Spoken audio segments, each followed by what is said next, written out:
Yo. Oh, y'all gotta fight now? God. Oh. Can you explain what the you are? I'm finna cry. I'm finna cry. All right, let's get to it. This is season 2 of Interview with the Vampire. Shout out to all the Patreons. Thank you guys for being here with me, for joining me on this journey.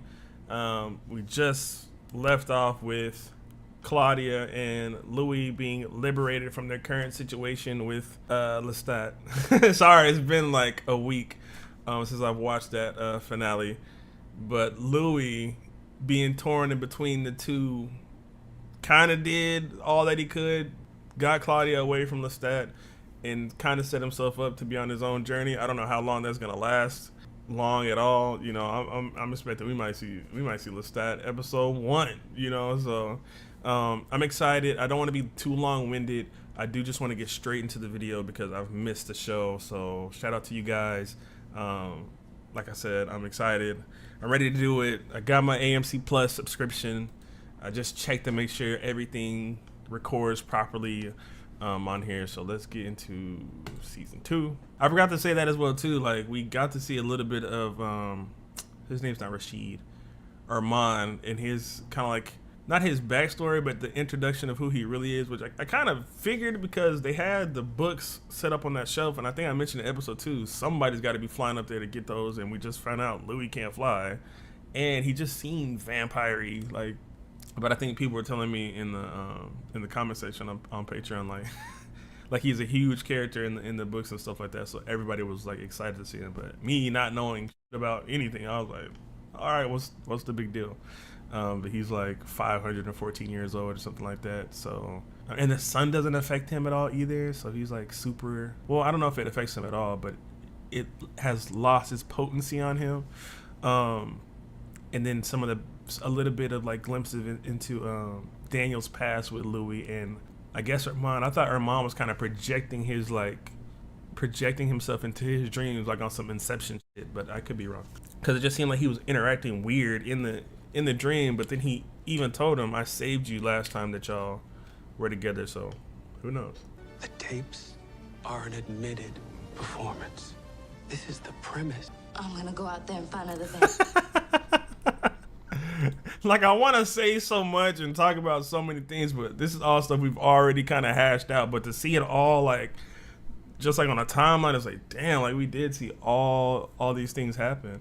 I did want to touch on, I forget exactly what they said, but it was something about Claudia and Lestat, and he was talking about how she had turned him against him and stuff like that, or and even Louis talking about he loves Claudia unconditionally. I don't think it can be unconditional love. To me, I do not see it as unconditional love. It came from, can it be unconditional love if you started loving somebody based off what they provided for you, in the sense of what he was saying, like his redemption and stuff like that? Like, I feel like those two things contradict each other. Like, there was a condition. The condition was that you were fulfilling this void for me that was left from a bunch of other shit that I had done or had given up on, or trying to feel like I was still close to like my humanity. So when he says that, I know I pick apart a lot of things that Louis says, but he says a lot of things so soft and like loving that if you don't really listen to what he's saying, I'm like, is a lot of it don't line up. What's the thing people say? The math ain't mathing. A lot of shit he says, the math don't math, bro. And I feel like we know what you are already, Lestat. So I already know going in to take half of what you say, but keep in mind you probably doing some other shit too, regardless of if you want to or not. And you're still Louis the pimp, paying a whore to sit in a room and talk with you. That was a bar. I protect him from himself. The love of my life. That went over my head. I also feel like, and I don't know if I mentioned it in my finale, but Claudia, as much as I love her, and I'm not gonna be harsh on her, I think she also manipulated Louis. I want my mouse to go away, and it's not doing it. She writes here, I do not dream. I can confirm that. Of course, she might have said that to shut me up, but yet, she writes it here, so. Oh, we start with Lestat? She continues. We traveled light in our ancestral home. Oh, okay. Took circuitous routes around the mad army, goose-stepping its way toward. Oh, that's right. Say, poorly timed European holiday. Yeah. Disregard. So like 1944. Aww. A soldier. Kind. She wasn't gonna let humanity's ideological rift delay her. What better way to show it right there? Late too. And rereading these pages, it's clear she didn't think I qualified any longer. Or is it the sleep of an infant? Tabula rasa. Boy, it's swagged out. Once again, that's the voice of the vampire Armand, but continue to disregard it as he remains off the record. It's Louis. An ancient doesn't need the blood as often as the young do. So it's almost like they're setting up Armand. Yeah, he's older, but just the dialogue makes it seem like he's speaking in a way almost as like everything that Louis is going through is almost like the norm, or he hasn't had enough time to really get into his full vampiric nature to a degree. And it almost seems like very caressing, like if he loves him too, really loves him, and he just wants him to find his way. A completely different approach than Lestat had, where he seemed like he was kind of pushing him. It seems like Armand might be kind of more, yo, do what you got to do. But he's still a mysterious character, so I don't know what his full intentions are yet. He real suave though. Nur Hausbettchen, nur Hausputzen und dann Krieg. Jetzt in der Haus kommen. Pajausta. Claudia was a thing of little indecision. A manic tour guide. She's the one. I adored it all for Claudia, whose rage toward me and my refusal to burn Lestat. Drinking misery, hopelessness. It's in the blood. We're taking it in. She ain't even trying to hear him. She's determined. This might be another reason why I feel like I'm a little harsh on Louis sometimes, because of I never want to make it seem like I'm preaching to you guys or talking from a standpoint of as if I know more than anybody else, because at the end of the day I'm just one fucking dude. But from my mental health background and also my military background, rumination is a real thing. So if you're just sitting thinking about one thing all the time, that can slowly become your reality. And yes, he is a very sad and depressed character, and what's probably happened to his body is real. Like I can feel in the people, I can feel this sickness. But like then you have like someone like Claudia who might be feeling that, but she's so determined in what she needs to do. Like she almost can't even hear him. She's like, I'm trying to get this information and figure out where the rest of the people that are like us are at. I need answers. She doesn't really have a lot of time for that. I don't want to call it bullshit, but for lack of a better word, she ain't got time for the bullshit. She's focused and determined, and I like that type of stuff in characters.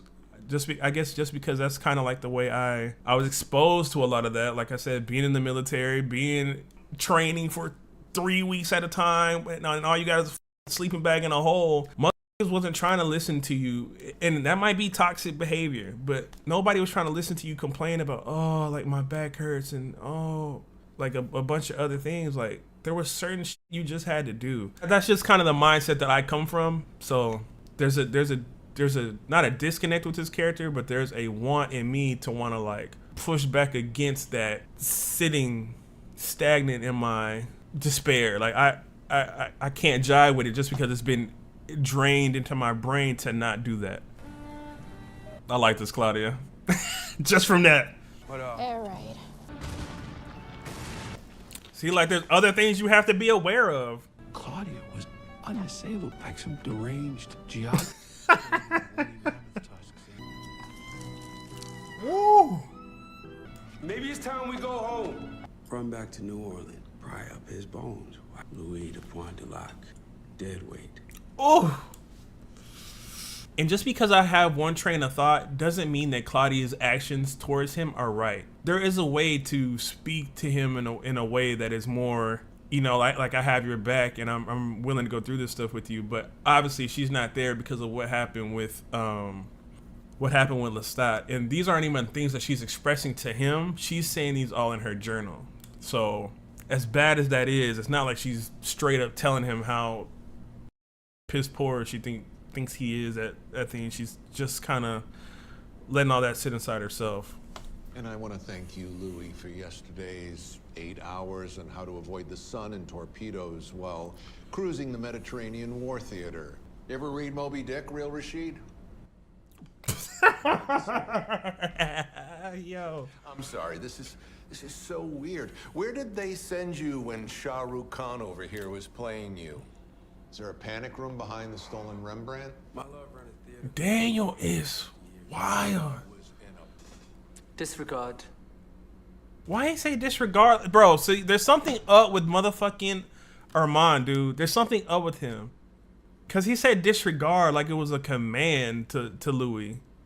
And I already think he was doing something weird to Daniel's mind. Yo, weird head canon moment. I think Armand has some type of fucking like mind control or some type of memory shit going on, because we even have the little like crumb trails of him saying, like, Louis saying memory is a whatever he said about memory to Daniel. So like Daniel's memory ain't the best either about certain shit, but from a specific point in time when he ran into Louis and Armand, and because Louis has memory issues as well, the only person that's not showing any loss of recollection, well, maybe because we haven't heard them talk, but is Armand. But he seems just too chill, dude.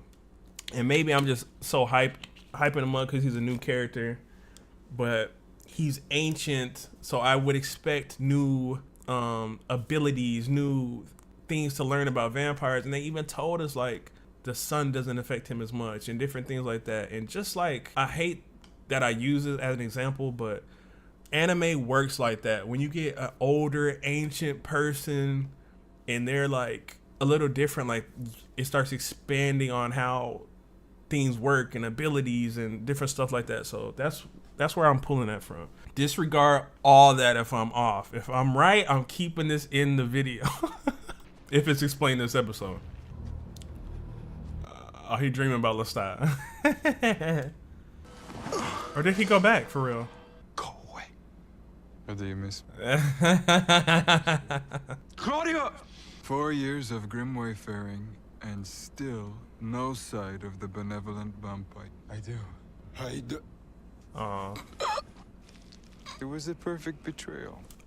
You gave me a death of this. As weird as that sounds, I'm with Lestat in that. Like, stop all that apologizing and shit. Like, okay, yeah, what you did was a dope little betrayal. I rock with it. I still love you. You didn't kill me, per se, so whatever. But stop all that I'm sorry shit. Maybe I just got some screws loose in my head. I don't know. I'm gonna bloody kill.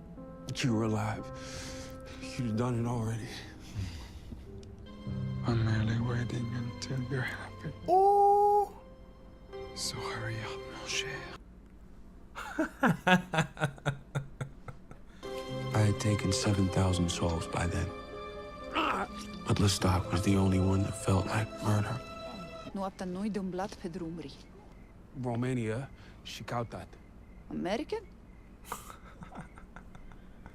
War all have sad story. You understanding my English? Aw. They are not used to seeing men with good looks.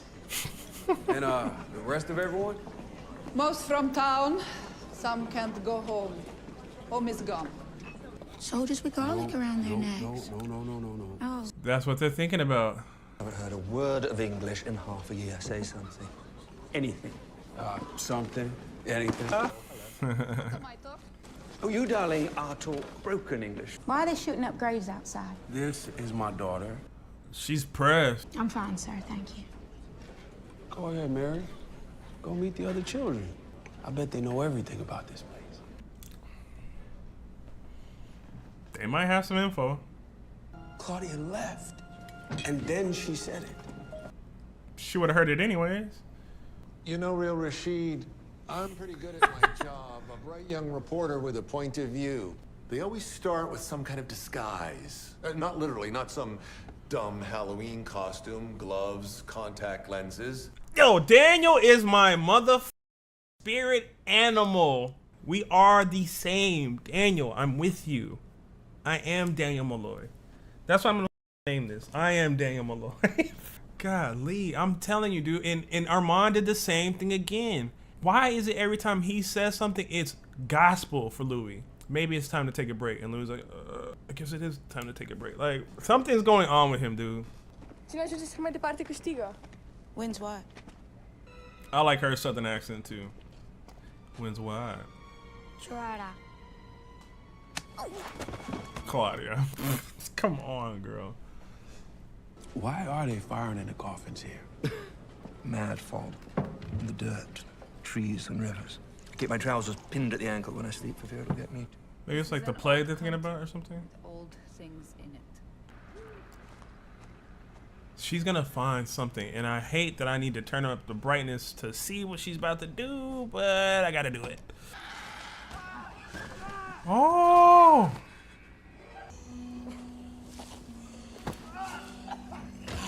They are fighting. I don't know if it's a vampire yet, but they fighting something. But is it really a vampire, or is it some other? It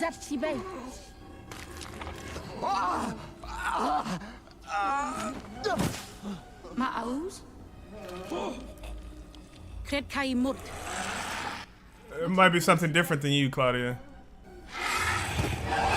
Oh, yeah. A little different.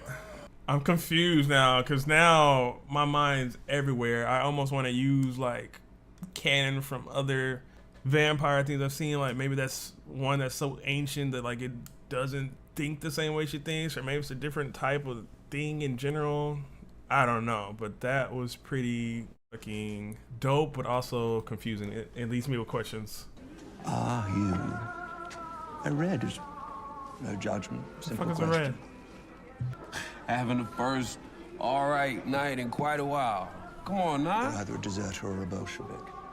And your dutiful wife's photograph was taken by a glass plate camera printed on. 30 years old. He knows? If you're a Bolshevik, you're making a fool's bet. You really want to marry him? He's got the big one down the pants. I fell out of a tree. It was this big grayish thing, and clothes were rotten off it like it died in them. Do it. You tried telepathy? Yes. Yes, it spoke? Yes, I tried telepathy. I'm an idiot. Isn't Romania supposed to be like mythically historical for vampires and shit like that, right? Yeah, get in the hole. I've known exactly 4 vampires in my life, and you've all been the worst. So Claudia, more than just searching for more of her people, is searching for like some type of kinship or like family or people that aren't just what she's found as far as vampires go. From like Louis' perspective, like he killed his lover. What do you even call that? What do you ran up? Just say ran away from his lover, hurt his lover to get away from him, to go on this mission with her to try and show some unconditional love. Like regardless of how I made you and created you, I'm gonna do this for you. So I don't think it was out of, I don't think he was doing it out of I owe you one. I think he really, obviously he really truly loves and cares about Claudia, but he's got his own shit going on that makes this journey hard for him. In turn, the journey being hard for him is inhibiting her on the journey because she doesn't look at things the way that he looks at it. And like kind of like how I was talking about the way he's killing this episode. I've loved him in this episode. But some of the earlier things that were happening in the episode, obviously from her perspective, she's been dealing with him for five years in this pattern and thinking about how he wants to go home and how he misses Lestat. And even though Lestat is for the moment out of the picture, there is still a tug of war. It started off as a tug of war between who was gonna, obviously it's way more complex than that, but like a tug of war between who's going to show Claudia the way that we're gonna do things and what that meant. But now it's a tug of war between Lestat in Claudia for Louis, and Lestat's not even in the picture, but she still feels that connection within him. But how is he supposed to kill that connection off? Even though it's been so much time, he knows he left him alive, so he can't. He's probably incapable of truly moving on from that. And then we get the introduction of these new vampire, or if that's a vampire, whatever the that thing was, and then Armand and his abilities, and Daniel and shit. Dude, there's a lot going on so far. There's a lot. It's really complex, and it's hard to keep up with, in a sense that there's so many.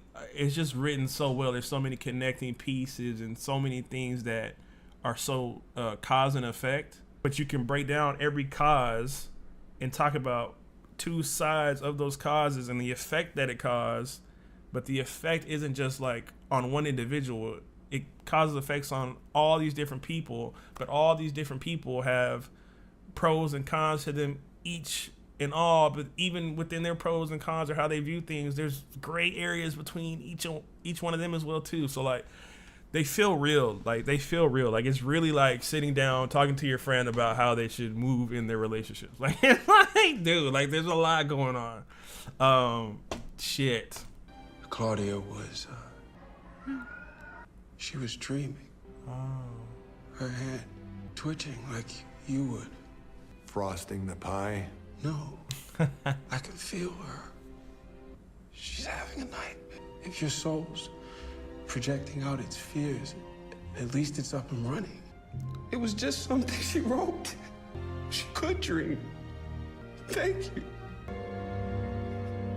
If you want to take that break... No. Red Army soldiers.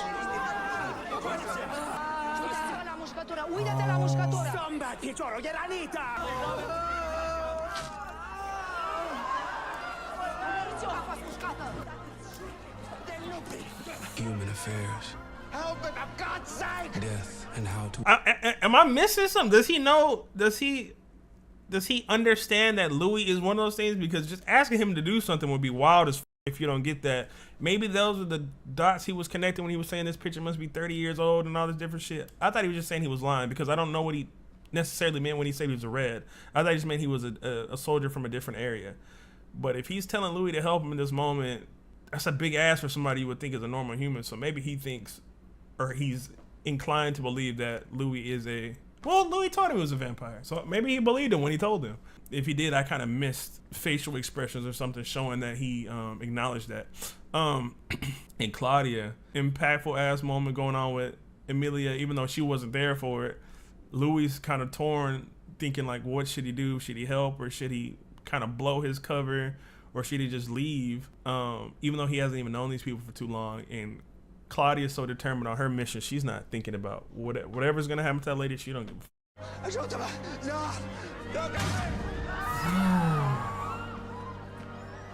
Our concern was in the woods. Does that kind of signify Louis splitting more from his humanity a little bit, and also doubling down on the journey with Claudia? Because now they have proof that that shit is out there. So maybe he's like, yeah, let's get to it. There it is. Tot jag sunt. No tesperia. I don't think that motherfucker's scared. Okay, it's yours. We don't want it. Hell is that? I'm with Louis. A vampire. Shit. You don't know that? Us. You. Hell no. I'm with Louis. Not the same. Not even close. Woo! What the is that? Emilia. Oh, y'all gotta fight now. Goddamn. Break his neck. Rip his head off. Sorry, but it's gotta go. Fuck!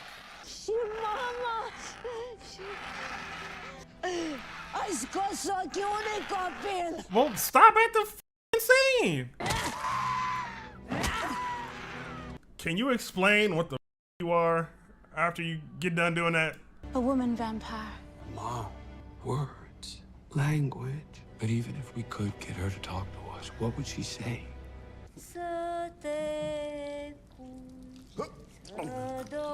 Yeah. Yeah, she's turning a lot of these dudes. Cause she's lonely or some shit? She's gotta be pretty old too if she even knows how to do that shit, though. Or maybe she saw someone else do it. No es un tem de dincolo the ocean. Too much sadness. Too much pain. Too much pain. E prea molta tristezza, prea molta durere. We feel it too when we drink. Chizit stea chesta. Watch her freak out when she see that shit. Oh, she knows. Ne fuccereo. What's she saying?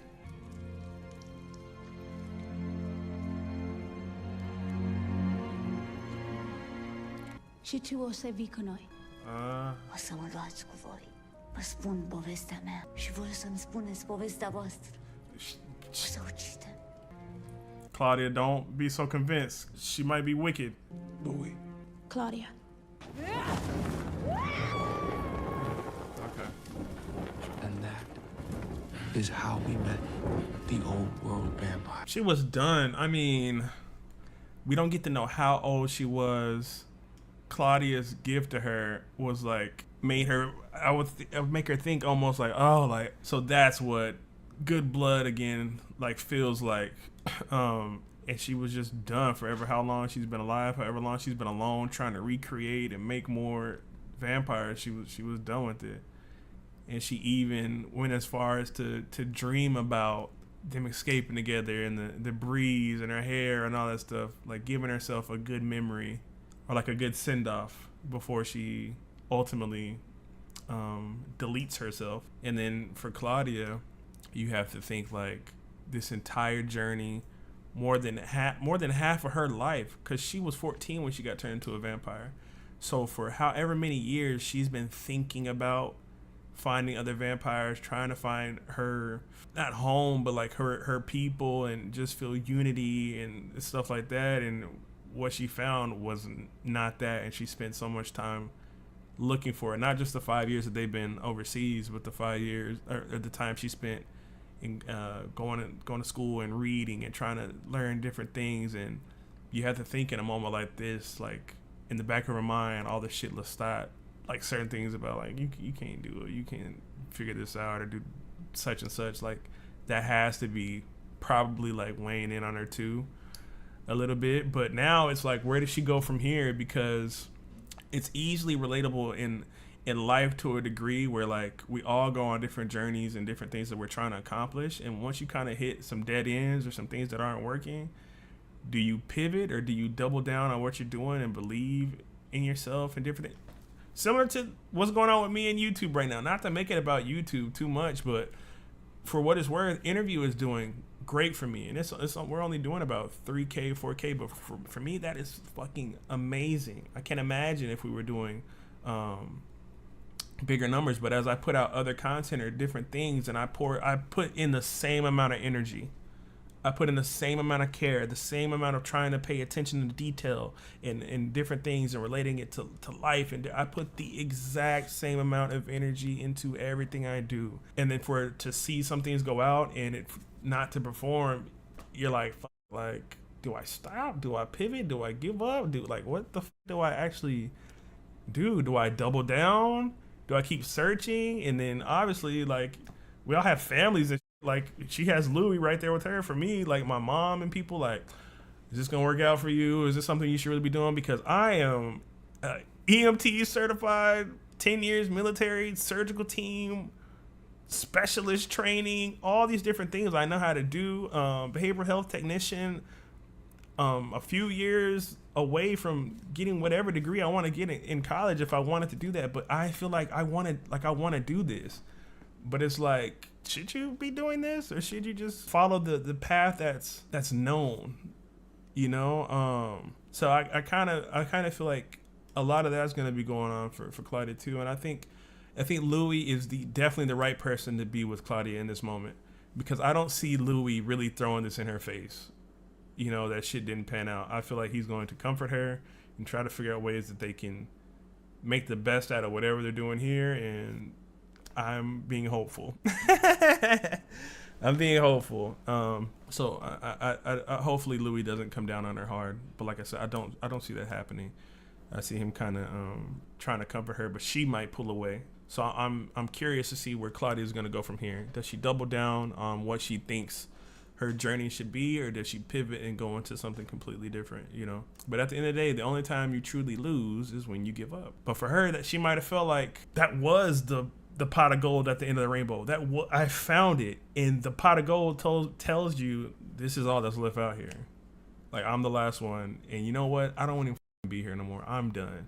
How headstrong can you be in that moment? The one who fumbled over his tape recording device, who barely understood the meaning of the story he was being told. He's still in there somewhere. We can find him. We can have him saying what happened next in no time. We do it together. Like everything we've done for the past 70 years. Like, they're talking about manipulating Daniel. What is, and this is the first time we've gotten a section that is like away from the actual interview itself. But what does Armand mean? So, fellas, what's up? You have our attention. Session 10, the vampire Louis and the vampire Armand. Members of my coven had sensed the presence. We'll get to you. But now, Members of his the whole coven. world was ready to return. So Armand's like some Pilgrim. leader. She's defeated. Pick her up, Louis, if you can. I don't need to hear anything back. I just need you to hear me. Let's go, Louis. Hard words and soft words. It's been shit. It is shit. It's gonna be shit again. Shit life beats no life. And where we're going now, can't be running away again. Doesn't mean we forget what we saw. Bro, and this is such a perfect moment because it brings up what I was talking about earlier about rumination and all those negative thoughts. Yes, Louis, this is what I love in characters, when they have self-assessment and reflection. I love that in characters. Yes, your life shit. It might continue to be shit, but you got to find some of the positives in there. And I'm just happy that he figured that out in time to be able to pick Claudia up. You know what I'm saying, bro? Bravo, the story has not let me down once. This might be a very minor moment, but this seemed kind of minor, but this is a very earned and one of my favorite moments so far in the story completely. Because y'all know I've been kind of hard on Louis about just that. How was Daniel in episode 6? Motherfucker was just like falling asleep even though he was on medication. That's how bro was making me feel. Like, come on, like, think a little bit. Even though I'm happy about that moment, I'm also confused about what the fuck are they trying to do to Daniel. But thank you for this. I see you going that way, I'm gonna pull you back. I don't need that from you. We're gonna find others like us. We'll go to the next place. Soft words. I'm finna cry. Empire on Earth. I'm finna cry. It would be enough.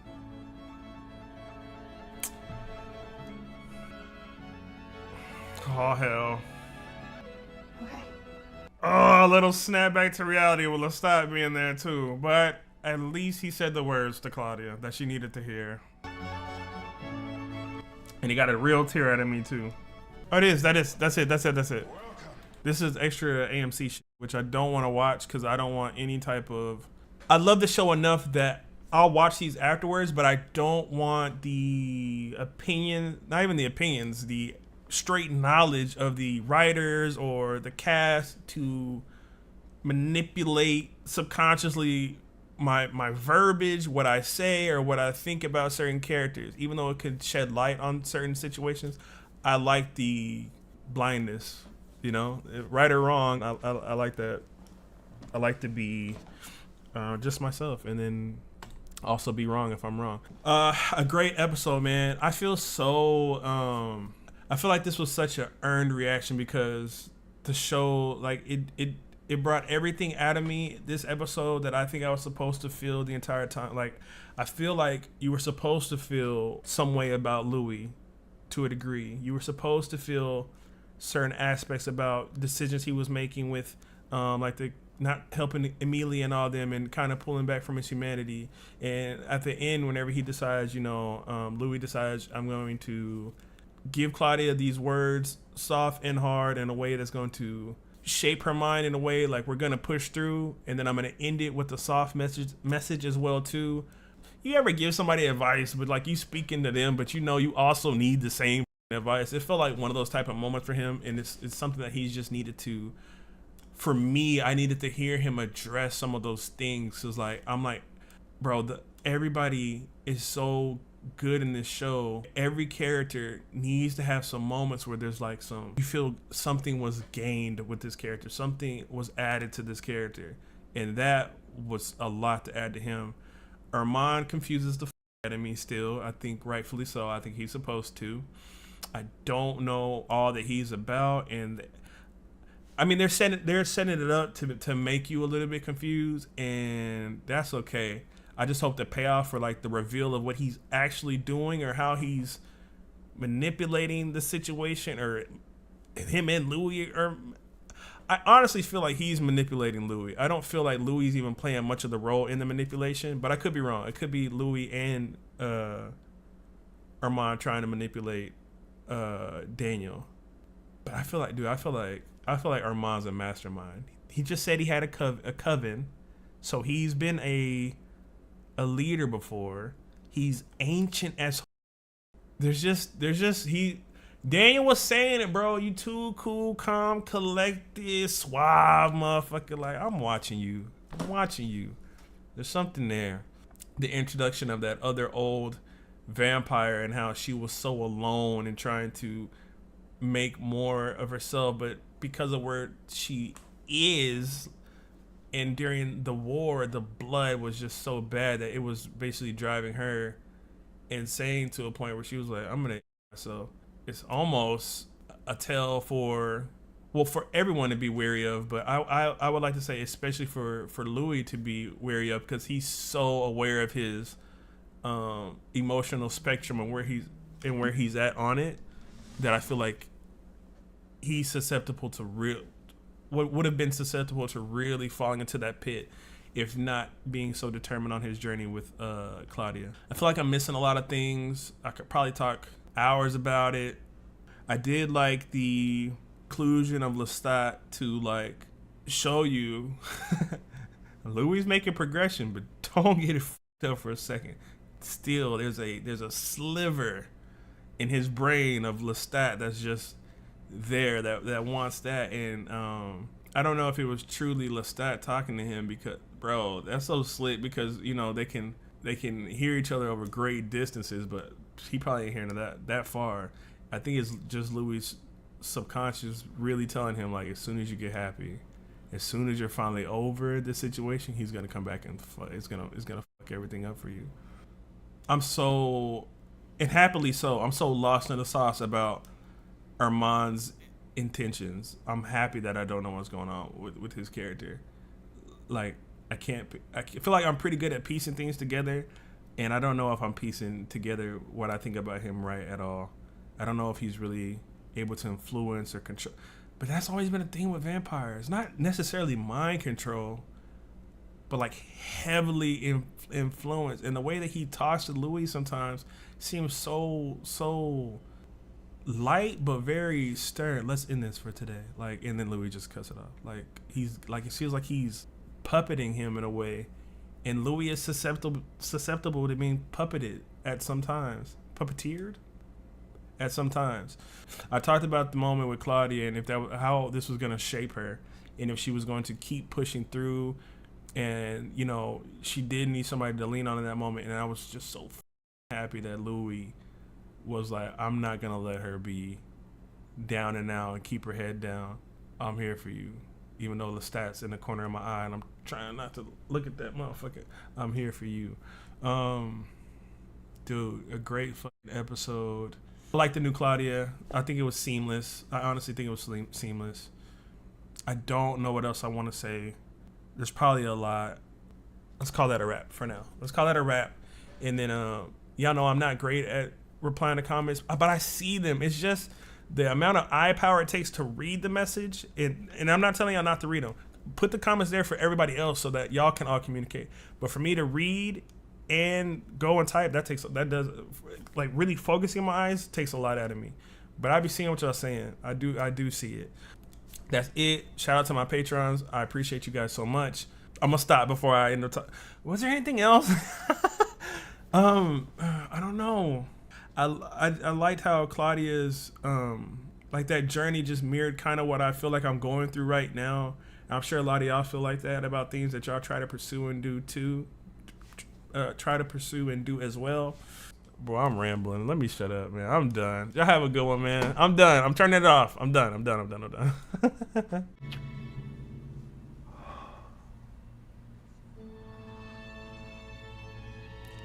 Do you know what it means to be loved by death? How different Claudia and Louis' reaction to this moment says. I don't want to know if it says a lot, but it just tells you where they're like. Louis is a vampire that's not really like the rest of you motherfuckers. Claudia is almost like she'll fit in seamlessly with y'all. The antics, the mockery of humans, like this is everything that Louis is against. Like I know he's sitting there uncomfortable, and I want to say also, the acting, the atmosphere, the music that they're using to build this moment up, it makes you the viewer just feel uncomfortable. She's in the spider's web and nobody even knows that she's really in like fucking. I don't even know how long this scene's went on because it's just been great. But I just need to pause and get a couple thoughts out. But it's. You did not feel pride. I did not feel pride. Yes, you did. No, I didn't. Past your empathy for that woman, past your fear of being exposed. Those Frenchies love being vampires, and they shamed us because we never felt that way, and we fucking should. Oh man, I kind of agree with Claudia, but is this not a watered down version of "You are a killer, Louis"? Is this not a watered down version of that? Embrace who you are. I wonder how all the motherfuckers that talk shit about Lestat, when these other characters do things that are almost the exact same but dial the volume down from 10 to about 7, do they pick up on it and speak on it, or do they just gloss over it? Because I love all the characters, but I know they're all flawed. And she's acting her ass off. Look at the look on her face. Like, you would, yeah, like, you can't even be mad at her for wanting to do this, and you can't even be upset with Louis for seeing what that situation is. I feel a fork that's gonna be driven in between them, similar to how it was with Lestat. What is going on, gang? It is your boy Taco. We're back with another interview with the Vampire Season 2 reaction. The previous episode that we watched, all of it was great, but for me, the highlight of the episode was definitely Louis getting an opportunity or having a chance to speak to Claudia in a way that was uplifting, positive, soft words, hard words, or hard words and soft words, but also kind of that playing into what he was going through in a bit too. And it was like that moment. Y'all know I've been kind of harping on Louis a lot, but this moment was so earned and so like refreshing just to see him have it, and also be able to give Claudia that and let her know that regardless of anything, I'm rocking with you, I'm here for you, I support you, and I'm here to finish this journey with you, which would obviously mean a lot for anybody going through that and what she's been through over those last 5 years, well, really her entire life since she's been turned into a vampire, searching for people to be to have a different type of connection than what she had with Louis and Lestat and Antoinette and Bruce, right? You know, that piece of shit. Just looking for that, and as soon as you find it, I kind of said, I think in the last episode, my analogy was like, you find the pot of gold, but then you open the pot of gold and you see there's like one gold coin left, and like you grab the coin and it turns to dust, and you're like, oh shit, like, well, what the f was all this hunting for the rainbow even for? But having Louis with her in that moment really picked her up. So I'm excited to see where they go from here. Hopefully they're strong-willed still and they're continuing on their journey, and we'll see what happens. Obviously we had some moments with well, not technically Lestat, but like a Louis' mind's embodiment of Lestat being there too. So we'll see how that kind of weighs in on Louis, because as much as he's progressed, I know he's struggling with something. He did put on a good face for Claudia though, but there's stuff that he's dealing with, and it'll probably start to kind of chip away at him slowly but surely. sadly, but that makes for good cinema, and that's what we're here for. Let's get to it. Oh, shout out to my patrons. Thank you guys for being here. Thank you guys and gals for being here. I appreciate you so much. Shout out to the YouTube family as well too. No pressure to join the Patreon. If you're not there, season 2 will all be coming to YouTube at a later date. You just won't see it as we see it. Let's get to it. Paris. Hard to put it into words now. For what Paris means to me now is very different from what it meant to me then. May I try? Paris was an awakening for Louis. On vaut plus y est si on prend du temps pour la trouver. If it takes you a few years to find it. What you said is just as worth several if we take a few years to find it. A patchy, 5-year-old dress, putting on a brand new lipstick. And what's that supposed to say? Now, can y'all fly now? Cause how the f y'all get up there? What makes you think Paris is a woman? Oh, it's not that high up. Okay. Tell me what a woman is. Where you want to hunt? Always following the black house. Blackouts are easy. It's custom and practice for traveling vampires to make themselves known to a local coven. We didn't get that memo. So now we're getting the introduction of, like they were saying for episode, I believe it was either episode 1 of this season or the finale of the last one, where our mom was like a leader of a coven. So I guess there are rules and regulations amongst these vampires. So let's see what happens whenever they start engaging with them. Our skin did not attract the same attention. There wasn't any racism in mid-20th century France. Oh, I He didn't say that. I was just grateful knowing no one wanted to lynch me or direct me to the far end of the cafe counter. Are you two going to finish each other's sentences for the whole session? We've been together 77 years, Daniel. Keep selling it. Waterways of which they had no expertise. The flow controls, the pumping stations, we were constantly cleaning up for them. And yet you contact with him. Thank you. And not one bonjour or prépare-toi à mourir. That's a cute line. So what exactly did you say? He's like, we were cleaning up for them and everything, and he's like, yeah, so 6 months you never even said shit to me? He's like, Daniel said, he's like, yeah, thank you. Like they've had those conversations before. Why didn't you say something whenever you first knew I was there? The Parisian vampire is a prideful monster. They lived 2 kilometers from our theater in Pigalle. Were they romantic? No. Who was the master? Neither, it seemed. The male hunted to please her, the girl suffered philosophical conversation to please him. The American vampires appeared to be as dull and plain as their tourists and soldiers were. I took up photography. A company that had been in existence for 150 years. 77 years, and it still feels like a slight. Wrestling time to the ground, staring it into submission. It almost sounds like Armand is on the same type of time that Lestat was on Vampires with Hobbies. He's like laughable. Even though Lestat, he had hobbies too. Like he wanted to go to the plays and do shit like that. So I guess they come from, it seems more of a, maybe a little more cutthroat. I guess we'll see. I was there. This occurred. When you have the ability to stretch a millisecond into an hour, it's a reduction. I liked taking photographs. It took my mind off things. Louis started trying to keep parts of his humanity. What are you looking for when you take a picture? Something off. Someone realizing they forgot to do something and they stop. Okay. Is it coming together random? Sometimes I want the short answer.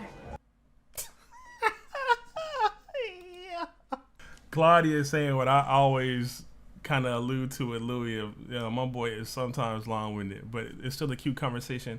I like that he's bringing up little subtleties of things being off or imperfections, because it almost ties to Daniel's line at the end of episode 2 of season 1, where he was talking about his then wife's, like, her eyebrow being off. I think it was her eyebrow, and she would like change, like she would always dye it back. So like he liked to see little imperfections and things. It's like, it's probably not a callback to that, but I like that it's kind of like a little bit of, it seems like connective tissue between the two characters. There was something else that he said too, but I lost it. Well, duty asked, so why'd you ask? Is it coming together random, choreographed? Let a brother primp a bit. Is that how you sell yourself? I'm just trying to get through nice, sis. Take the win. Who are you, Louis? Who are you outside of me? Need a reticent vampire gang. If there was no me, who would you be? How you gonna get there? Paris sucks. That's not the point she was making. Sure it is. Telling me something I didn't know about myself. It's Alice, Louis. not Claudia. Excuse me? I've triggered a memory. Claudia, it's her journal. I gotta knock out another chapter. One a week. I think it was the "yeah" that pissed her off most. Wait. They're trying to talk about Daniel's life and some pregnancy that he had with one of his ladies, and they're trying to keep him on course with it. Sorry. Hold up. Let's talk about it later tonight. I gotta knock out another chapter. I'm so confused as why they want to pry into Daniel's past, though. Like, Louis done that a couple times where he's tried to pick at things or try to make Daniel remember certain things, or like he almost alluded to them being like flirtatious, like I met you at a gay bar, all these things, blah. And now when Daniel's trying to really focus in on, you know, what Claudia's talking about, now Armand is like speaking about some issues he's had in his relationship, and even whenever Daniel's trying to get them back on track, they're still trying to double back onto what he's fucked up. But I don't understand why they want to do that to him. I leave before the bill is paid. I never finished the novel. I think it was the "yeah" that pissed her off most. Yeah? I suppose I'm afraid my joylessness will... Maybe I want to be joyfully joyless. Claudia wants to be her own woman. At this point, she's probably like, what, 40 or 50 years old? Uh-oh. Go time. Pause it again. That has to be a strange feeling as well, too. And who else would be even able to relate to Claudia in this instance where your daughter and your also sister and the person that is with you, you've known them for maybe 30 to 40 years now, and you from your perspective, you feel like his emotional balance is very dependent on you. So how do you express your own independence and individuality, which is a huge thing for her character this entire time, since she's been 14 and got changed and wanted to go out and start venturing and learning different things. She started reading up on stuff, and she started trying to experience sex and things like that. Like, it's always been something that she's wanted. So to have that anchor of Louis, or what she feels as like an anchor of Louis dependent on her, it would feel a little suffocating. Even though he seems happy and bliss, she's like, yo, I need to fuck it. Like, I've been however old for so long, and maybe she still feels like a little bit of headcanon here, but how many people has she got to interact with, really? How many deep conversations has she got to have outside of Louis? Like, Louis and Lestat, for what it's worth, before they were vampires, they had a bit of a life. Claudia was just a 14-year-old kid in this series, and in the books, like y'all were telling me, she was 5. So what all in her life has she got to experience outside of them, outside of this, outside of being a vampire? Then you add in the human morality aspects to it. It's like, yeah, like I need to experience life. Like, I just need to get away. Ugh. Une robe en soie, une goutte d'eau pourrait la tacher. Perfect pour un femme, n'est-ce pas? French is ugly. You do alterations. Believe me, womanhood will happen soon enough. That's a powerful line to say to Claudia. Life hasn't been kind enough to allow me that. Be a lonely dressmaker in an empty shop, denying my only potential customer. Respect my time. Oh. The dress for my body. Am I off in saying the dress represents her not escape, but her wanting to like express herself more? But even in that expression, there needs to be some alterations made to be able to fit to the child frame that she would have. You know what I'm trying to say? Like, even with you being able to explore and express yourself, there's still that little bit of adjustment or tweak that you have to make. And there was another line that the lady said that kind of almost like reaffirms that for me as well too, like trying to pretend that you're something that you're not. And then Claudia immediately claps back with another line. I forget exactly how I want to say it, and I don't want this video to be 4 hours long, so maybe I'll add a note at the end of the reaction to kind of clean up what I was going to say about that, because I don't want to look, we're only 11 minutes in and I've already paused this shit like maybe like 6 times. Historical documents, real Rashid. It's just Rashid. Being examined. Photos are the record of time past. They do not lie, but neither do they tell you a thorough story. Who are the young men?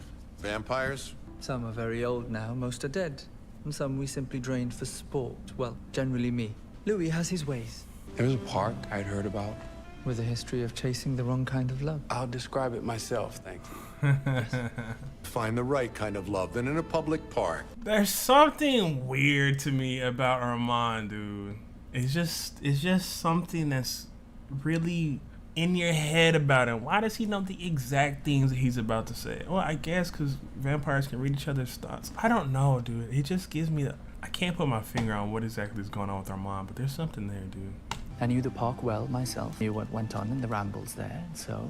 He looked like a boy masquerading as a gentleman right away. Swag. Awkward. He was alarmingly handsome in the muted lamplight. I thought he was going to kill me. So, Damn. Yeah? who broke the ice? I will not harm you. And I never have. And bring the petite beauty with you. I don't know, man. You are most welcome. I guess what's making me eerie about him is like there's never anything that's truly what it seems to be in this show. Well, it's like a running theme. Even happy moments end with another sad thing. Like the episode of Claudia's introduction where it's happy, kind of, we're having parties, even though the party are people and things like that. It ends in catastrophe. So I feel like season 2, like this bit of the optimism might stretch a little bit, but I just feel like there's some, I don't know. I like characters I can read a lot, but I can't really read Armand, and I do quite enjoy characters that I can't read. But in a reaction format, that makes it hard because you have to speak on characters a lot, and I don't know what to say about him yet, besides that he is a question mark. The nails. Claudia! She's like, I'm trying to chill, bro. She like that. He's dressed up as a vampire. Our finest seats. 5 out of every 7 performances were in the King's English. Some had been there dozens of times, but we were there for vampires, and we felt their numbers in the charged air. Projections, musique. Ladies and gentlemen, Boy walking like Dracula. pathetic desire. What you're about to see is for you an outrage. He's really flying. Oh, really? To present to you the highest form of art. Oh, so he's a real vampire. Phobias toward your next of kin. Being vampires and by nature superior to you mortals, we can replicate the level of bilge necessary to disrupt your tiny ship called human decency, while you cry and scream for more. He being dead ass.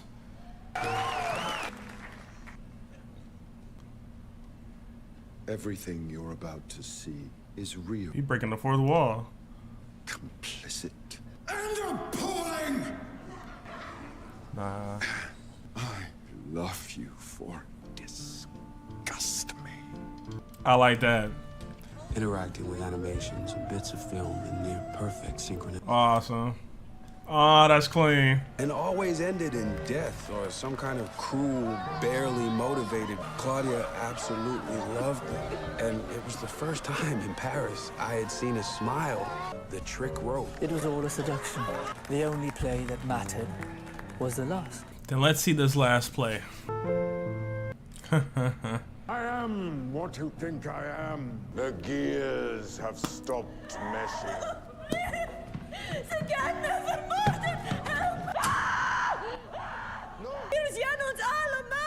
That sucks. They're not gonna believe her. And she's being dead ass. Start again. Annika Roman. I was taken from my hotel room last night. These people are... Ik wil niet doodgaan. Oh, he finna f her up. The mockery of humans. The same way Lestat was doing that shit. To let you go. Your son. He finna f her up. Peace be unto you. They'll give you up in a wink. To prove a point and make a mockery of humans? Not his time. Yeah, I know Louis is not with that. Look at Claudia, twisted.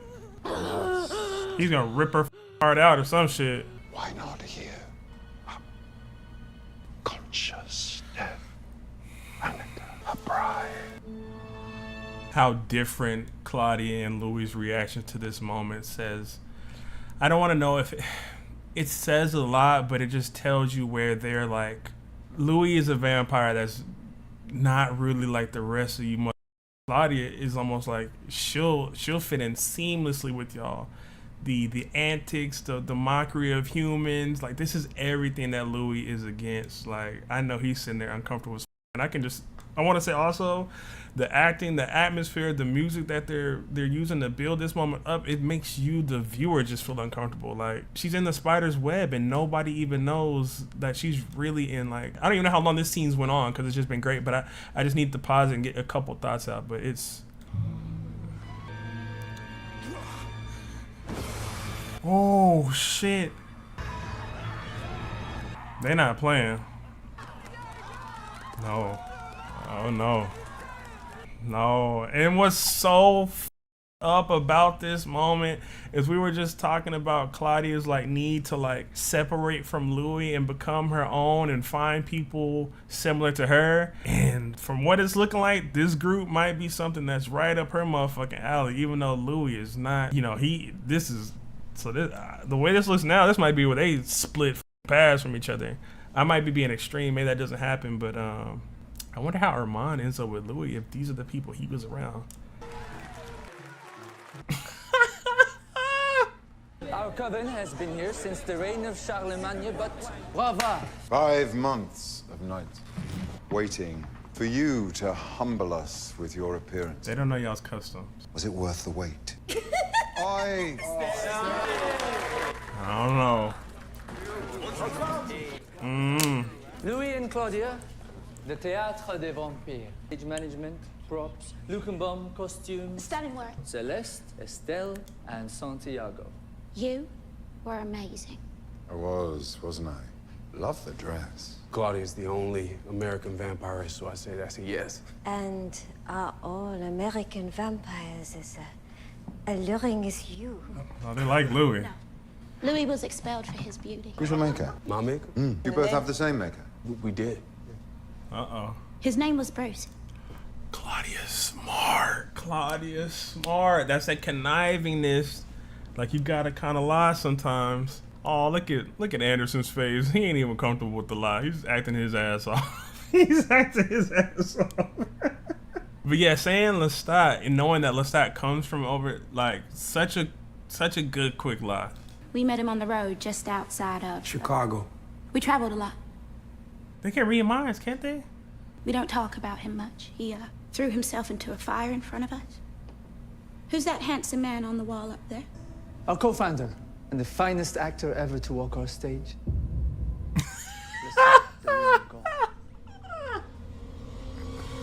Should have seen that coming. Did not see that one coming. Of course. And Juan looked up at the painting and saw that Teresa's dead husband was Roberto. He had eloped with his enemy's widow.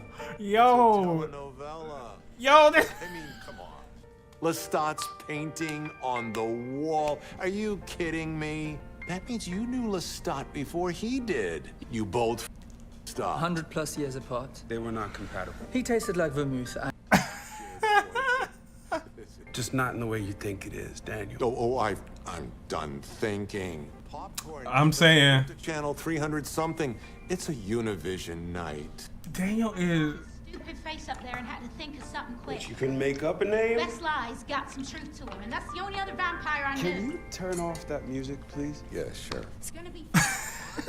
They got a shrine to him. What if they find out we killed him? One of us would have to tell them. Or think it. Well, I thought it the second I saw his face in the frame. So we need to stay away from Estelle if we can. But they know nothing. This is what I was talking about. Claudia's a little more compatible with these people than, well, not a little more. She's a lot more compatible with these people than Louis is.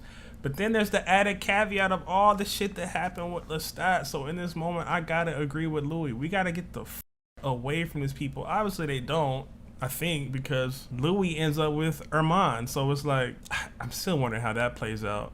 And if maybe Claudia ran off with the rest of the group or something like that. But I don't know. Like, what do you do in this moment when you think you found the pot of gold that you've been looking for? But that pot it might be gold, because for all extensive purposes, they're living their life out as what seems like a vampire family filled with joy. I'm sure there's some dark shit going on behind the scenes, but as a newcomer to it and with everything she's been through, you probably do want to be there, even with the red flags. Those Frenchies love being vampires, and they shamed us because we never felt that way. Oh, man.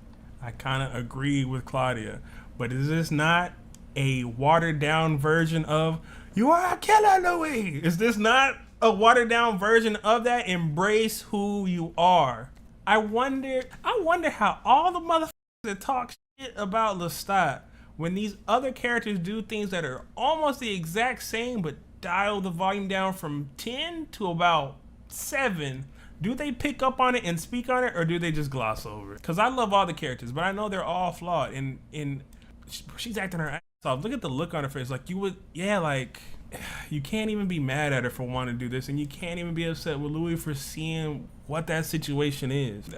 I feel a fork that's gonna be driven in between them, similar to how it was with Lestat. It's not safe there. 14 hapless vampires being led by a vampire with skin darker than yours. What else is there to be scared of, other than your own lust? You felt my lust. Armand? Oh yeah, felt his too. Now I know what two blood slapping hands feel like, so thank you for that. Whoa. Don't ruin this for me, Louis. I need this. I needed confirmation of his death. No, I'm not speeding by that. That seems like a little throwaway line. What you mean, Louis? What? You were already on edge from just sitting in the theater. Okay, cool. Because then he says, I needed to go confirm where Lestat is. So no, like, it's almost like you just wanted to go find Lestat again. I could be wrong, but bro, you were already on edge from all the other shit they were doing. Lestat said there's a you cannot see it, but there's a cord between us, Louis. So hey man, this shit's confusing. And then I remembered his frequent money wires came from a law firm with an address in the Marais. We were separated by the war, Mr. Leoncourt and myself. I had some work in Europe. I'm here to know if you've heard from him, and if so... We have not heard from Monsieur de Leoncourt since February 1940, when we processed several wires for him for a party he was throwing. And I know what you meant to our cherished client. Perhaps he is dead or sleeping. I have no confirmation of his actual death, and the fact that he has made no withdrawal from his account. Between us, it is confirmation enough for me to pass this box to you. I feel like this goes back to what I was saying about the struggle that Louis was gonna have about Lestat and even the you and me and that line where he's seeing him. It's not just it just doesn't want to confirm he's dead. I feel like a part of him is hoping that he's alive. Like a part of him, I feel like, in my opinion, yearns to know Lestat is alive. We can agree to disagree. Maybe you can convince me of otherwise, but that's what I feel in this moment right now. And like I always say, I hold the right to change my opinion at any time.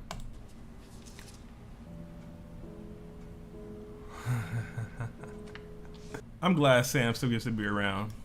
In the event that you are reading this, something dreadful has occurred, which is not my own death, rather the goat. The fact that we both now exist in two different worlds. You go carry on with your living. You are the only being I trust, and whom I love. All my love belongs to you. You know what's I know Lestat's character to an extent where, like, there's probably a group of people at this type of moment where they're like, oh shit, like, I guess he really did love Louis and he did care about him and all that stuff.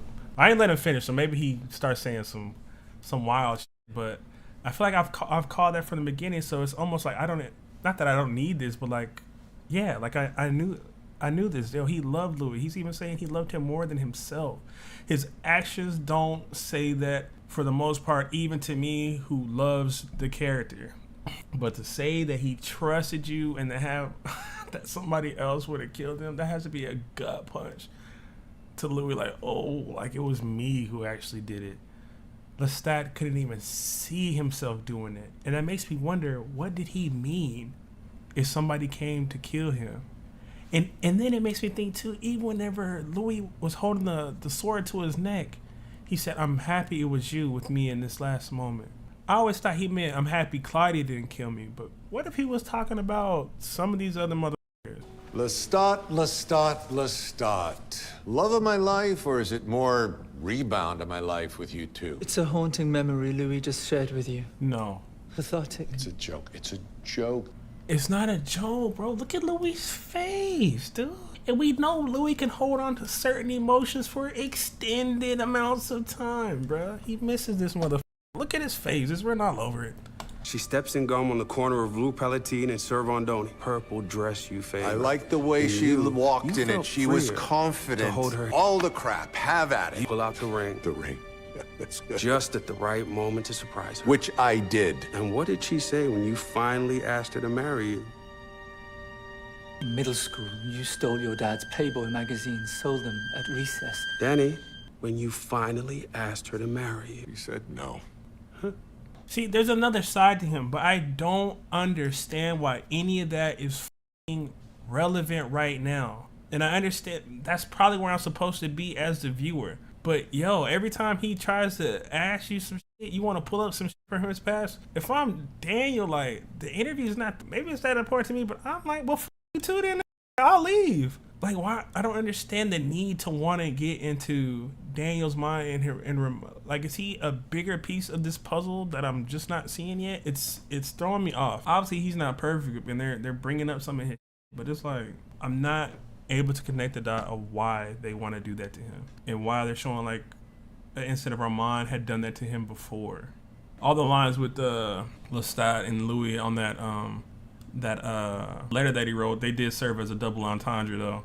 A thin veil in between us, like it's like he's speaking about how close we still are in love, but really, because he killed him, it's like it almost reads as motherfucker like I ain't never completely gone. There's still a thin, like I'm always this far away from being able to get you back, because you know that's how Louis was when he first came back to him, he was seeing it like that, like I'm gonna get my revenge, like I'll wait until you're absolutely happy and then I'll kill you. I don't understand why they want to be in Daniel's mind so much. But she didn't trust you.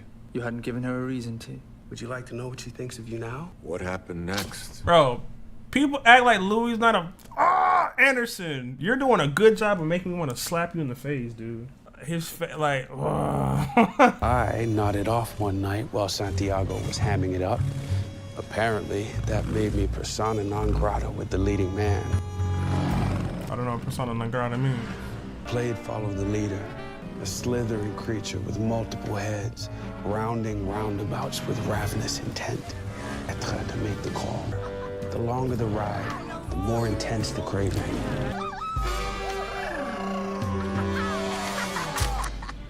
Oh, she's having fun. This is a version of happiness for Claudia. The estate of the family de la Croix. Whilst their countrymen clutch ration cards, they've made quite a killing manipulating the black markets. Une réunion d'amis et d'associés. Oui, mais vous avez pas la permission, non? Santiago? Il ne nous faut pas d'autorisation. 14 rooms, 19 guests, plus the host, 13 men. He's cold. I'm so curious. I'm so curious to how Frank is reacting to this.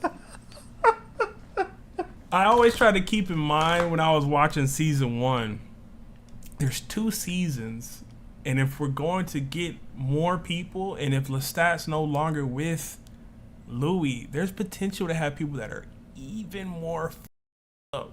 So if you've already measured Lestat as a 10, where the fuck do you go for the people that are just off the charts? Because if we stay around long enough with these motherfuckers, they about to start making Lestat look like he's a princess. You feel me? Because these motherfuckers getting down, stabbing people through the back of their cervical spine and shit, making them speak like, come on, dog. Come on. And in the most vampire media way, like that's what the f be doing when you watch the shows about them. You know what I'm saying? So, I mean, you could bring it down to like a morality conversation and shit, but boy. I understand you supplement your diet.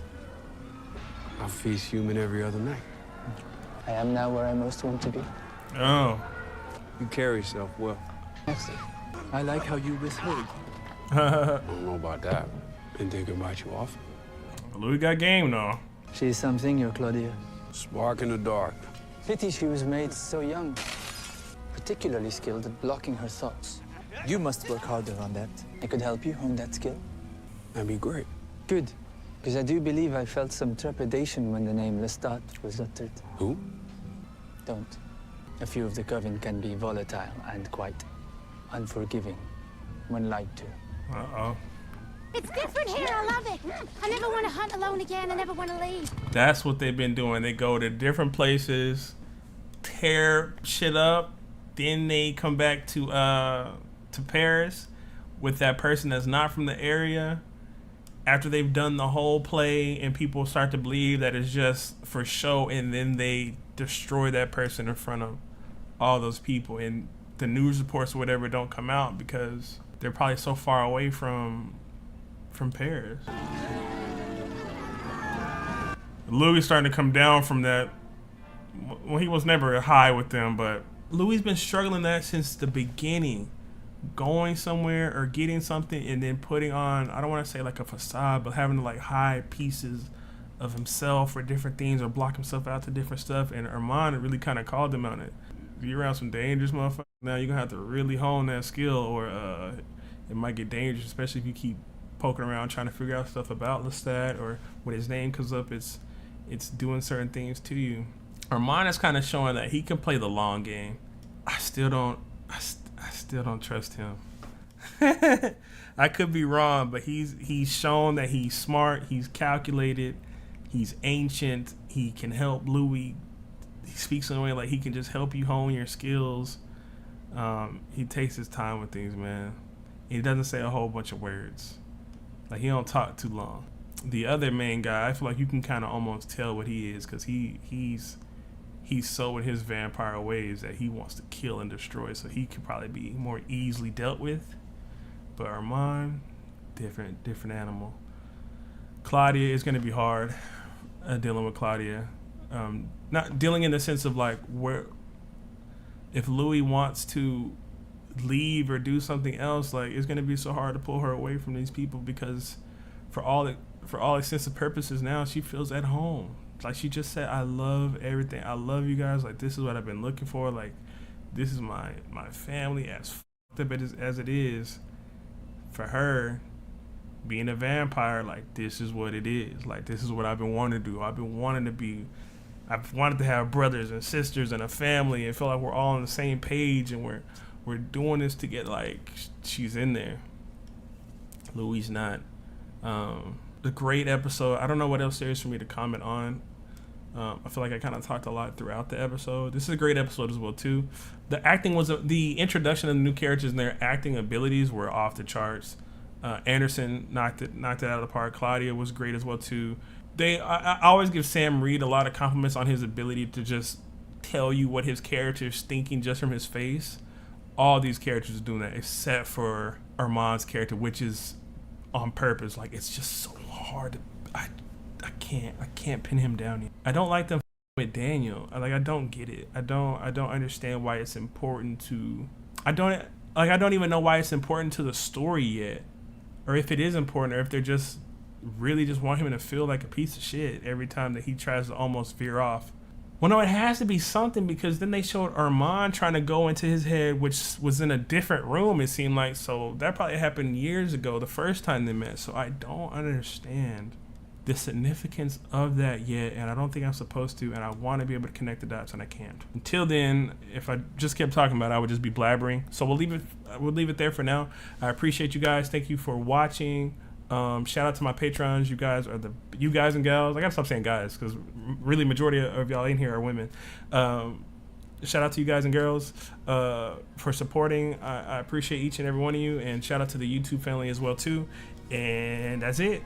I'll see y'all in episode 3. I'll try not to take a week to watch it again, but sometimes, like, my eyes just have fits sometimes where it's hard. I actually had to watch this in 2 sittings because of that. But anyways, thank you guys. I'll see you guys soon. What is going on, gang? It is your boy Raymond. Interview with the Vampire, episode 3, season 2. We are here. I really enjoy the way the Patreon group is interacting to an extent where I never feel like anybody's trying to influence my well, first shout out to you guys, but I feel like nobody's ever trying to influence, you know, my enjoyability or what I think about a character. Even whenever y'all shed light on certain things or characters, it always just comes from like, it's never like, oh, you ain't looking at this character right. Oh, you ain't doing this right. It's like, well, I kind of see it like this, and what do you think about what I'm saying? And I really with how the community is over here.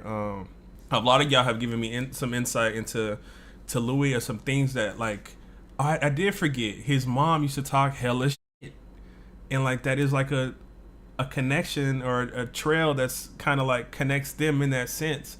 Whenever Louis feels with, he does tend to lash out or come off very I don't even want to say egotistical. He just comes off as like, you see that pimp kind of rise back up out of him, and Anderson does a great job of showing that switching gears on his face. It's so subtle, but you gotta like really be watching. Because my eyes are so bad, it's not like I ever go back and watch another episode to kind of refresh myself or pick up little clues that I might have missed. I don't do that at all. Like, I've only seen every episode one time. I haven't watched any breakdowns. I haven't gotten any extra stuff just from talking with y'all. That's the only extra that I get. Maria had a great. I do want to talk about Maria's comment. We're not gonna do the whole the whole thing because it's hard for me to even get my eyes to go. She says, "I'm late to the party. I know, but today was a long day. So here is a short disclaimer that I'm gonna use from now on because I need it. I have not read any of the other comments yet because I wanted to give you my uninfluenced opinion in reaction to your reaction. So I'm sorry if I'm repeating something that you have already read a million times. Also, I won't be commenting on a few things, but would love to hear more of your thoughts concerning the following topics: Louis and Armand as a couple and how their dynamic plays into the situation. The situation, I'm guessing, the entire episode. Louis and Armand as a couple, for me, is, like I said, Armand is still a question mark, so I don't necessarily know what to say more than just he seems to have a lot more kinder, gentler approach in his relationship with Louis than Lestat did. They've been together 77 years is what they said. So from the outside looking in, their dynamic seems to be really healthy. But who knows? There might be more to it. Even when it comes to double teaming Daniel, they was both on that together. You know, anytime they have discussions, like they're going off, talking to each other, having their little moments, and it's never like there's no, from what we're seeing, there's no tit for tat with them. It's more just normal relationship so far. How you perceive Louis and Armand's dynamic versus Louis and Lestat's dynamic. Louis and Lestat's dynamic was explosive, new, fresh, highs and lows, and it was like that almost young love where we're just trying things and putting things together and seeing what works. And now I want you to stay with me, so let's have a baby and let's just do any and everything. And Louis Lestat was trying to almost push things out of Louis that just might not have been there. You know, you turn the faucet on and there's not even a trickle of water. And then also Lestat in his I always forget that word, infidelities. Oh wow. Right, I think it's infidelities. Lestat and his infidelities and how he couldn't be faithful in their relationship or anything like that. So yeah, I would say it's completely different. And Armand's and Louis seems healthy, and Lestat's and Louis seemed like they were heavily in love, but very, very toxic, very 100 miles per hour. This seems like more of a gentle, cool breeze, almost like they're riding bikes whenever Louis and Lestat were driving a Ferrari. I will say this: describing Armand as a question mark is probably the most accurate description of the character I've heard so far, and I think that's part of the enjoyment when it comes to his character as well. So once again, let the tale seduce you or befuddle you or whatever it's doing. Is there any more questions you have in here for me? Oh, see, and that's one thing I feel like, and I don't put the blame on anybody because I said something different in the moment and I fleshed out my thought at the end of the episode and in the description. And I think some people misinterpreted what I was saying. When I said I'm paraphrasing. When I said Claudia and her travels to find good vampires, found a group that's just like Lestat, I'm saying they have a lot of characteristics that Lestat has displayed. You know, they even come from the same theater hall, the filleting, putting humans on display to humiliate them and do things like that. And I also said, I know they haven't hurt them yet. They haven't done anything bad to Louis or Claudia yet. But the way our mom was talking at the end of the episode, saying, "Hey, look, some people in the coven handle some things differently," led me personally to believe, because I don't have the hindsight of watching the whole show, so I'm just using that as a context clue to say, oh, there's potential there for these guys to be insane and potentially cause physical and emotional damage to Claudia and Louis. And that's all I was saying.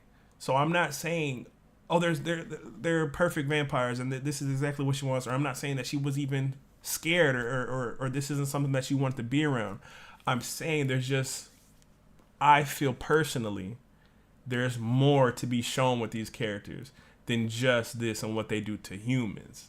I think there is potential there for them to be doing that type of same shit to Louis and Lestat, and maybe we have a moment where Claudia realizes, oh, these motherfuckers ain't too different from him.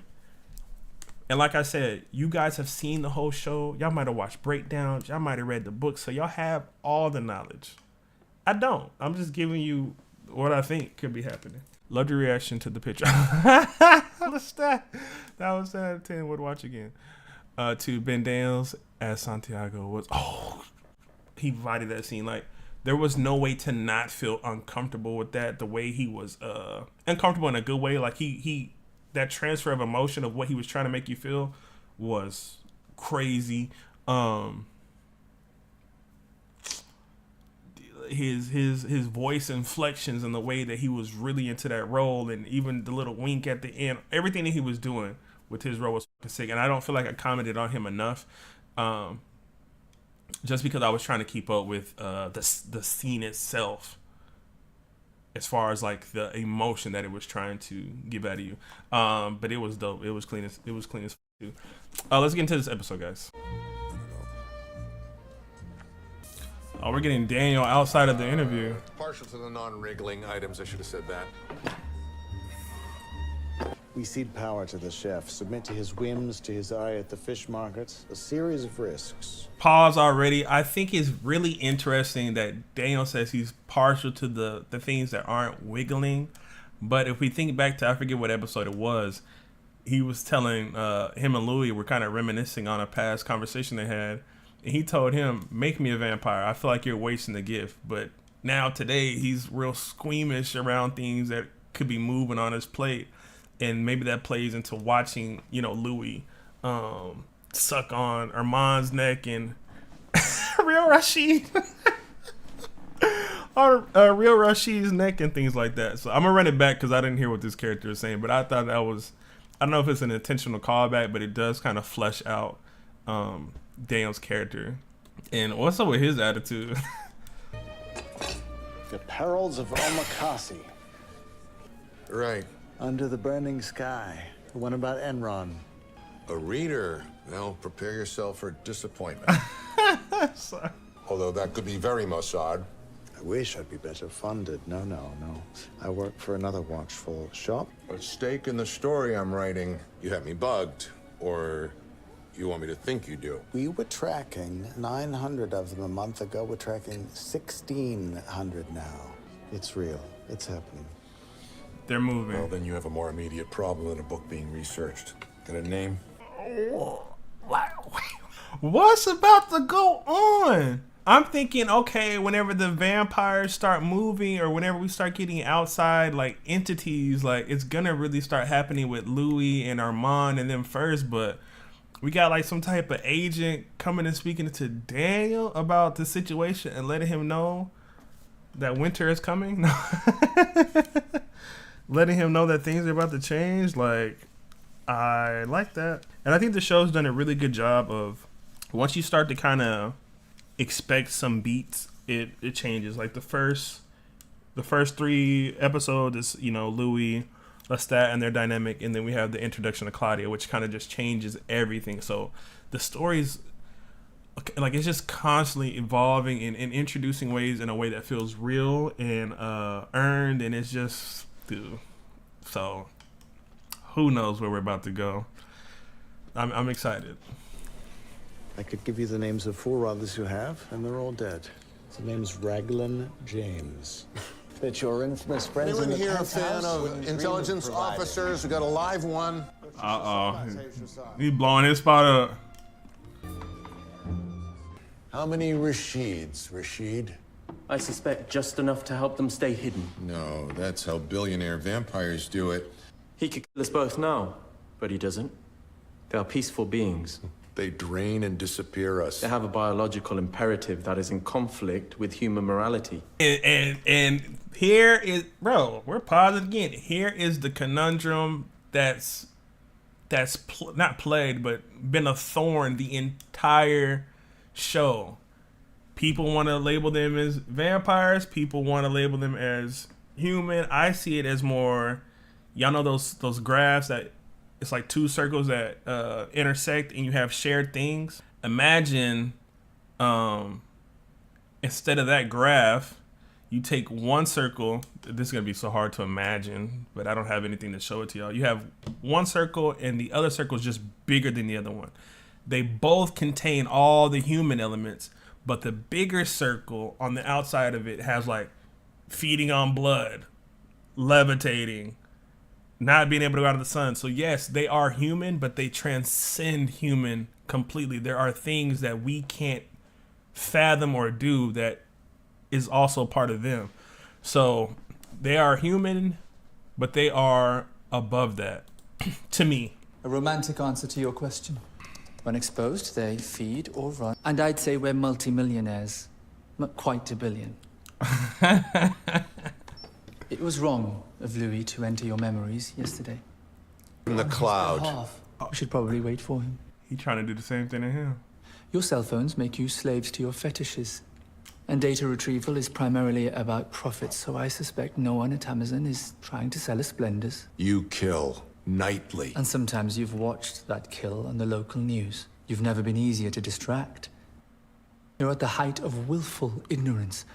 We exploit it. It was 1556 when the Roman Coven sent me to lead the shambolic Paris Coven. A face from the subcontinent, French, my fourth and poorest language. Armand's backstory. Ourselves the children of darkness to protect us from humanity. And though I managed to maintain a discipline and humility for 239 years as Satan's fool to scatter. I really gotta meet this guy. I felt his presence before I saw him. Okay. Sired by one of my deserters, Magnus. Sired by one of his deserters, Magnus, bro. The lore of Lestat continues to grow. Like he was not the reckoning, but he was the shift, the change in what vampires were doing, what they could do. Like his embellishment, that ferocity, that I don't give a fuck. Like we outside. Like my folks would say, we outside with it. Like Lestat was outside with it. We outside.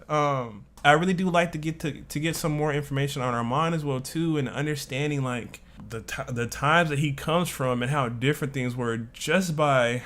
It's funny how like he mocks the cell phones, like that is to an extent a lot of us are slaves to our devices, and you think about the times that he comes from, what he's been through, and how things were then.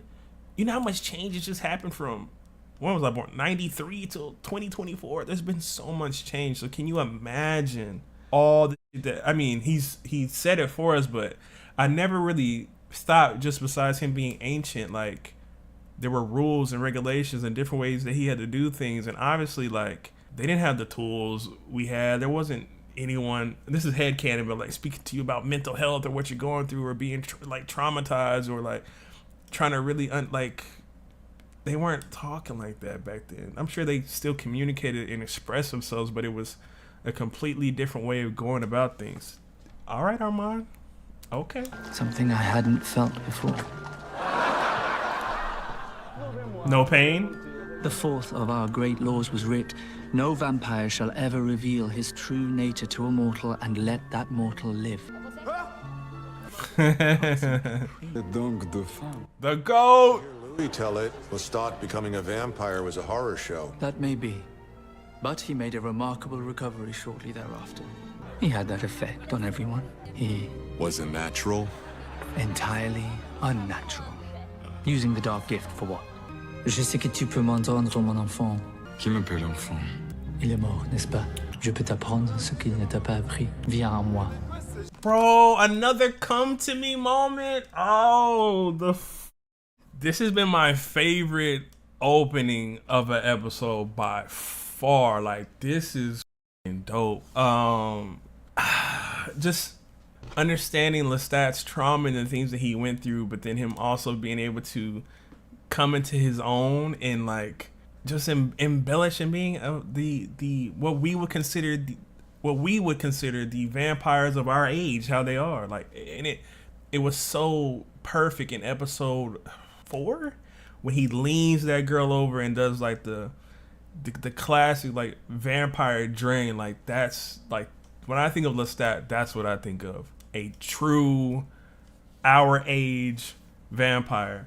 And then there's some line here that made me think about Armand too. Like, and this almost kind of leads to what I said about, like, I feel like there's more to Armand, and I feel like he's controlling things in a way too, where he's like, he just spelled it out. He said, I needed to ain't that what he said? I needed to control him, not just guide him. Like, he wanted to have power over Lestat. His vanity was heresy. I had to bring him under my control by any means. I had to bring him under my control.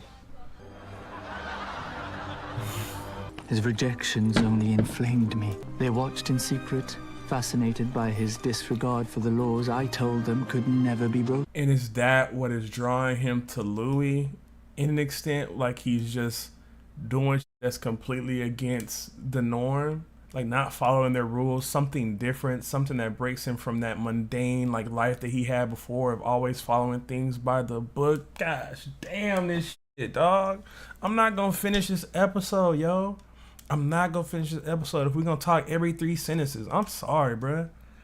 I'm sorry.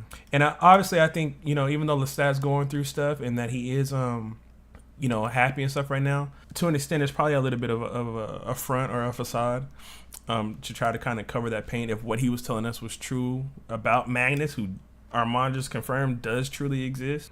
I don't know, dude. This is probably gonna be 3 hours at this rate. Nous allons nous faire rattraper. Je l'espère. Entends tout cela. Qu'est-ce? I already need season 3. Tu es toujours au centre de l'attention. Gardes-tu ce garçon commis de mémoire? Lestat?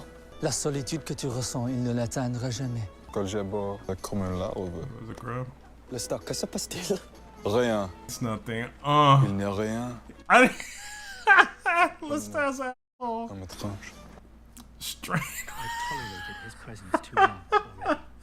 I had to act, or he'd destroy what little I had left. Lestat! Oh, getting on your ass now. Nick! That's Nicholas. Did he kill him? Tu ne lui as pas révélé ta vraie nature. Lestat can't do that. Je n'ai pas ce pouvoir. Mais tu l'auras. Relâche-le! Relâche-le!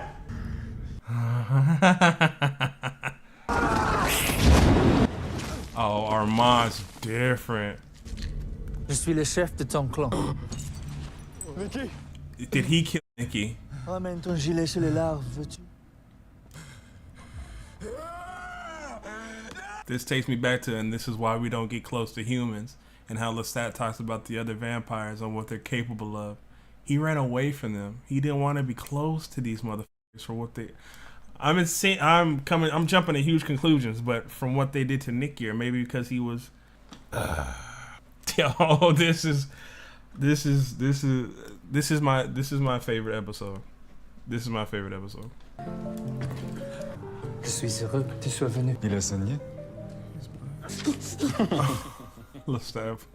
C'est amusant de vivre dans un trinité crotté qui sont... Tu vis parmi les mortels! He don't give a... C'est un arbre tombé de même arbre. You let it happen.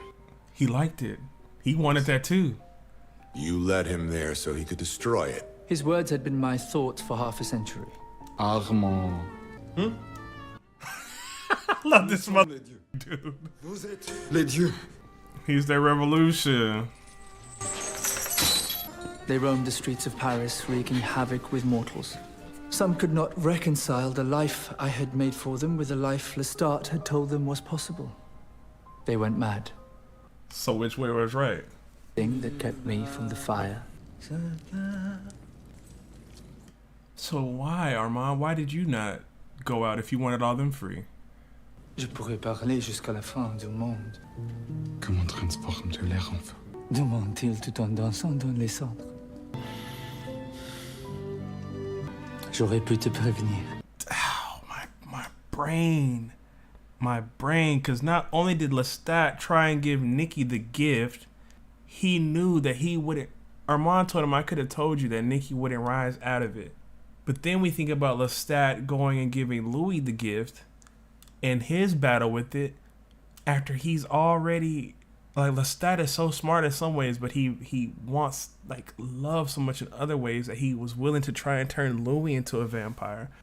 But then it doesn't work out with Louis, and then Louis ends up with Armand. But I feel like Armand should also know Louis is probably not so cut out for being a vampire. It's what? J'ai une idée. Hamlet est mort sur les queues d'une lame empoisonnée. Mais bois le sang à la vue de tous.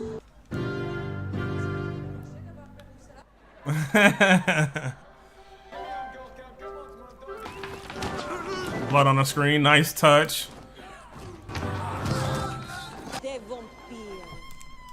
Is Armand infatuated or attracted to Louis because he's the next step in the evolution of vampire? Like, you have Armand from the old days, or what we know as the old days. Then you have Lestat, who brought in a new reckoning, a new way to do things, and then Louis is like a answer to that. You know, over time, everything changes, and there's always answers to every problem.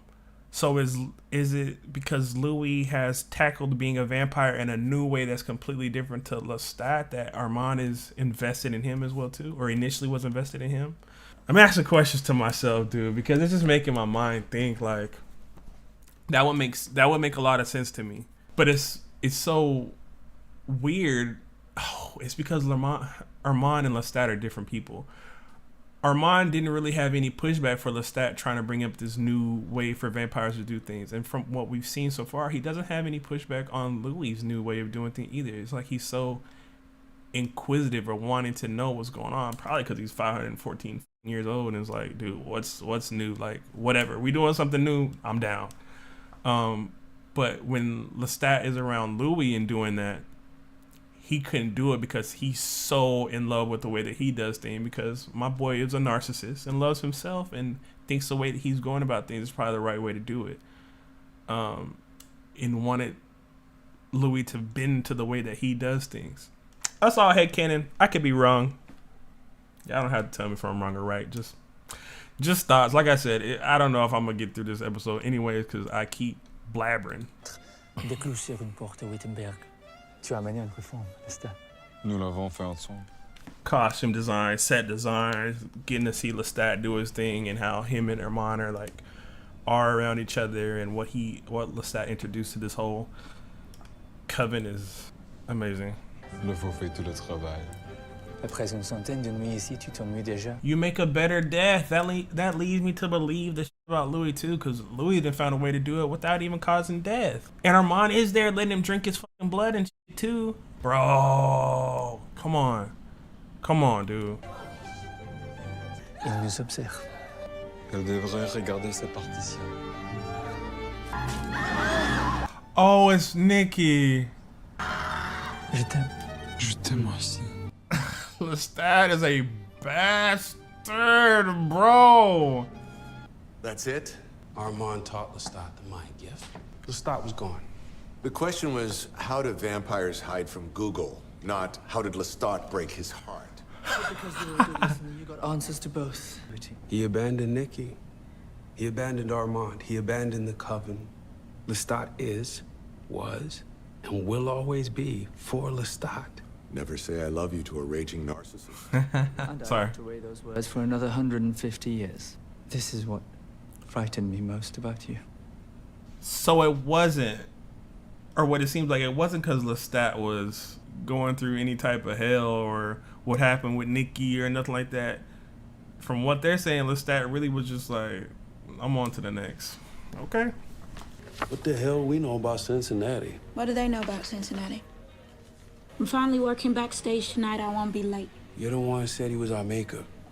Smile crooks up to the left, bunch of moles on his crotch and thighs. I don't need that. I don't know what it is that you need. I remember what I remember. I try to keep us safe. You might be having a good time now, but there's danger. And that's all that I was saying. That's all that I was saying. Yes, Claudia likes these vampires and they're not bad to them, but there is some potential for shit to go catastrophic if they find out that they're lying. And in turn, causing them physical and emotional pain, letting them know these vampires ain't too different from old boy. Armand. Swaggy. The door was ajar. If you open up the windows and the doors, you get a little breeze. Maitre, welcome to our lair. I got 3 minutes. Did I give you consent to look me in the eye, Puce? No, Maitre. My fault. I was keeping her. Have I been late once, Maitre? Have you been early once is the question I'd be asking myself. How's she doing? I've never seen her happier. The Coven has grand designs for her. You're drawn to portraiture. Hides the cracks in the walls. I like that. Show me where you go at night. You're drawing a portrait, it hides the cracks in the walls. Not just the cracks literally in the walls, but it's an outlet for him, something that makes him feel better. Bro, come on, man, come on. We are conscious death. Wolf Wangler. Loved by death. This is my favorite part. No pain. How does he get him to beg for it? Eyes down, Puts. Eyes down. This is what's called the wet room. A hateful place, you never get over the smell. This is the buddy box.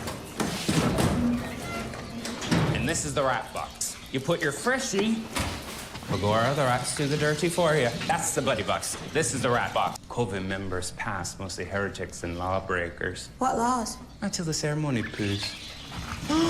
They found the heart. Rats love hearts. It's like her Ricky training. She's the boot.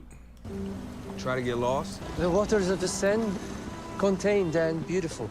There's much talk of your camera in the Coven. Yeah, right. They should ask me if they're curious. How could they when you're so rarely present? I saw enough theater back home for several lifetimes. Not much of a joiner. It is not the whole reason I'm here. No. No.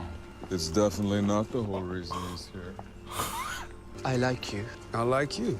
We really must work on blocking your thoughts. Bruce, I sense him now in your mind. If we were the only vampires in Paris. For a second, I felt like we were. The Coven is envious of your independence. You are too. You want me, I'm here. In the streets, cafes. Armand likes that, dude. It's not the exact same thing, but that's what really drew him to Lestat as well too. Somebody who's just different, bro. There's so much to be said about that, and I'm really starting to f with Armand as a character. Like, it seems like he's able to allow people, maybe not all people, but certain people to be who they want to be. Like, if he sees you don't necessarily maybe need some guidance to an extent, he wants to watch you do shit. So I thought he was like some master manipulator, but maybe he's not. Maybe he's just letting people do what they want to do. Then what room is there left for me if you have not found yourself? No, there's room. We were circling each other. I was putting him in a very difficult position. I was supposed to be luring him in, but the opposite was happening. Arguing is foreplay. Some of my most profound feelings and thoughts were taking shape. Deeply excited and driven to form new conclusions about myself and vampiric life in the abstract. Something wrong, Daniel? He's like, listen to me, bro. No, it's the computer. So where's Claudia at this point? How's she doing? What's she doing? I should have, man. See, this is what makes me wish my eyes were better. Cause what the f was he looking at? Hold on. How do you do it? How do you get them to accept death? They'll never hear you in the front row with your head down. First thing I do is have a chat with my scene partner for the night. In short, an actor prepares. See you on stage, Claude. And what was your shabby life in Chicago before the vampire brood? I was in Springfield and little trinkets at the train station. You were an orphan. Could say that. And an orphan again. We have that in common. Estelle told me you were the youngest. Oh, really? You're also the strongest. Figured you got the best blood. My maker lies in the walls downstairs. Sorry. Oh, don't be. He deserved his death. Louis, who's from Chicago, yes? Just outside it, Gary, Indiana. Stick with it, Puss. You're almost there. And we just found out he's the strongest. He's the one prying, and he's got some shit going on with his maker too. They are in a little bit of danger. And it's empty. I can't see the bottom of it. But if evil is without gradation, and it does exist, this state of evil, then only one sin is needed. That's Dude. your argument. And that's like a conversation to be had. There's degrees to it. Every vampire is not the same, dude. He finna say something to get him killed. Is the product of the ability of humans to make abstract what is concrete. Will you two kindly shut up so I can hear the music? Then surely there are degrees and variations to goodness. The goodness of the child, which is innocence. The goodness of the nun, who lives a life of self-deprivation and service. There is no black and white. You only want him 'cause you're feeling blue. Get him, Lestat. He'll never run his fingers through your hair. Hey. I don't know. He's so fucking petty. He's not really there, but it's... How long are we going to play games, Louis? Before you say it, let me tell you a little something about 18th century Armand. Lestat was my companion in America. And where is he now? I want you to say it. I killed him, and he fucking had it coming. Well, you gotta kill me now? What does that mean for Claudia? Did she help you? Yes. No. You broke one of the great laws. I don't know any great laws. Lestat never told me shit. I told you I loved you. Go away. Calm down. And you said nothing. Back to hell with you! Louis? This episode better not be getting ready to end. I know that much. I need a little more now. That speech says what's been shown with Armand this entire episode. He lets things happen. I'm still the only one you trust. Kill me again. The only way you know how to love.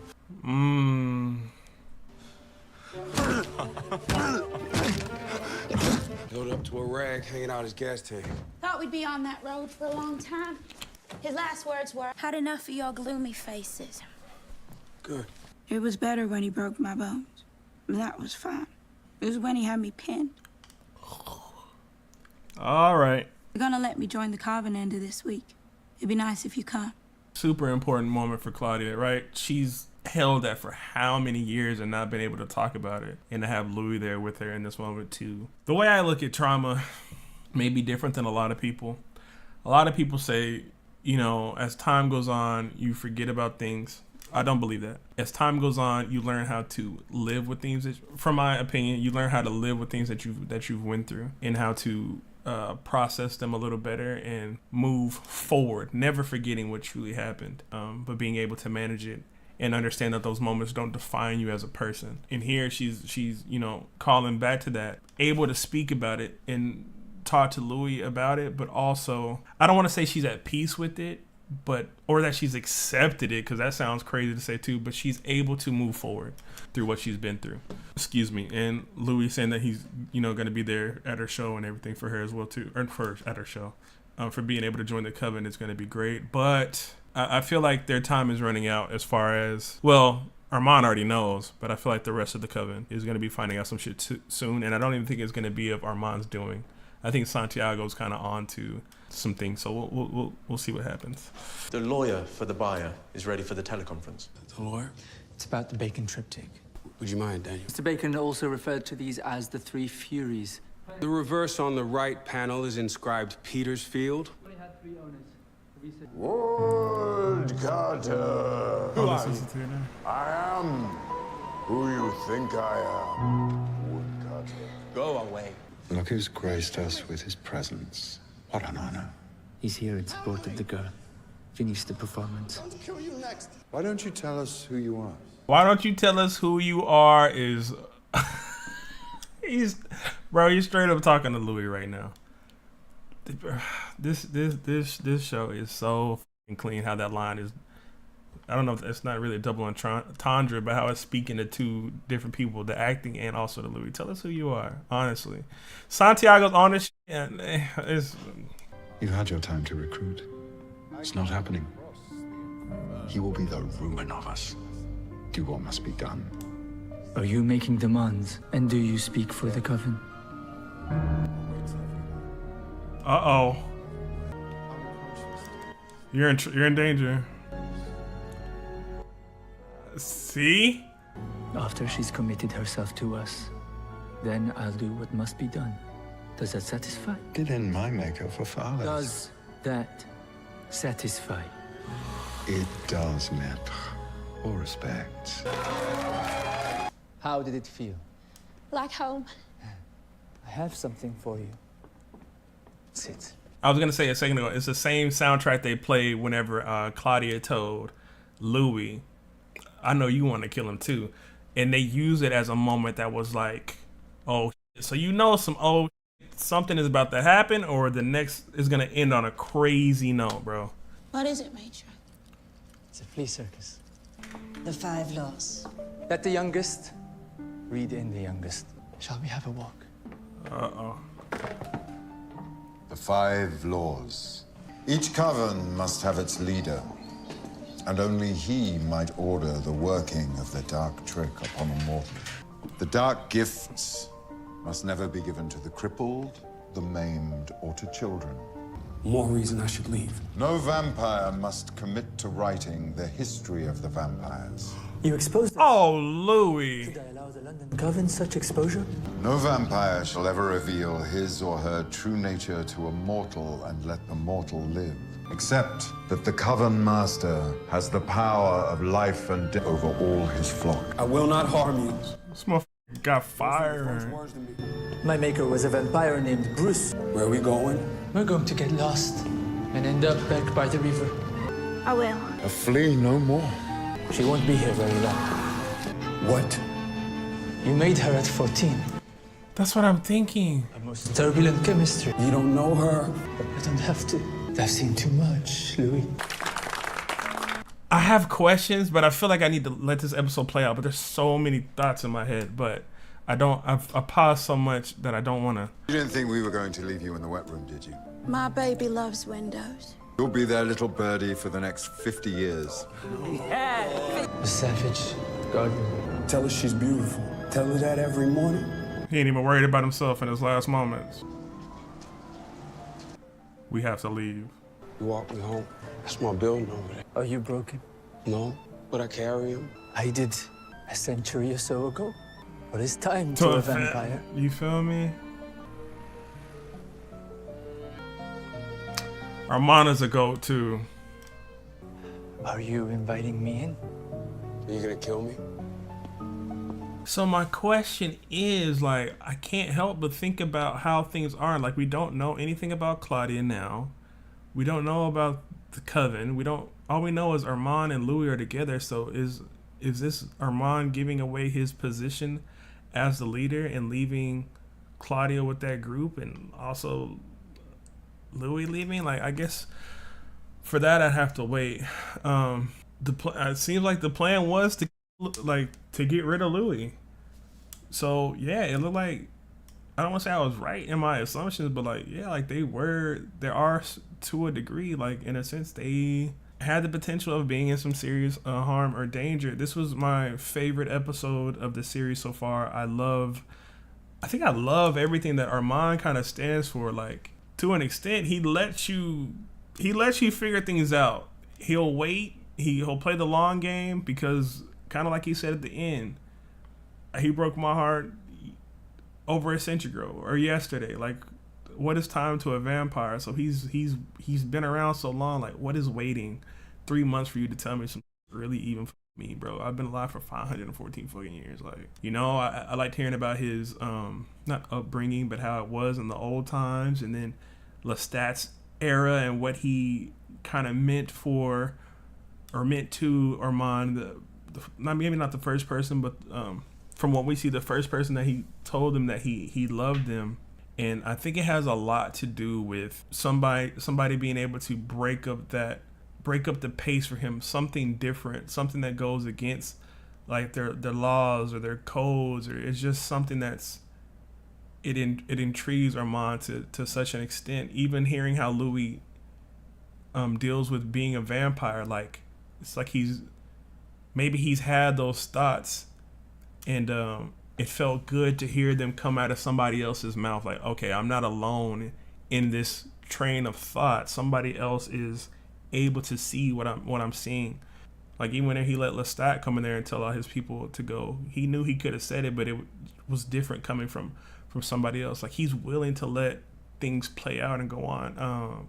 Hopefully he's wrong about what he said about Claudia. Like, it's gonna make her mind go crazy and she won't be able to control it. I hope Armand's wrong about that. Dude, his character he's in second place. He's behind Lestat for me. It's Lestat, Armand, and Claudia. I do like Santiago too, though. I do like Louis too, though. And I do like Daniel too. I don't know, man. They're all great characters with a lot of depth to them. Is if you give them a chance to try to understand them and see what's going on with them a lot. We got Nikki this episode.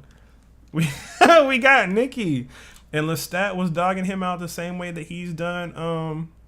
The same way that he did Louis. You know what I'm saying? The same way he basically did Armand. He did Armand. There's something to be said about understanding who you're getting, though. So for Armand, I do feel bad for him, but you knew what the he was talking to you because he's with Nikki and you see what he's doing with you. So for him to break your heart, you can almost kind of like expect that. Like, we've all had a life before. If you start talking to somebody and they're still talking to somebody else, and then in turn they end up cheating on you, can you be surprised they were talking to people before y'all even started talk? Like you know what time it was. Not to say that takes any points away from Armand and how I feel about him. It just is what it is. Like, you gotta see people for what they are. And Lestat, like people were saying, it seems like he might just be caring about himself, even though he does love people and stuff like that.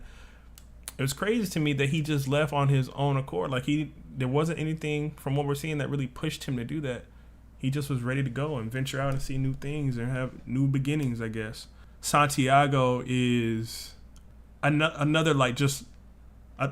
excuse me, I don't want to diminish him to say he's a vampire, but like another great vampire that he's scary to an extent, because we know, like, he's awesome. I don't give a type shit. Like, he don't give a and he's smart and he's trying to learn and understand what everybody's doing. And they talk about him being one of the most powerful ones, and something about his maker getting destroyed by Armand.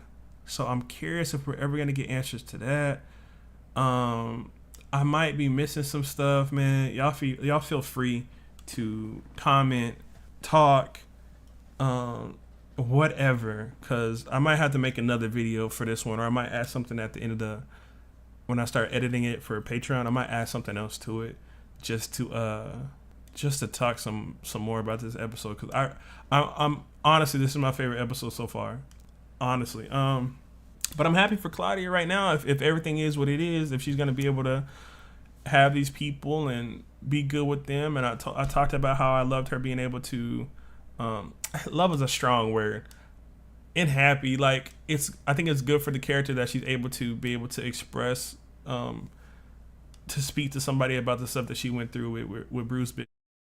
And I know probably that whole thing even being added in is a big talking point for the people who've read the book, because what you guys have told me, like, that doesn't even happen to her. That doesn't even happen to her at all in the book. So we can discuss that if y'all want to discuss it. We cannot discuss it if y'all don't want to. It's up to y'all. I don't know what else I want to say besides thank you. Shout out to my patrons for just rocking with me on these, communicating with me about these shows. I'm sorry when I don't reply, but like I said, y'all know my eyes is not the greatest. They're getting stronger, they're getting better, but it ain't like I can't I can't always get to them, but y'all are good talking to each other, so it's whatever. Thank you. I appreciate y'all. YouTube, if you want these early, man, if you're watching this on YouTube, that means we probably already done with the series and have moved on to some other stuff that we want to watch. So if you want to watch these early or along with us, I'm not gonna say you need to be on Patreon, but if you want the full, you know, $5, man, it's cheaper than a number 2 meal at McDonald's. You feel me? Y'all have a good day. I appreciate you guys and take it easy. What is going on, gang? It is your boy Taco. I will be honest with you, for this episode, I am counting on this episode to be magnificent because today has been a day. So I'm gonna need that to wake me up. My eyes are a little red right now. I just got out the shower, so don't worry about the eyes. It's not like nothing's going on. They just take a while to get clear after I hop in the shower. Shout out to the patrons. I appreciate each and every one of you for supporting these videos, for supporting me here, for helping these be made. Y'all are literally funding everything. Shout out to you all on YouTube as well. I told y'all episode 3 was was probably my favorite episode, getting to see a little bit of Lestat's past and also getting to dig deeper into Armand and see what's really going on with him. A lot of y'all were commenting about little subtleties and things like that. Like there was a little section I missed, which is just like my eyes and stuff, but where Claudia's kind of looking around after they tell her, you know, she's gonna be rewarded with being a child, playing a child for 50 some odd years, and the look on her face, I just watched it right now. She's like what the like she wants no parts of that. Things that I'm kind of picking up on, Santiago seems like they've already said he's the strongest. They've already showed him to be calculating, kind of pushing back on Armand, which is something that I noticed in the Coven. Just because you are the #1 guy doesn't mean that people won't push back on you. So, and he was willing to, or Santiago was wanting Armand to get rid of Louis. So he's down with killing or finding ways to deal with, I don't know if killing is the word per se, but finding ways to deal with other vampires that aren't technically part of their unit or their group. So I do worry for Claudia with them, regardless of if it goes good or not. I just have worries for her just because of everything they've alluded to about these guys. We've talked about it a few times. Y'all were like, oh no, you know, they're not bad or whatever, or what she meant by it, but I'm just going off of context clues that are there. Louis, I think somebody even said, like, I glossed over it in my reaction. I didn't really, because I feel like sometimes I don't want to say get a bad rap, because usually everybody's pretty, I don't want to say neutral here, but I've noticed from other comment sections, based off the way somebody's reacting or giving commentary, and based on some of the people in the fandom, it gets kind of explosive. It hasn't really done that here. I think I kind of, I don't know if I probably do lean a certain way, but like it's not real heavy. Like I'm on everybody's ass. Oh, so I try to not go too crazy on Louis at times, because I'm like, let me chill, because I don't want nobody feeling like I'm just bashing the character. But he literally didn't give Claudia the information to let her know, hey, look, I told Armand about Lestat being my creator and how that ties into you as well too. So she didn't even, somebody, I forget your name. I should look you up and give you your credits. But my eyes, yo.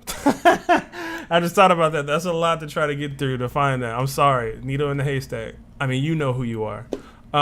So I don't take credit for that. You pointed that out and were like, it's crazy that he just didn't even give her the information so that she could make a choice on what she wanted to do. So she's in danger, and then Louis just ran off with the guy who was about to kill him. With that being said, let's get into this episode. Let's see what we're in store for. And if I do stay kind of groggy throughout this episode and I feel like I'm not giving you guys what I want, then I'm going to just cut it off and then I'll finish it in the morning. Because like I said, it's been a long day. But we'll see how it starts and if I'm up to the challenge of not just sitting here like,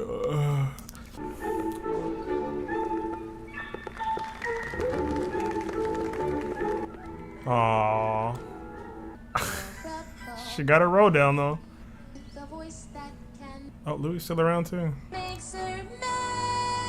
she's locked away in trees and It's funny because the song is kind of speaking to her wanting to like explore and go do things and stuff like that, but it's like it's kind of flipped because it's like windows open, sunshine, stuff like that, things that we know she can't technically have. And then I think like even the title was kind of cool because it said I want you more than anything, and it made me think of Lestat. And then we see the vinyl, it goes straight to the vinyl and the music, and that made me think about Lestat again too. I'm like, obviously I don't think it's a callback, but it's just like it feels very Lestat-ish. And then obviously they're in the theater, which he was part of the theater, so I feel his what's the word? See, this is the thing about me being tired. I feel his spirit with that going on. And then also I feel like I Want You More Than Anything speaks to Claudia and Louis as well too, because he's been yearning for things this entire time too. And Claudia also wanting you more than anything. It's like almost it even ties into the song. Like I want to be free. I want to do things. I want to go out. I want to be on adventure. Well, it wasn't really adventures for her. It was more of I want to meet other people like us. I don't want to be trapped and held down by the wrath of Lestat. But I like how it feels like the title's already spoken so heavily to everything. How did she like being infantilized? Coven life requires a letting go of the self. She carried her water uphill like Doesn't that speak to Louis and Lestat's characters so far? Armand speaking to the rules, the things that come with this new found family that you have to follow. And Louis got like, let's talk about how she actually really felt about it. Like, nah, she wasn't fucking with it for real. So I like that both their characters stay like to their foundation. Bro, this is the thing about being tired. See, I'm forgetting words. I'm a baby. Madame, your daughter is bewitched by the window. Get away from there! Yes, madame. The gate is free! Yo, hold on. Yo. I feel like that's foreshadowing as because the story that they're telling already kind of ties so much into what they're actually or what she's actually going through, but flipped. Now the little birdie is caught in a trap. I think she's in, I think she's in danger, yo. I might be proven wrong, but Where are the canapes? and she died. The play was a hit. An unmitigated hit. They added shows, Mm-mm. added seats, sold souvenirs. Parisians who'd long disdained us, How did the Coven take it? mostly with good They were grace. bitter. I hate this song like I hate my mortal father. Bro, I'm gonna stop after this one. I think. But and I was talking about Santiago and how he just he seems to kind of not with them really. And now he's saying, "Oh, like I hate this song." I feel like they're giving us little nods to what is really gonna play out. And it was like Claudia in the play she dies. I'm gonna leave it alone because if I am wrong, I just want to hold that wrongness until the end of the series, and then maybe I can be like, all right, I was wrong. But if I'm right, I don't want y'all to be like, yo, Taco, you're on to something. I don't want that. So maybe I just gotta stay out the comments. I think this is officially the last time I will probably look at comments because I have a real strong hunch, and I don't want to come off that hunch. And I don't want. There's no way for y'all to tell me if it's right without ruining it, right? So yeah, I have to stop interacting. So I hope y'all understand. If you need to tell me something that's not related to what I just discussed, you can private message me. I will reply, but don't talk about what I just said to me. Y'all can talk in the comments about it all day. I'm not gonna look no more. And Claudia, if you do absolutely nothing else, at least enunciate. Those are my notes, but By the 500th performance, Claudia was beyond bold. it wasn't on me. It was sabotage. It wasn't my last time because the play itself just embodies everything about her. The 500th time she's had to go out and be a child again. Knowing what we know every day of her life for what, 50, 60 years now she's had to be a child or trapped in a child's body. Come on, man. Bromidic, unacceptable. Yes, Maitre. So, explain to the company why the 500th performance of My Baby Loves Windows felt more like a slug than a celebration. Maitre, I think I'm a fierce vampire trapped in the body of a little girl, buttoning up this dress and singing and smiling while the mortals laugh and point. I have lost my passion for work on stage. I think I prefer backstage work.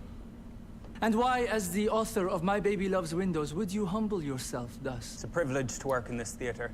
I do what I'm asked, and I do it gratefully. Your nomadic passion, Claudia, owes your playwright an apology. You'll no longer remove your costume. Oh!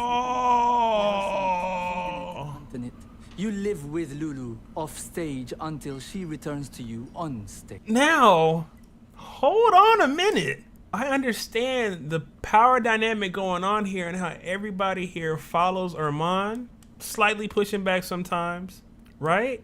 But I mean, what he's doing to what he's doing to her after she even expressed herself is fuck. And I don't even, you know what? I don't see it as maybe harsh because his mindset is fuck. But from him thinking about it, it's probably not too harsh. The motherfucker been alive for 500 years, and for 250 or 300, he was following these crazy rules. So putting this structure on somebody probably doesn't feel so bad for him. But my issue, Louis looking at her and almost like if, I mean, hey, this is what you wanted. Like, shit, we here.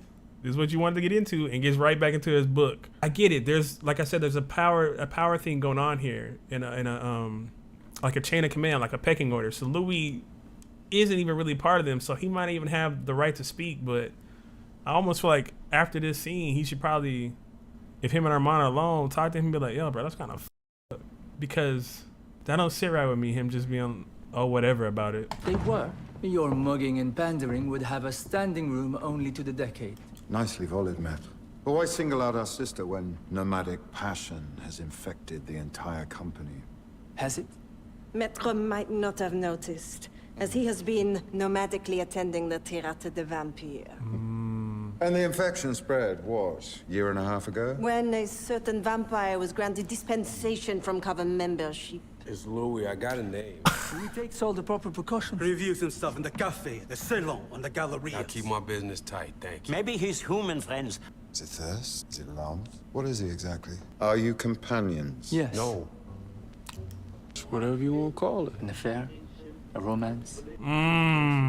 Old wounds being reopened. Louis unable to say what he is with somebody in a relationship. It's hard for him to express love and things like that, but obviously Armand's gonna have a different approach. But I wish they would talk about Claudia in this moment instead of what's going on with them. Like, this is great. What we got is great. Just not a companionship. Oh, God, how do you manage it? We see each other when we want to. It's not easy for me. You don't understand the danger I risk every night for you. Progress? Only shit to work when I think of shit that pisses me off. Yes, that would help. Okay, then. I'll come around more. I love you. oh, he said it.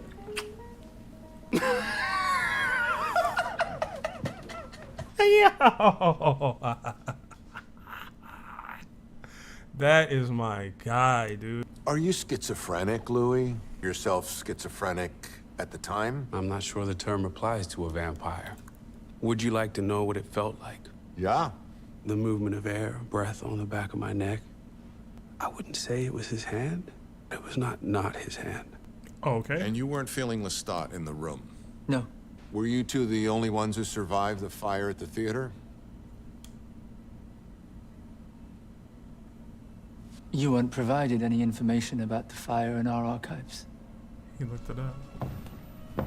In high school, you told a girl you'd only do her if she had a paper. They've been removing shit from his brain. Sorry. This is what I was talking about Armand and his like that. He was, I can't even talk. I'm too excited. When he was doing stuff in like episode 2, he was doing some shit today then. One of my researchers found it in the Beinecke Library in New Haven. She thinks we're working on a book about the post-war reconstruction of Paris. Claudia, violation of the third great law, still journaling. You can't document anything. No vampire must commit to writing the history of the vampires. Law 3. It's not the history. Random thoughts is a habit. Read me some. Celeste and Estelle hate me. I hear their petty insults in the middle of our scene. You know what we call Celeste behind her back? Marie Celeste, because her talent disappeared without trace years ago. And Estelle is so far up Celeste's ass that she doesn't need a coffin to sleep in anymore. I do hope there's something juicy in there. I do like him though, even though I'm skeptical of him. Go on. And he's got her back, it seems like, for now. Maître has a gravely attachment to the laws.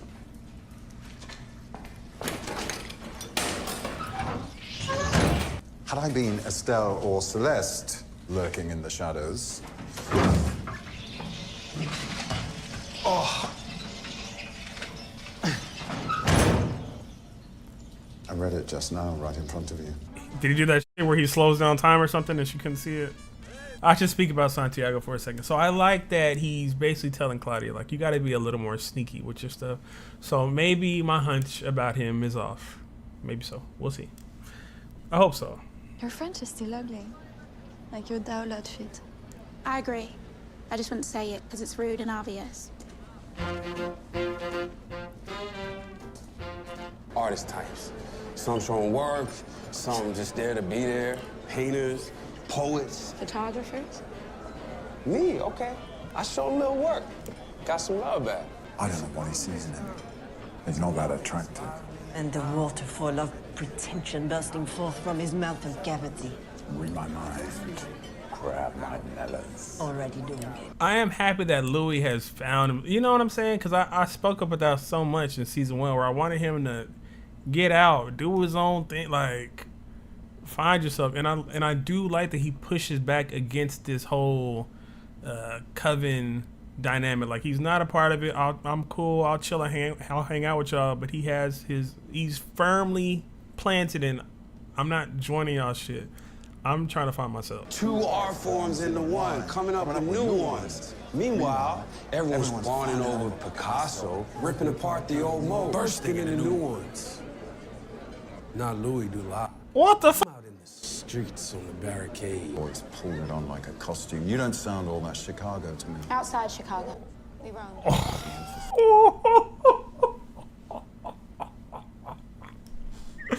This motherfucker is cold, bruh. That's what I'm saying. Okay, I'm back on it. I'm back on there. I hold the right to change my opinion at the drop of a hat, a dime, whatever the saying is. Santiago is a potential menace. Potentially a menace. He's bumped heads with the leader. He talks shit to Louis in his face. He don't care, dude. Oh, it's mimicry that you good at? Like a parrot? Like a gent with the upright downstairs. Or an organ monkey? Anything else you want to say, buffoon? I couldn't hear you from the other side of the table, but you got my attention. I love Louis clapping back. We talk. I think Sierra's reaction corner, and I forget who else mentioned it, but they were talking about, like, don't forget the motherfucker is a pimp. Like, all right, he might seem a little timid and nice or whatever, but motherfucker, I'll get on you. So y'all don't know, but I'm a very combative person. I like to argue. I like to be petty. I like to talk shit. Like, I grew up on that. Like, that's how my whole family is. That's how everybody in my neighborhood was. Like you had to do that for people not to pick on you. Toxic. It's toxic, but that's what we did. So I am just fond of shit talk, and I'm in your face with it, and I'll fight you. And because I guess it's vampires to the 10th, so it's ramped up to the 100th degree, I will zoom across this table and threaten to rip your tongue out. And I love him showing off some of those, like, different powers that they have and completely mimicking him and how smart he is and understanding, like, that dialect is not, that ain't Chicago. Sounds imported a little bit French, like New Orleans. Why don't you just go ahead and say New Orleans for me and see how you say it? Clean. Louis decided in his mind at that time, I'm gonna fight back on you, because he started calling him a parrot, and I'm like he's belittling him as well too. So I just like tension. Attention. Take Uh-huh. I said enough. Good boy. You two want to act like fledglings do it in darkness. And then Armand like flexing. I mean, y'all see, I'm super anime manga guy. People flexing their power is icing on the cake for me. So all that was amazing. And then you have him coming in and demonstrating how he could fuck all y'all up. Ugh, I live for that. I live for that. I live for it. Come back. Always something interesting happening there. Maybe before the war, more than now. Then I'm really... This episode's clean. Sometimes a laker, like this one. Dashed in there by mistake. I didn't mean to bring that one. What makes fragile about this man? If you knew the man, you know he was anything but. A happy mistake, then. You caught the soul he is hiding. Framing the door. The look he's getting from the stoop across the street. Is the look a warning? This is what happens if you play in the street, thinks the mother. Or is it the friend of the boy he used to play with? Hell of a shot. Who took it? A young American, like yourself. He has the eye. I think you do have the eye, like I have the eye. We know it when we see it. Only 5 prints left. You should buy one from me. You'll get a good price. Oh, shit. I didn't know he was dissing him that hard. Somebody critiquing what he was doing and saying, like, technically you ain't got to give, but you have an eye to know if somebody else has it. Like, that sent him through the roof. And I guess with everything else that was going on, he just was fed up. Especially because that's, like, his passion right now. So, I mean, I get it, but that just caught me kind of off guard. I wasn't expecting him to blow up. I think I've seen it somewhere, like in a book or something, right? It's not mine. That's Fred Stein. Stop it. Unless you're going to tell me. Stop it. Oh, he's been with both y'all's heads. Don't neither one of y'all know shit. I can't piece it. It's gonna irritate me because there is purposely like small, like I can't. There's nothing for me to really work with. Why are all these in there? Don't ask me. We've been staring at them. I didn't put these here. Probably Rashid confused them. No.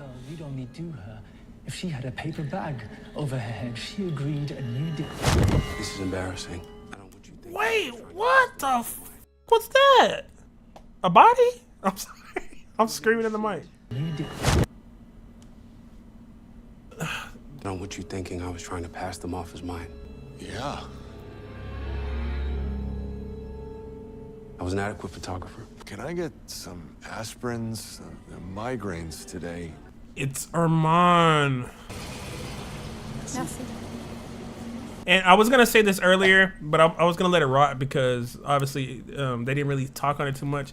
But I like her and Claudia's interactions because, for me, she found Claudia when she was still looking for people and getting that dress from her. It almost is like she represents to me a little bit of Claudia still being able to, like outside of the costume that. The Claudia that we knew before, the bird that was flying. So whenever she interacts with her, it's almost like they kind of talk about that. It's almost like it seems like this character kind of looked down on the theater a little bit, like, well, like, why are you doing this? Like, this isn't really what you were wanting, right? But I could be wrong. I'll take it out if I'm wrong. No, my French is terrible. It's better than the plays. When you went out the window and you cracked your neck, yeah, that was good. And the song came back again. Oh. Bro, they are talking in so much code. When you went out the window and cracked your leg, when you went to go be free, but you hurt yourself in the process, but you were still being yourself, that was great. And then Claudia, not class back, but she rebuttals with, but then the music came back. So as I tried to, like, I'm on a ledge, but as I tried to go free and I broke my leg, like the music, which would be like the coven or just this mockery that she's having to put herself through, there's always a reminder that it's still there. That's what I'm getting out of that. And like I said, I think I hate to be like I was right, but I think I am onto something a little bit about what this character represents for Claudia. I should kill whoever wrote it. Claudia, you're needed in the wet room. I'll be there in a minute. I have to know if that line is directly from Anne Rice or if that's something that's added in here. I don't know if any of y'all can tell me that, but that's something that I would love to know. Actually, the whole play. I'm not the whole play, but the song, the things that they're doing with the play, and how it kind of mirrors Claudia's real situation as far as like the words. Is that Anne Rice writing, or is that something that's added by whoever's producing the show? If that's Anne Rice doing that, dude, I mean, it's probably easy for her, but like somebody like me, like that's truly making me be like a super fan. Like, how are you juggling all these like characters, concepts? I'm gonna make this into a play, but it's still gonna be speaking directly about her, what she's going through, but not really, because you have to really look at it, because I'm saying like stuff like she wants to be in the sun and stuff like that. Like, you know, she can't do that. So you have to almost decode it as you go through it. Like, if that's coming straight out her brain, dude, she's obviously it's been amazing throughout this entire time, but dude, I'm literally in awe. You want to ride home? I've only been at it a few years. This one man's a Vampire. I'm out there prowling for the moment. Do you know how many great shots? Bro, we're not getting through this episode. Okay, now I'm understanding more of why that pissed him off. Like, he is only able to do so much because of what he is, which speaks to what's going on. Aaron Rice, what the fuck? Come on, dude. I see why y'all was pressing me about this episode. Like, yo, Taco, hurry the fuck up. I need this. I need the episode. Gordon Parks fella you put in front of me? Guy spends 3 or 4 days with folks before he even picks up a camera. Tell me one thing wrong about this photo. Well, for one thing, I'm not in it. Yeah. And you see here, in the corner. And on this night, you only had 8 frames of film on you. Haunting set of clouds moved in minutes after your last shot. A little patience. What light through yonder window breaks? It is the... Yeah. Is... Romeo! His inclusion into this is hilarious. You spend the day and night in the dress? Is this some acting process? It's a punishment. Because you don't like flapping your arms in that stupid play. Oh my, I'm sorry. I cannot stop pausing it. So yes, it's the bird that wants to break free, and this girl does represent what Claudia was before, because she found her, or not found her, but ran into her and saw something in her before she had to be put into these metaphorical shackles, or this bird cage that she's in now. Like, dude, this is I don't want to keep pausing it, I promise. We're gonna talk about that. Lieutenant. He said I want to know what love is before I die. Sounds like a lie. I thought so too, but then he shook so much when I took my shirt off. Gave me food. I know it sounds like a joke, but when there's death all around. I saw the war too. I like her character too. Boulevards of framed time and space. The oil dead still living, still fighting. When you are the oldest suit in town, it is a comfort to be among your contemporaries. Qui êtes-vous? Qui vous a autorisé? Rest. See, he's... Not the art, the apology. I do not enjoy using my powers like that. Seemed like you did. A lot of complexities right there. I'm not gonna pause and try to break it down. Let's keep going. Remember me? I don't like you parading her around in that baby doll dress either. Finally, I've been waiting for this to say that. Thank you. Shit. It all makes you look weak. The Adoration of the Shepherds with a donor. A contemporary of my maker, Marius de Romanus. Donor in the title was my maker. The canvas painted in my maker's studio, and in this case, the donation was, what is the modern word for it? In kind. The abuse in the brothel was such that he cannot be sure that is what his parents sent him to work on a merchant boat in Delhi, when in actuality they had sold him to the ship's captain, shackled on the boat. I served him with all my heart.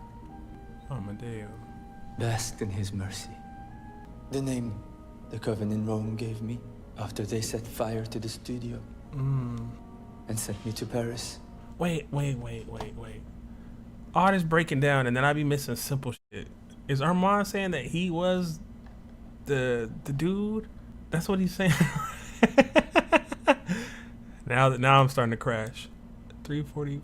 I gotta go back. So I might take this out, but I gotta get an understanding of of this little bit right here. I do not know anymore. No one has painted me in over 400 years. Sorry to disturb you, maître. What is it, Romain? I look French. No, it's not right at the front because your chest's out. Yeah, Armand or Aaron just went. Aaron just went. I mean, crazy, but that was so sad. Like, you asked me who I am. I truly don't even know. I've been here so fucking long. Am I? What did he say? The job that I don't want, or am I like I truly don't know. No one's painted me in over 400 years. Is that what does that mean? Like nobody's made me or try to like reflect, or no one's tried to evaluate me in so long. Like I don't even know. I don't know what he means by that. I'll probably have to hear it a couple more times to get it, but I'm sure you guys in the comments will be all over it. So let me know. Maybe I seek it out. Maybe I chase after it. Why? But it's something to think about, because even in between the dark things, there's something broken in me. You got blood on your eye. Ah, I bled through. Ah, don't move too much, the pins, huh? I'm leaving a trail. Claudia! The show is a hit. The show is our cover. Tell me again what it is. I just want to watch the bouncing ball. It's 15 minutes and I could pretend. It's a degrading 15 minutes. I missed a chore and made a friend. And before you tell me to make friends with the coven, I can't, because they've all turned inward too long ago and you know it, which is why you run to lose. I have let you whine and have your say. Most in my position would treat you no better than you treated your maker. And the friend you made, you will not see again. No, that sucks because it's not just a friend, but it's the leaving the cage. It's being free of y'all. Like that's what that is for her. So for you to tell her no more of that is like you're going into the cage and you're staying there, and you're not gonna do the bare minimum. We need you to prance around and do all kind of stuff.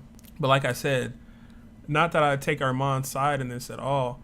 But from what he's been through and his state of his mind and how long he's had to endure things, even when people express things to him, you talk about doing something, he's like, that's 15, like he said it, that's 15 minutes. And even if you do that for 50 years, to him, that's probably like 2 weeks. He's like, I don't give a f*** to do it. Like that ain't shit. What he probably thinking? Too old to play Hamlet. Too young to play Polonius. Or join your maker in oblivion.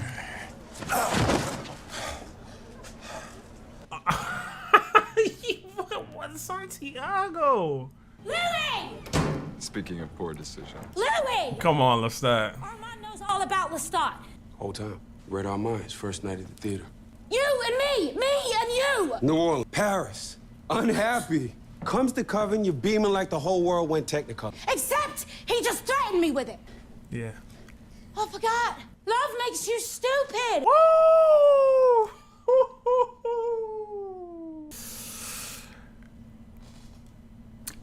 I ain't gonna judge you for that, because love makes me stupid too. I be doing some dumb shit, Louis.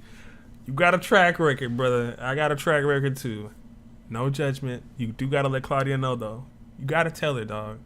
No matter how you felt about her being happy in this moment, you gotta be transparent. If it's you, me, but then you feel me? Was it you, me, you when you was looking at motherfucking Lestat? Let me guess, he's your companion finally. Picked another one over me! You picked the Coven! You left me! Go sit in your choice, sister! Hey, that's what it was. That's why he looked off at that book when he was reading it. He was like, this is your bed, laying in it. Which I don't, I can't judge you too harsh for that, but it's a little fucked up, but I don't know with you anymore. Not just you, all y'all. I don't know. I'm not gonna try. I can't try to break that down, dude. There's too many variables. There's too many sides to it. Like there's way too much going on right now. There's way too much going on. Don't want to take a stab at it. So we get the confirmation, kind of that, bro. Shout out to everybody writing it, everybody acting it, leaving these little crumb trails for us to figure out along the way. John Anderson's acting in that moment, whenever he looked up at her, whenever she was, they were talking to her about the play, and he was like, fuck it, and went back in his book. Like, we wait until the end of the episode for that moment to be earned where they talk about basically addressing that. Yes. That's what he was thinking. You made your bed, lay in it. This is the decision you want. I kind of forgot what Claudia was saying. I feel for her because she feels like Louis is choosing another romance over her again. However, Louis did go 5 whatever with her trying to figure this shit out. But, however, you created her. None of this, you didn't even have to put her in this situation. I don't know. Because you can just go back to, well, then this choice, but then this choice, but then if they had to kill Lestat, and if, and what if, and all, like, it's too much, dude. We're here now. Just, let's move forward. And Armand definitely has more sides to him. Shall we hunt? Santiago. 3rd floor, balcony. Keep a watch. Eyes, ears, and mind. Santiago run up like motherfucking Dracula, and he flying. I'm telling y'all. I don't know why y'all try to tell me. I don't know who it was. Like, everybody kept trying to explain. Nah, good vampire. That's not. I didn't just mean that line. I meant the context, the implications. Motherfuckers been fighting. Like, I almost want to be like, how y'all even say that to me whenever we have all this going on now? Like, were y'all just trying to keep me off the path or whatever? But like, we're legit watching it play out where it is so dangerous for them. So I don't know what y'all were coming from whenever y'all try to tell me, nah, he meant good in the sense of, that's not what I was saying. I'm saying these niggas have the potential to be diabolical on them. But then some of y'all say y'all ain't read the description, so hey. And I don't be explaining shit all the way correctly because I'm very impulsive and I just be typing and then my eyes get tired. That's how social media works. If you leave something's not completely tight, it leaves room for interpretation of what you meant. So maybe it ain't y'all. Maybe I'll put that on me. That's my fault. But we here now. But I just told y'all, that was a few hours ago now, where I told y'all, hey, look, I'm finna watch the episode. That was 3 hours ago, and I need to edit it too. So if any of y'all are awake, I know y'all like, fuck, like drop this motherfucking episode, Taco.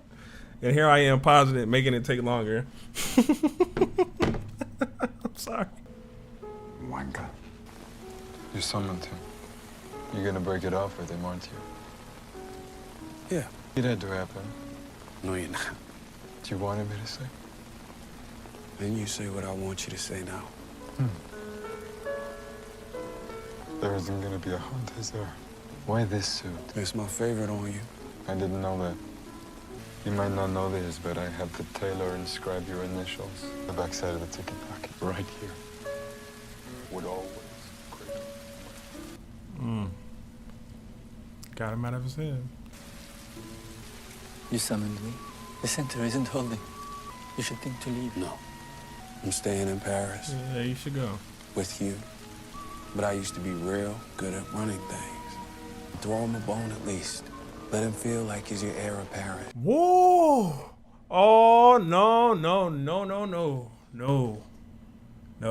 I can't, bro. I don't mean to say this again, but I cannot believe y'all was telling me.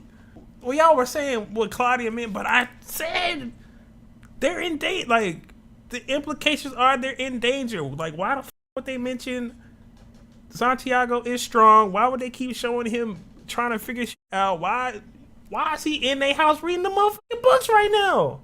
Stop playing with me. He done called Louis all out his name, all kind of shit. This ain't a rant. I just get hyped. I'm not mad. This is just how I am. The look, motherfucker mouth wide open reading. Stop playing. Somebody's dying. Stop it. I want you. Y'all need to stop worrying about motherfucking love right now. Sure about that, Aaron? Oh, what a line.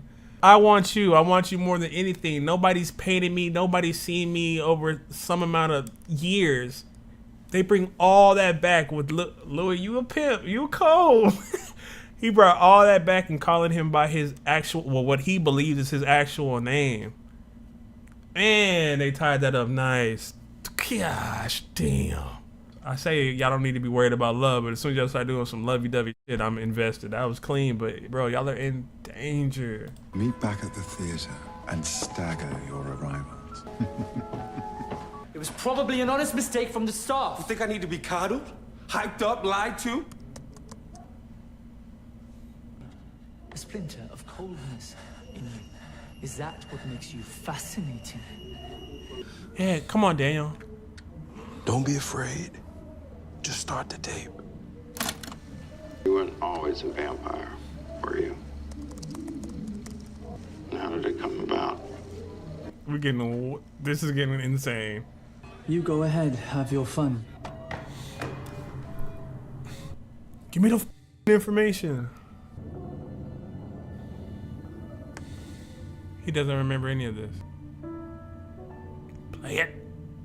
I mean, you've forgotten, man. I mean, you don't understand the meaning of your own story. Hey, stop! What? Morning! I lost time. Things got heated with the boy. I was at home picking... Oh, you motherfucker! What? No, no, no, no, no, no. They did a fucking like super max cliff.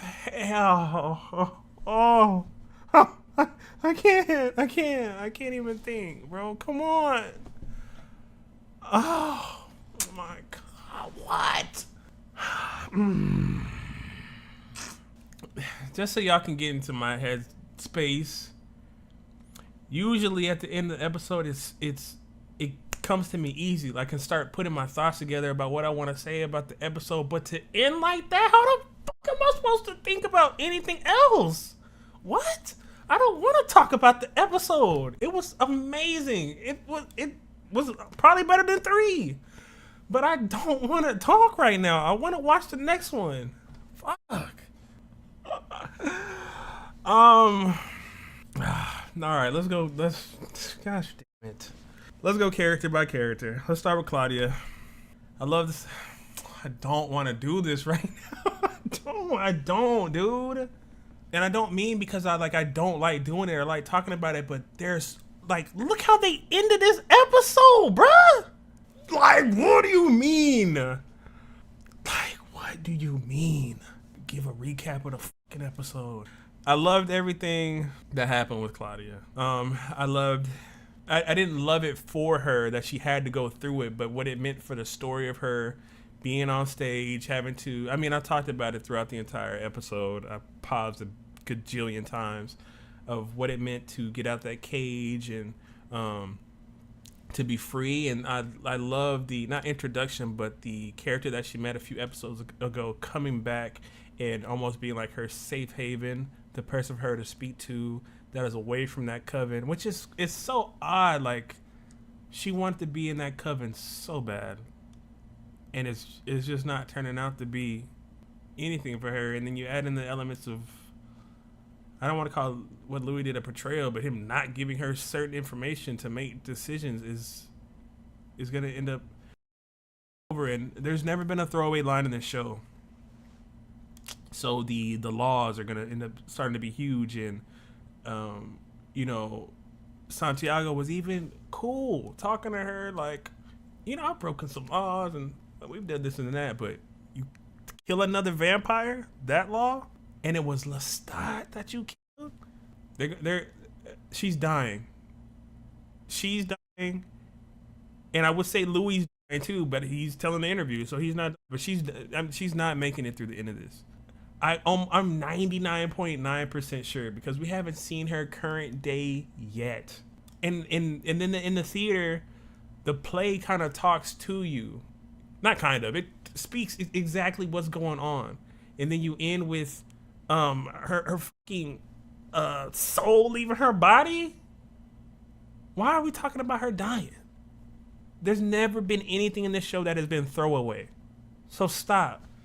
So when it happens, because I'm sure it's going to happen, I'm not going to be surprised. I will be hurt. Watch me be wrong as y'all like, what is Taco talking about? I love Louis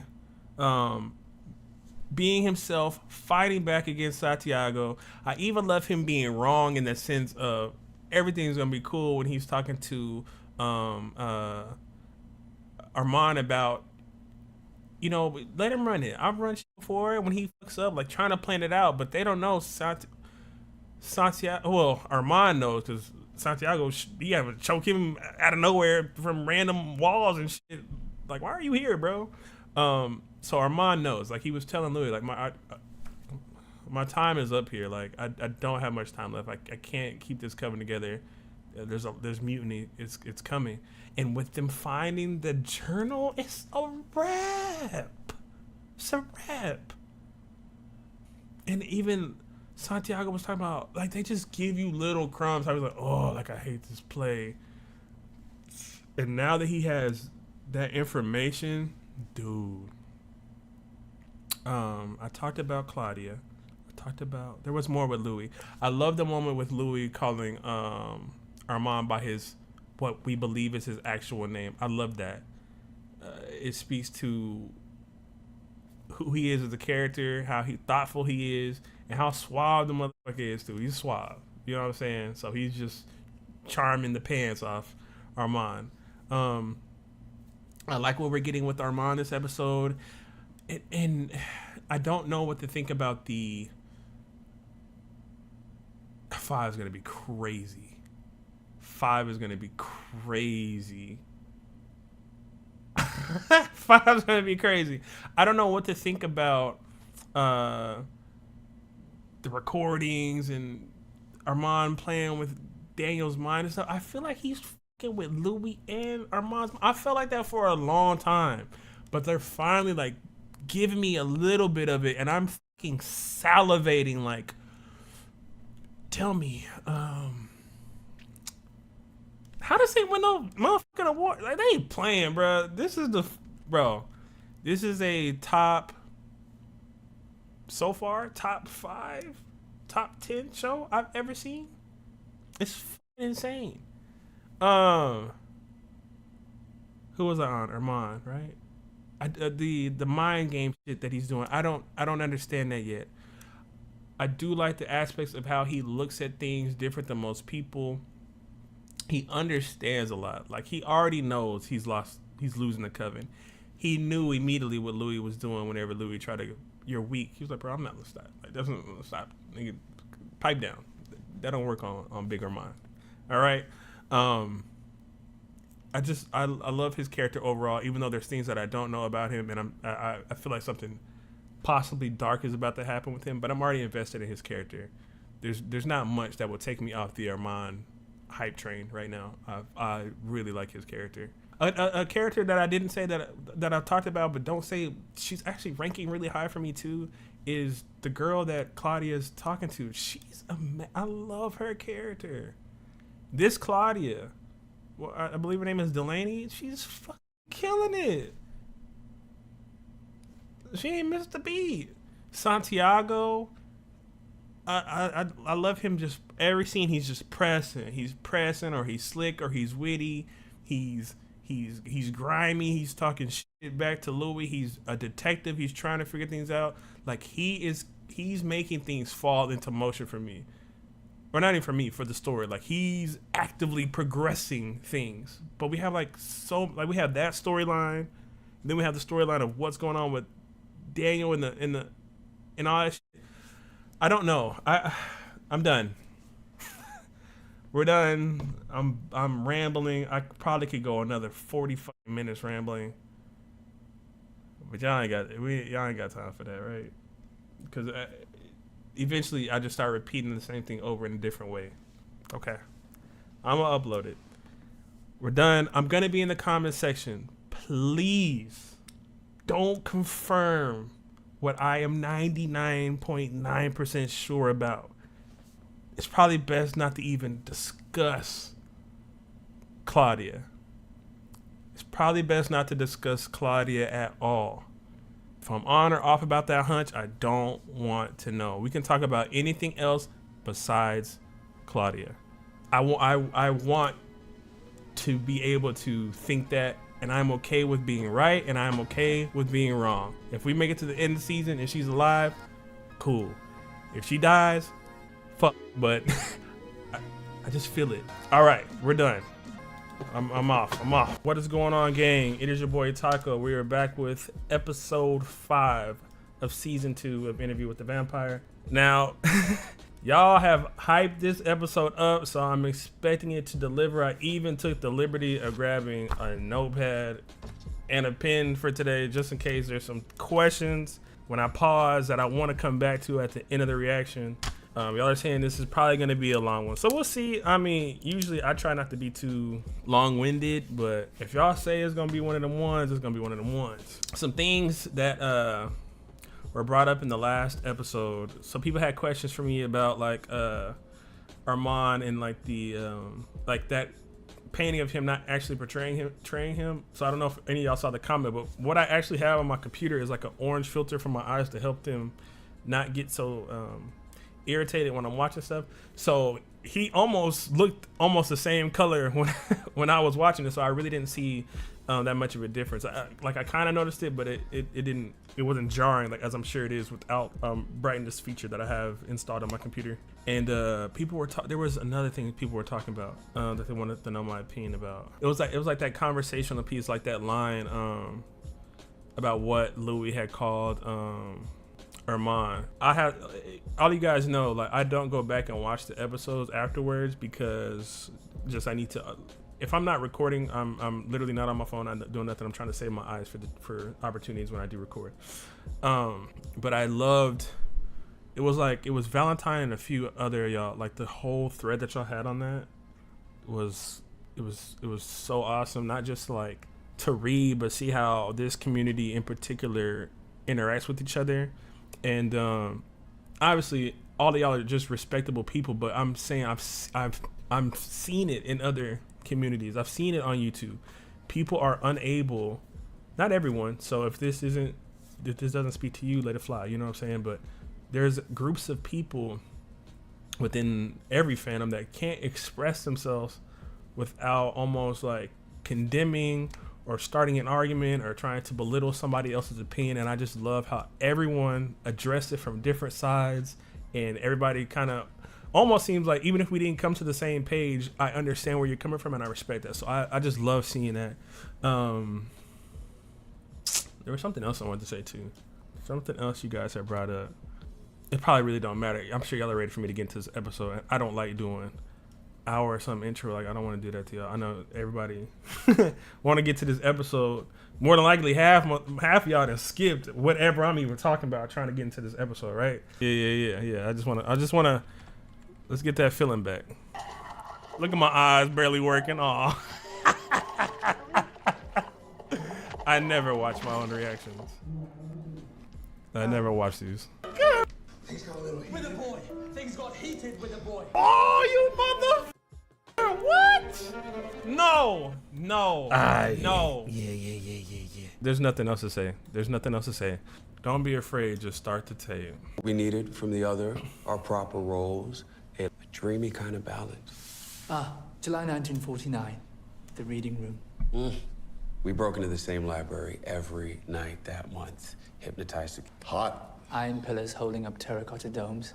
An effortless, eternal life ahead of us. Oh, sorry. The other thing that I forgot to mention is, yes, because there was just so much information, I actually forgot the agent had put that information on Daniel's laptop. Okay, let's get into it. Oh, it's just a note to my assistant. It's nothing. What did you want to grab, Daniel? Trying to remember what occupied one's time when one was ignorant of the plotting around him. Bro, that kind of almost speaks to, bro, just because of the way the last episode left off, that almost speaks not, it's like they're almost breaking the fourth wall for us. Like, grab that. Like, that's also feels like it's Daniel's situation a little bit too right now. Like, there's plotting or something has gone on or went on that he's not aware of. And I almost feel like Louis too. Like, I feel like there's things that he doesn't quite remember. Let's see. Or circling something. You're getting close to something you want distance from. Language as a chicken exit on a roller coaster. Is this Malik? It is, sir. You're gonna chase me down in your little Jimmy Choo sneakers. That friend here is a hot-headed young man, and good thing to be. What was that? Yeah. Armand rarely eats, so when he does, he prefers to hunt for it. Does Malik know he's lunch? Are you recording? No. The Jumeirah Mosque, by evening, he'll be paid enough crypto to most anything he wants for the harm he does the world with his chosen profession. Someone half in love with an easeful death. That's what happened to Daniel. He's ditching us. Follow up with the vampire Armand about diet and exercise. Everything in its right place before the theater burns down. Let's get to it. Sorry. In high school, you told a girl you'd only do her if she had a paper bag over her head. She agreed, and you did it. Daniel. Wait, I hate the way AMC pauses.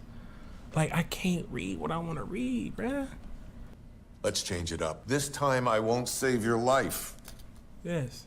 Armand saved you from me in 1973. Yeah, you bit me, I blacked out, he ripped you off me. How often has Armand spared a life? Come on. Armand could see I was partial to you. Armand preserves my happiness, even when I don't or can't.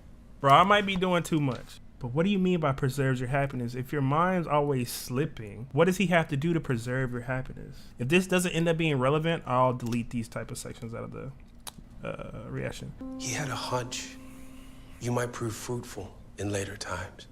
And this ties into what I've said in a couple episodes about Armand, like, because of how old he is, because of everything he's gone through, he has a way of playing the long game in almost any situation. The long game for him might seem like 2 or 3 days. Even in reference to, this isn't the same thing, but even with Claudia, like, doing this for 50 years, like, if she was gonna do that for 50 years, that ain't to him. He not concerned about that. Whenever Louis tried to get an uprise out of him by calling him weak, some shit that he would do to Lestat, he's not a very impulsive person. When Louis was lying about Lestat being his creator and his lover, Armand knew, but he let him come to that. Like, Our first interview, it's a fog, I mean. Let's get to it. Cab to your place in Divisadero, you paid. Did we?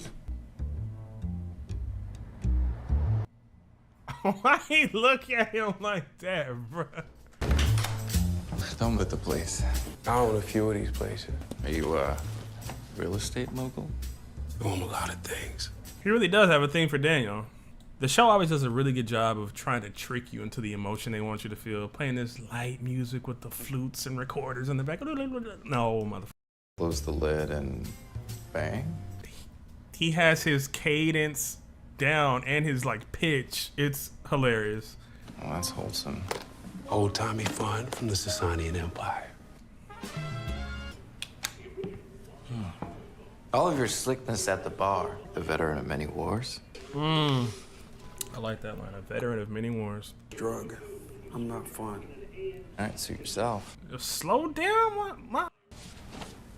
Fulfilling my side of the social contract. Do you normally interview your subjects with your shirt off? So, we didn't. I really thought we did. Do you want to now? He sometimes lingers when boats come into harbor. San Francisco. Psychedelics, disco biscuits, angel powders, and young men. You specialize in low-end real estate. So you saw something different in him. Worth is often miscalculated because of... Hugh? Did you gravitate to San Fran as a hub for homophiles? Liberation for me. This seriously? I am. I forgot to put a tape in. I'm a vampire. Okay, believe that.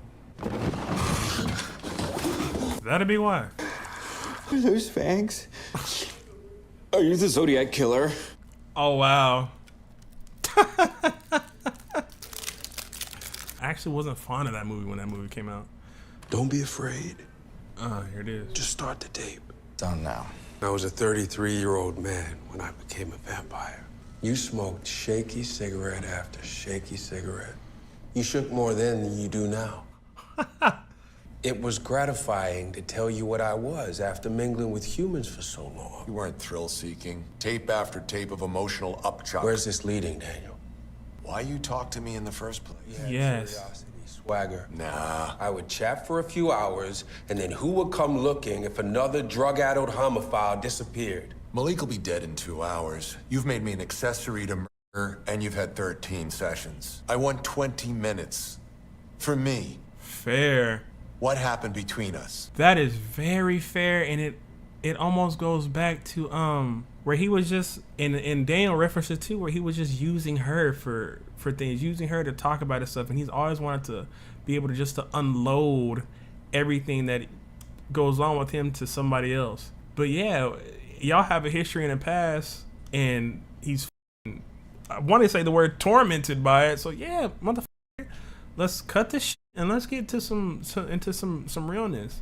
Like you said, 13 sessions. You'd have made me an accessory to murder, bro. Give me 20 minutes of some real shit. Okay. Oh, you look like you don't want to do it. Oh, like. Then let me ask you this. Now here you go. Wait, what's the next thing you remember? You eviscerating Lestat. He had a dark pull, a numbing affect on the senses. He was a handsome Satan. Yeah, I mean, I know the type. You stripped away, vapid, vulgar, maniacal, blind, and sterile, and contemptible. Big time asshole. I can't help but think that Louis in this moment sounds like half the reactors that react to Lestat. An iota of feeling. No one home. He lured you in, you know? He's a faker. But you figured that out. Just by then, you paid a biblical price for your first love. I'm sorry. That was astute, boy. You were nimble-minded even back then. I was a moron. Will you, do the fang thing again? I love that, man. Just for reference, that was Louis DePoint-de-Lac just now, making his fangs come out. Tape ran out. It's just a small 30-minute thing. If I had been an actual journalist and, you know, not fried on coke and lewds, I would have realized what a dangerously unstable psyche I was with. I sat on that bench in Jackson Square, watched Claudia disappear into the night. I'm kind of with her. Get off that bench, brother. I pictured her. Yo. That's just so funny because they're talking about the bench of them getting on the train, right? And I said exactly basically what Daniel's saying, like, get the fuck, go. Like, stop, just sit. Okay. I like that. Carrying her off into her future. Wrong choice. And then what? Then, nothing but the bench I was sitting on. So I stayed for hours. The putrid soul. Are you kidding me? What, you were just gonna end it? I mean, what about life? Like, joyrides? I mean, we gotta carry all this shit, and you had to take it out, and you were just gonna throw it away? It's not the right approach. Yeah, that's not the right approach, Daniel. This is what they were talking about a couple of, well, at the very beginning where he was like, I thought you were wasting the gift. But it's truly a curse. And Daniel, like he says, blown out his mind on lewds and cocaine is definitely about to get some ramifications for talking a little too much and being around Louis in this state, dude. I think you could use me. I think we have an energy, you and me. I could be your Lestat. This, after all I've told you, is what you asked for, boy! Yeah, well, you don't know what human life is like. I mean, you've forgotten, man. The meaning of your own story. Hey, stop! I overreacted. Not sure that killing me was a totally warranted response to my idiocy. Definitely not. I deserve to have my ass kicked. Probably why I can't remember prize-winning anything past. journalism. And then what? Daniel. Yeah. Hesitation. I have a surprise for you. kind of a curveball, which will seem like less of a surprise and more like, turns out I had a copy saved in the cloud. You're a liar, Dad. So are you, Louis. Betty Hutton drowning out the indecipherable moaning and yelling. She's a bit of an audiophile, and,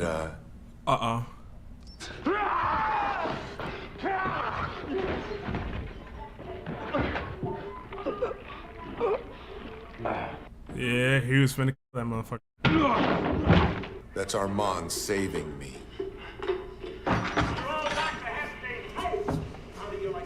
What? Morning! I lost time. I was at home picking lint off the sofa. I said to join us. The night's gone, the room's soiled, and once again I'm here with mop and mindlessness to clean it up. So the room got dirty, so what? I'll clean it up. No, I clean it up! And unfortunates and broken children, fine. Fine, that doesn't sound like fine. But revealing our nature to a reporter! You met in a bar 10 hours ago. What if it was published? You're boring! You are so boring! And here come the drums. Colorless! Up the fangs, Flavorless! down the throat, Dull! into the heart, and off Dull! the fingers, feet, Dull and nights! wallowing brain. Dull weeks! Dull months! Dull as suffocation by the world's softest, beigest pillow. Does Louis get a pass because he's high as a mother, or do I count it as true what he feels? And if that's true, so far, like from what we've seen, Armand's been nothing but fucking great to him, better than he was with Lestat. But it seemed like motherfucker, everything that he's nitpicking apart about Armand is stuff that are qualities that Lestat has in tenfold. It's not boring. Well, it's not boring because I'm about to be cheating on you. I'm about to be doing crazy shit. I'm wild. I'm buying cars. I'm throwing you from the sky. Like, are you trying to say you missed that shit? Like, what are you trying to say? So I don't understand him attacking Armand in this moment. And again, he's trying to get a rise out of him, and it seems like maybe he thinks he's found his way to get rises out of Armand. But like I said, maybe I give him slightly a pass because up, unless he's just doing this all the time, which it seems like Armand's been cleaning up these messes for a long time. Louis been searching, trying to find other ways to make himself feel again. And obviously we had a time skip and we haven't seen Claudia, and Daniel was talking about it too. So he might be also going through like a grieving stage, because I'm telling y'all, I told y'all in episode 4, I think well, a lot of them probably died because they talked about the fire, but I think it must have happened in a real way for Claudia, if that's what happened. Like I said, we don't have to go into details about that yet because I want to hold on to that until I finish the season to see what happens with her. That's where my head is with that. But it's weird because like I don't want to say this is unexpected from Louis. Like he always had, like, it's one of his qualities that I think a lot of people love about him is that he switches gears or switches emotions as well sometimes too, and they can be from loving and caring to like all up, but then in this moment it can be from love you or whatever, but I can hold these emotions of I've been holding and harboring these feelings about you as well too, similar to how he was like with Lestat over his brother. He couldn't ask him for decades, like, did you do something to my brother, right? So maybe there is some what he thinks is validity the right word? Validity to what he's saying here. Like he truly feels like that about Armand, which is sad. If you feel that way, then get the f around me. Oh, there it is. The half blank, half apocalyptic look. But what does it mean tonight? Huh? The gremlin or the good nurse tonight? Huh? Okay. As the blather committed onto the ferric tapes of your fascinating boy. That you don't even know. So hard to be me. Picking lint it's so off hard the sofa? To kill humans. Okay. Get him, Armand. Get back at him. I'm the vampire Armand, and my daddy vampire groomed me into a little bitch. No. My sister, made me pretend I didn't have a dick for 240 years. My daughter was my sister, was my throw pillow. Lestat. Talk shit about him the whole time. The name! Kahama. Our problems aren't about him. And you threw her name around just for cover, but it always circled back to him. Armand, get on this ass. Don't start whimpering and shit now. You wanted to do this. You wanted to do this. You wanted to hurt each other's feelings. All right. It's wrong. Both of them are wrong for doing that. But as a petty motherfucker myself, you don't get petty with the motherfucker who's calculated and waits for shit, knowing that you jump in at. Anderson's acting his ass off because he was just, what you call it? Now you look at him, he looked like timid, you know? Took a while not to say the words I want to say, timid. Yeah, they going crazy in this scene. Not like he did. Not like I have. I know. Yes. I know. And the, what the, it's all of it. Coming back. She's calling me. Bro, he's rattled. All right, something's really going on with Louis. Running out of the room. Hear that? Second door slam. What's that second door slam? Slam. Footsteps. She's calling me. Calls your name. He runs after you. Metal door opens to screams. Tape runs out. She's calling me. If she died, are they... Just tell me. I love how... It sucks, but I love how they're doing it because you have the piano going, so you feel like it's amping you up a little bit. Then Daniel's character keeps repeating it, and Jacob Anderson's there looking confused. So you just feel in this moment like, spit it the out. Oh, we just tried to. Okay. Shit. I'm remembering it now. Let me ask you a really loaded question, Louis. And then what? My skin burnt to the color of pitch. Like a noise in my body. Pieces of my life gone. Sidestep the big picture. Get the story straight first. Please. Must be exquisite. You said the worst things you've ever said to me. And now you're a convalescent. The floor slants slightly north. The boy, the fascinating boy, he's fine. Armand's pissed. I can remember a few things. Like... He's just... Yeah, what the f*** that? A cellophane corpse on the floor. Meaningless word. The floor slants slightly north. The boy's blood flowed that way. The tarp, some duct tape, bleach. Surely I'm next. Can you imagine what the f is going through Daniel's mind as they're killing motherfuckers, crying, burning people, levitating them, throwing around rooms and shit? Finds the recorder under the TV. Brings it to the table. He ejects the tape. I hear my voice on the recorder. The more he liked it. A fresh young girl, that was his favorite food. But the triumphant kill for a sadist like Lestat. Armand! Curious. Armand stands over you. He's commandeered your body. Rise. Armand. From Polynesian Mary's, I was with Louis. I don't want to die on that item. He's so f***ing cold.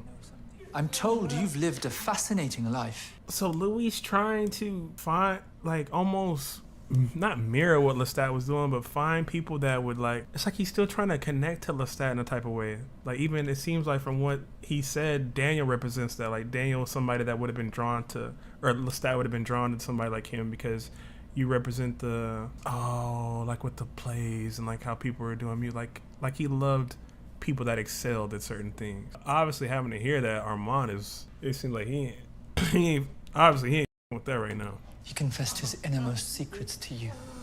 I wanted drugs. We didn't even have sex. 128 boys he's brought here. He said 5. And you're the first he didn't consummate and drain. That makes you special. Please, man. Bartering with desire, is that what makes you fascinating? He didn't even want me in the end. I mean, look at my neck. Bleeding down to my ankles. Vera? She's a single mother. Works at a titty bar on Market Street. Is that what makes you fascinating? Yes. Does it also bother Armand a little bit because in last episode he was talking about not really knowing who he was or something like that. So like he's never been able to really, what am I trying to get at? Like know himself. And Daniel's kind of represents somebody who's maybe, because Daniel doesn't seem like he knows himself either, but there's something there that's just like special. Is way more of a better word than special, but I can't think of it. Unique, like identifiable is not the word either. There's a word and I can't think of it, but maybe that's also something that is irritating the out of Armand with Daniel. Getting people to open up. I can't feel my body. It's freaking me out. You're going to teach me how to be fascinating. It's fascinating. That's the what, like, is that what it is? And how that kind of mirrors very faintly, but almost mirrors Lestat telling Louis as he throws him from the sky, just tell me you love me from those, whatever he said about his lips or something. Armand almost feels like that too. Like I said, he was able to play the long game, but Louis really got to him with this. Like this is really doing something to him. So now he needs to, or he's just being petty as, or he truly wants to understand, like, what makes you fat, like what makes you special. Why do I not have that? Why, after all these years of people treating me like shit and sold me off as a slave, and even when they make paintings of me, they don't even make the right painting. Like, and I've sat here and been with Louis this entire time and watched him bring in people over and over and over, and all I've done is love him. But you, some boy, not boy in the sense of a dude, but a boy in the sense of you ain't but like 19 years old. 500 some years I've been with this mother for decades. What the he learned from you? If I was Armand, I mean, I would be pissed. I'd be pissed too. And who knows if I had all these powers, how it would be? Because to them, this ain't. I mean, this is a big deal for Daniel. Like this is otherworldly shit. But to them, this is just another day. Just another day, but like this is a couples fight, and he's just in the middle of it. But I think we might get a glimpse into how twisted Armand can be. I think Armand is right there with Lestat. He's right there, dude. He's right there. In high school, you told a girl you'd only do her if she had a paper bag over her head. She agreed, and you... He's on his head. She cried. Whoa. In you, is that what makes you fascinating? My legs are starting to... Louis, the pinhole's closing back up. Okay, it's you who's fascinating. You could read minds, right? Louis thinks I'm boring. It's sad to even think about season 1. Armand, the entire first season, he's just a background character. So Louis can get his shit off. So it's like, he's almost back into that role. That's why y'all are so pressed ain't the right word, but that's why y'all put so much emphasis on that line about how it ties into their dynamic. Cause I'm thinking in my head like, okay, he caught him this shit, but it seemed cute. No. Ooh. He got this motherfucker doing air chairs. That's so I shouldn't have stopped it on that frame because I don't want to laugh at that. This is in a lot of pain. Even earlier when they were doing the interview and Armand would chime in and say something and Dan would be like, oh, we'll get to you in a second. I'm being run down by slavers in Delhi. An eager black hole. I'll keep digging. Not hopeful there's much more to you, Daniel, other than a hole. Halfway through, I tried to go to the bathroom. He'd locked me in. Other than friend. Rage is an imprecise emotion. Spiro Agnew. Daniel? Saturday evening that Vice President Spiro T. Agnew may be close to resigning in light of ongoing investigations. Allegedly receiving illegal... Saturday. Wait, hold on. I want those little lines. I'm sorry. President Spiro T. Agnew may be close to resigning in light of ongoing investigations. Allegedly receiving illegal... Saturday. It was Saturday, but we met on Tuesday. Lunch is almost over. Try. You try. You were there. This is... Oh, yeah. He wants to... Some service stations may be charging less for gas this Where are you? The painted bag. It's like I'm still burning. Armand, put me in the coffin. Rest. Oh, he just made you...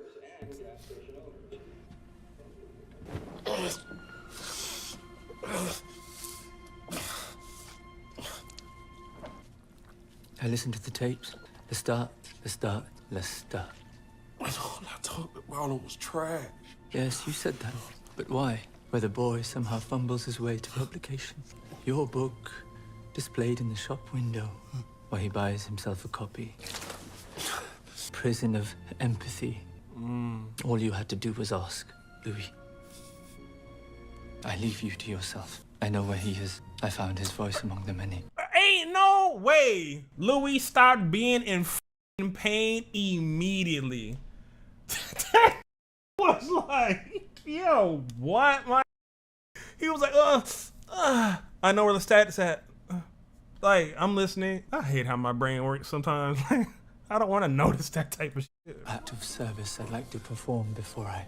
Motherfucker groaning and everything. I know where he is. Keep groaning, Ma. No.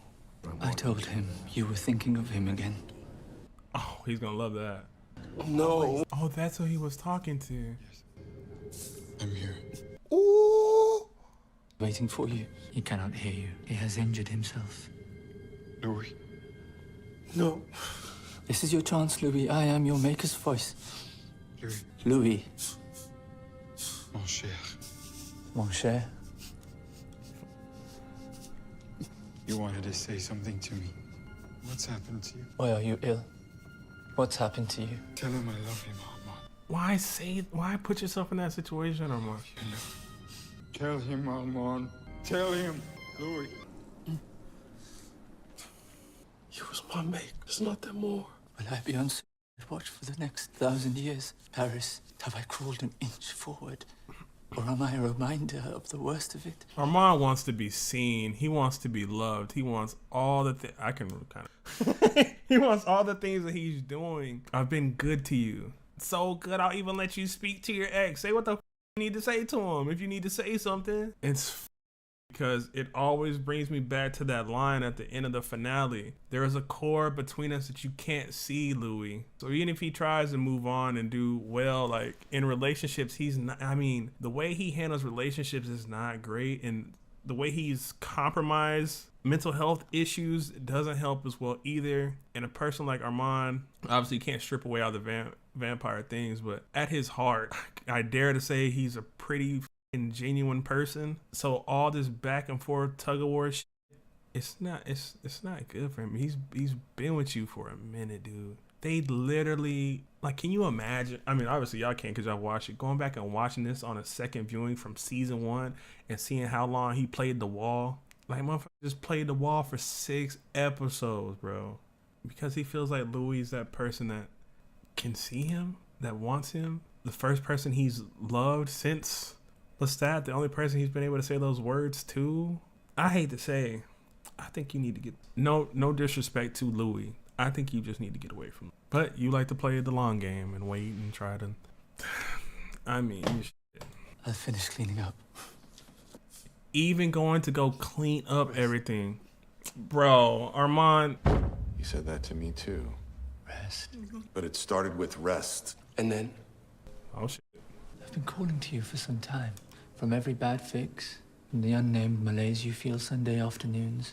Now here I am and you can rest. I don't want to rest. I'm the quiet you've been longing for. After all the garishness of life, the jostling, my life, the dull throne, I get the fixes I need. Will I be somebody to be somebody? But Daniel, a job in an office with drab carpets and flickering lights, a woman in the mold of your mother, a genteel drinking problem like your father. Whoa. Gosh damn, bruh. Armand is right now. He ain't even raised his voice and he's like ethering him. Sorry if I don't know what that's a reference to, but damn. Vacuuming on volume. Vacuuming on volumes is crazy. Drinking problem like your father. Your wife counting down your thrusts. That's crazy. Your children shying away from you. The hope of your youth replaced. Horns honking. You don't move. Everything happening in the city. A comfortable chair.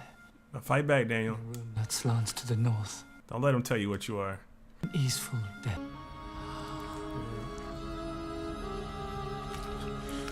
He got up. I'm cleaning up the mess. Doesn't need cleaning. I know, but I need this one to live. To our companionship. Of its endurance. this boy to live out the night. Yeah. So that line does seem a little more. It's like I'm telling you shit, but. Daniel? They let him live as a testament to their relationship. Page 484. Listen as though I'm the voice of God or an angel talking to you.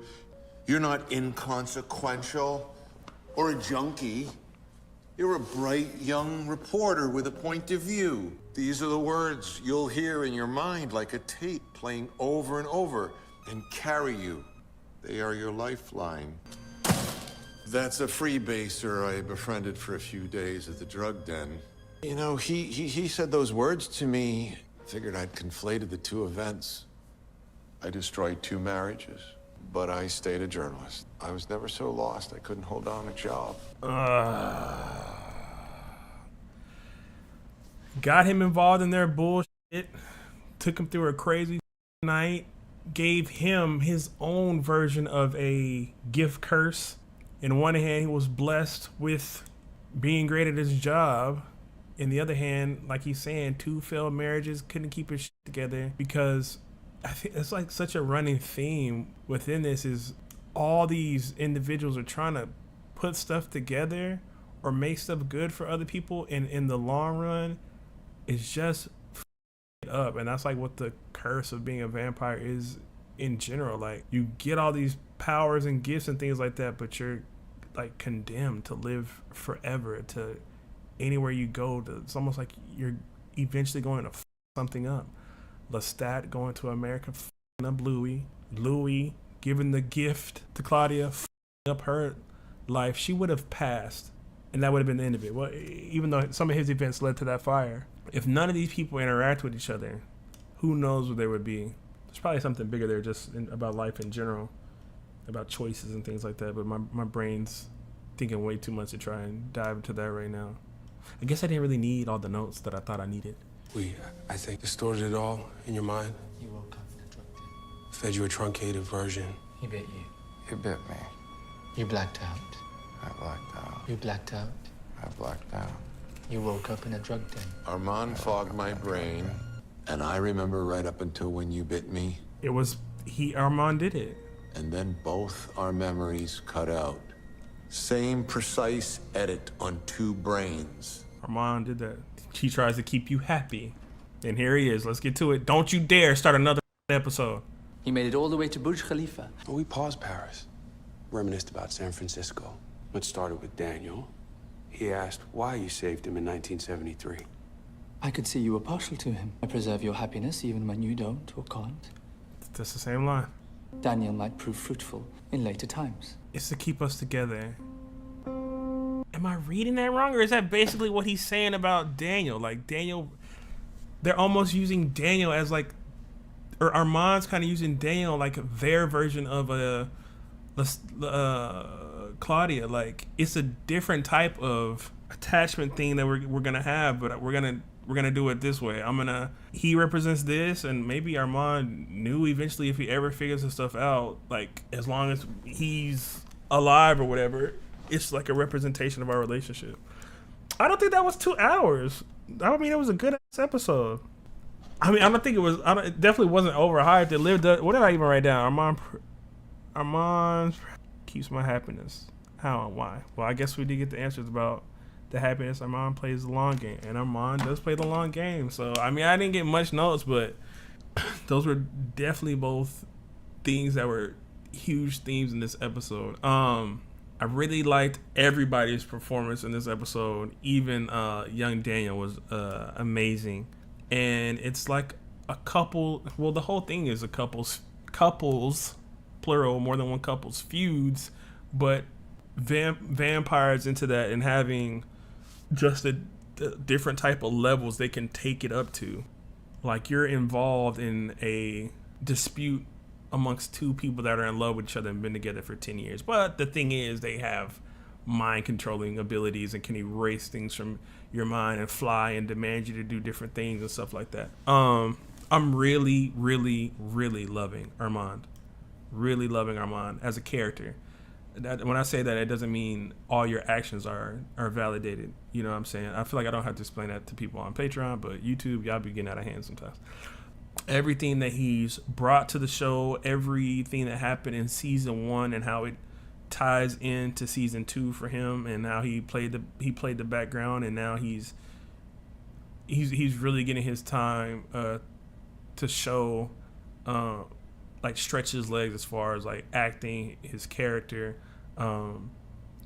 just his entire backstory. Like Anne Rice really took her time with him, and how like she played the long game in writing him. Like it seems like he's one of the most intriguing characters, and at the heart of it, I always feel that he is sticking to the things that were established with him early on, and everything feels like it is true to his character. Louis as well too. As the seasons have went on, and I'm starting to understand him more, and seeing that he switches in between this feeling or that feeling, or what he wants and what he doesn't want, and he wants to drown in his sorrows, but then he wants to be up and live and doing for time. Like he I don't want to. He ain't got split personality disorder, but he's got a lot of stuff going on there. But he's a very intriguing character as well too. No Claudia this entire episode, just by reference, and they're already starting to talk about, well, she's not around, so I could assume, you know, she's dead. I loved everything about the episode. I don't want to say anything really caught me by surprise, because I was really like, it was cool to see it play out and understand a lot of my assumptions were right. That motherfucker was in their mind, and he was just like editing, clipping and deleting from their heads.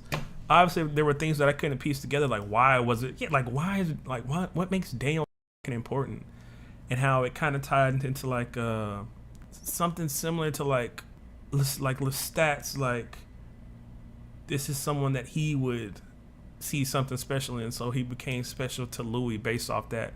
Then Louis couldn't see him die, and Armand just fell into this role of almost doing whatever the Louis says just to stay with him. And I think it comes from that sense of being alone so long, or living so long, that he just wants something to work, and he believes he loves Louis, so that's the person he chose to do it with. But honestly, I think that is it, unless there's something else we need to cover in the comments. You guys let me know, talk to me.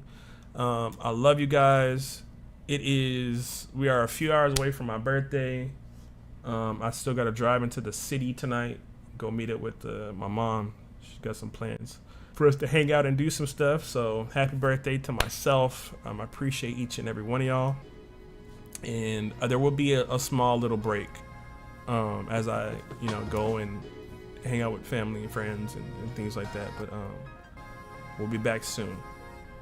It'll be good for me to rest my eyes. I appreciate you guys again, and that's it. What is going on, gang? It is your boy Taco. Shout out to all my Patreons. Guys, one thing I want to say, there's so much stuff, there's so many things to break down that you can almost completely go absent to some things while you're doing like a reaction or like analysis of the episode, because there's so many moving parts, right? And something that you've already recognized in another episode can almost become like it shouldn't, but it's just like human nature. After you become accustomed to something, you almost don't even need to verbalize it. Like what's a good example? I'm sure all y'all don't watch sports. LeBron James is considered one of the greatest basketball players of all time. If he has a good game, it doesn't really, like, he has to have an outstanding game for you to almost be able to even recognize that he did anything out of his norm.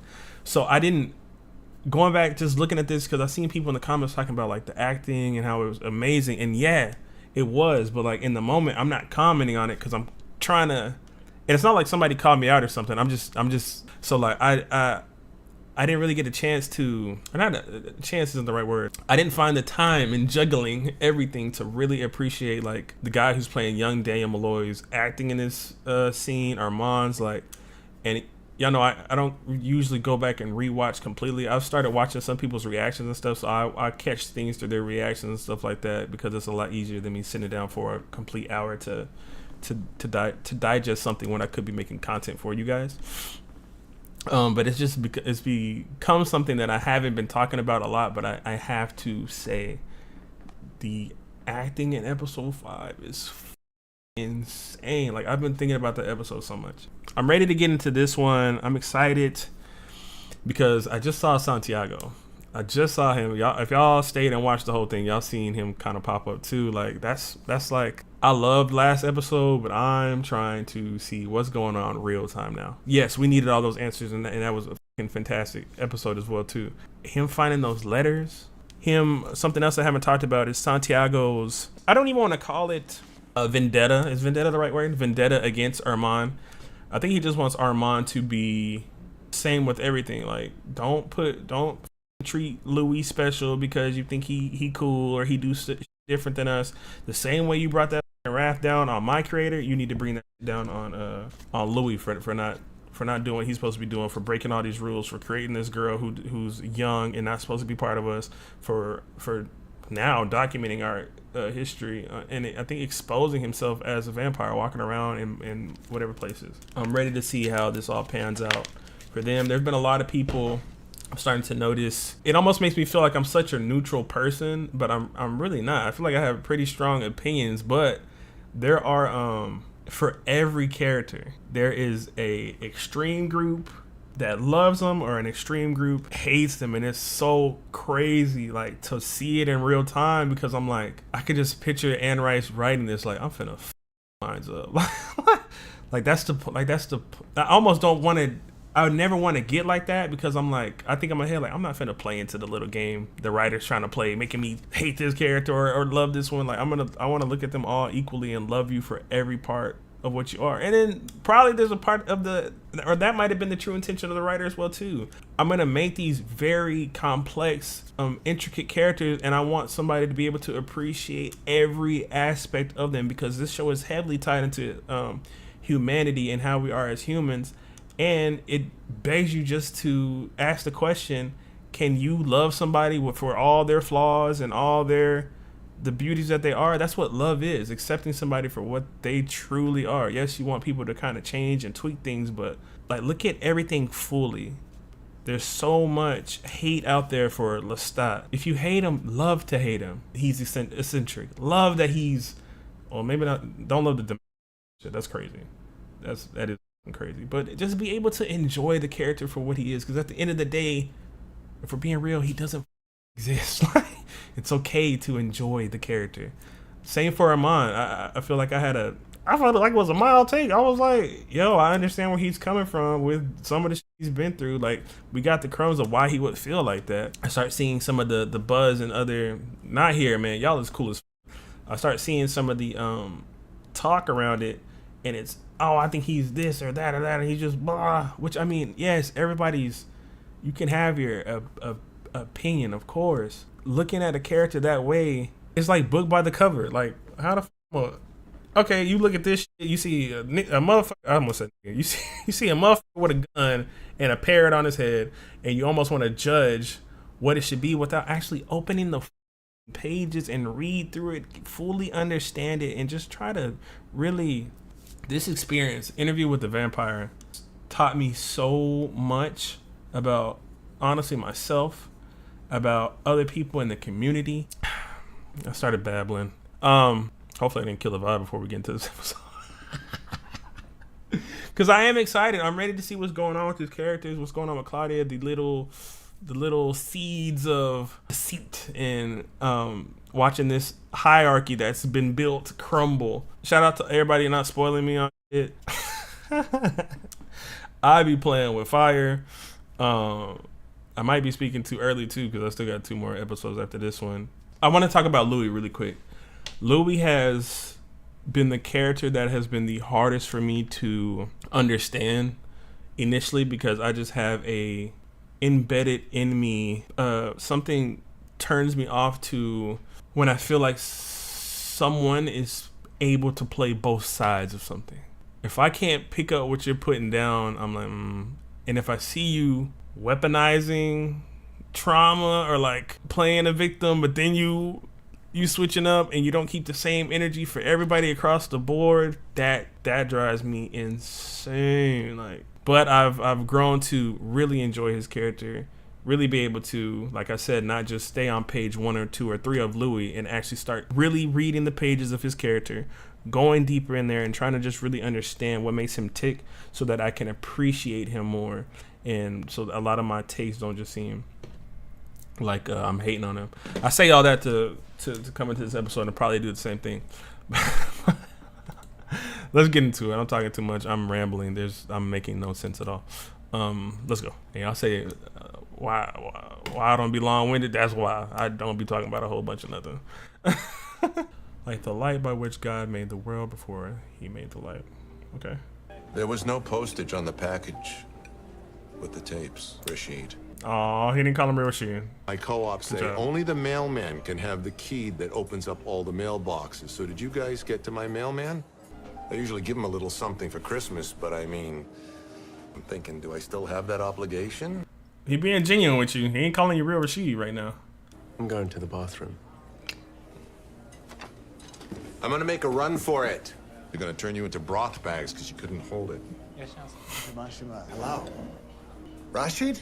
He loves the hands up, they use here. I wouldn't worry too much about Rashid. How about the Ai Weiwei wallpaper with the Hockney lemons? Like we're a Ferndale hotel lobby? Who funds you guys? Tell the mascot. That's why you called me here? You were a fly on the windshield.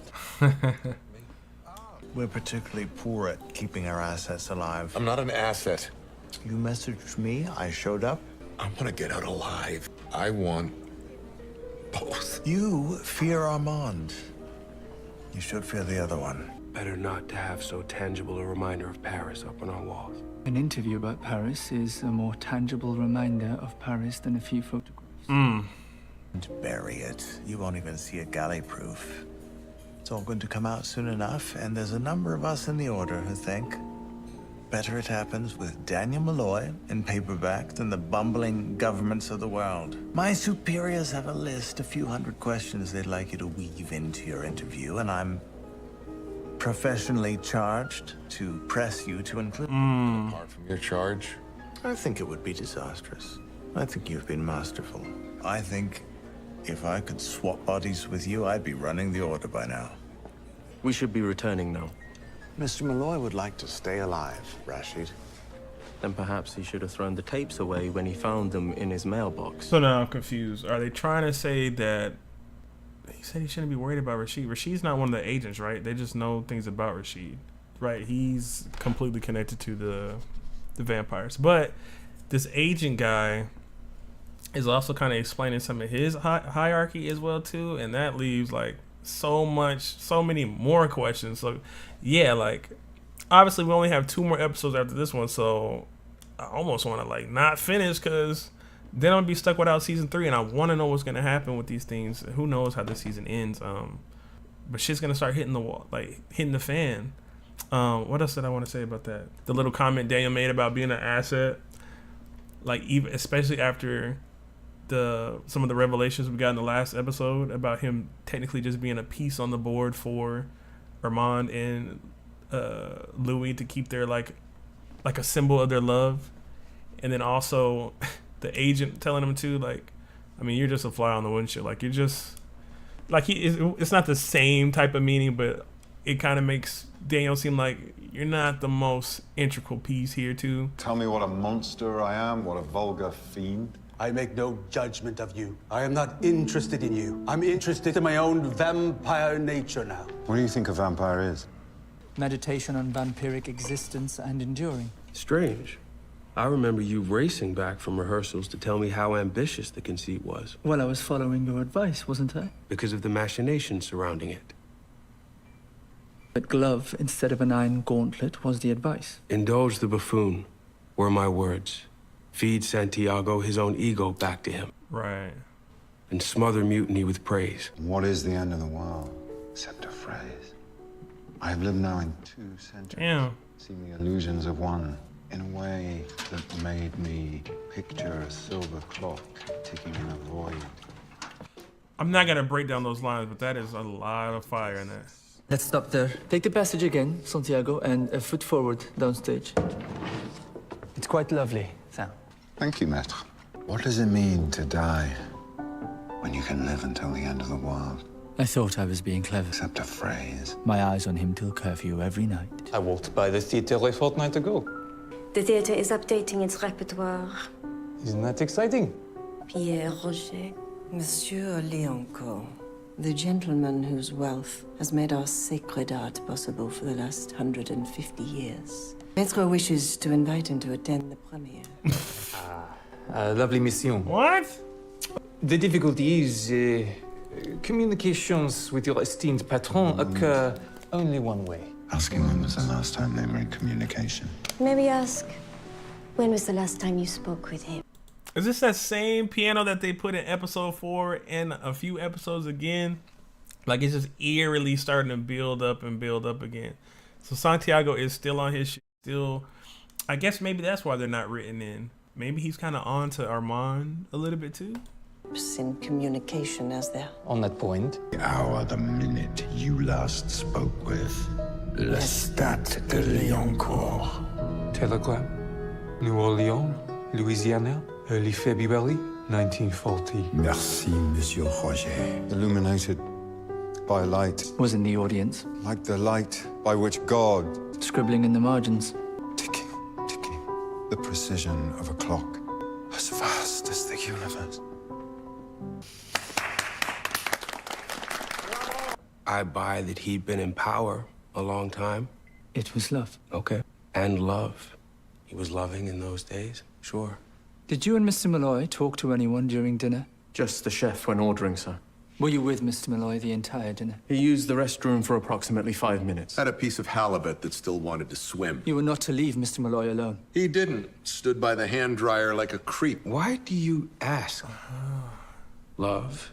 Armand knows some extra shit too. Is Armand again letting some shit happen? Because he let Louis do some stuff. He let, in other situations, he was really passive about that.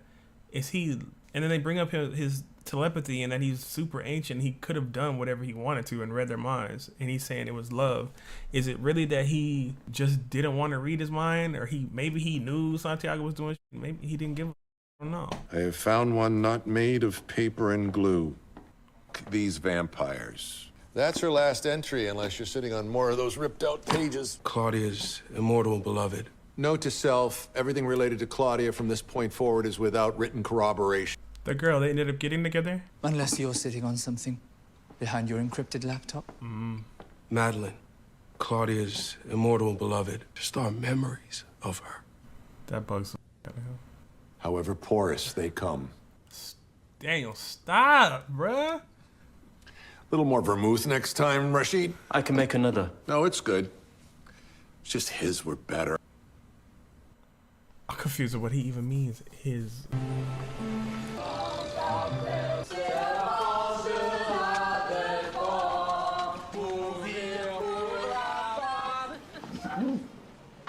Allez-y, faites vos dessins très ingénieux. Uh-oh. Y'all gonna leave her alone. I hope Claudia comes in there and helps her. Oh, hell no. On l'a! La pute! Madeleine est pas vieille, on a attaqué, t'as vu? Dog, I don't want to watch this shit, dog. Crie tout si tu veux, hein? Thank you. Just hurry up and get there, dude. Cause it's it always bugs me in stories. Like I'm over it as a. It's not a trope. It's not a trope. I get it.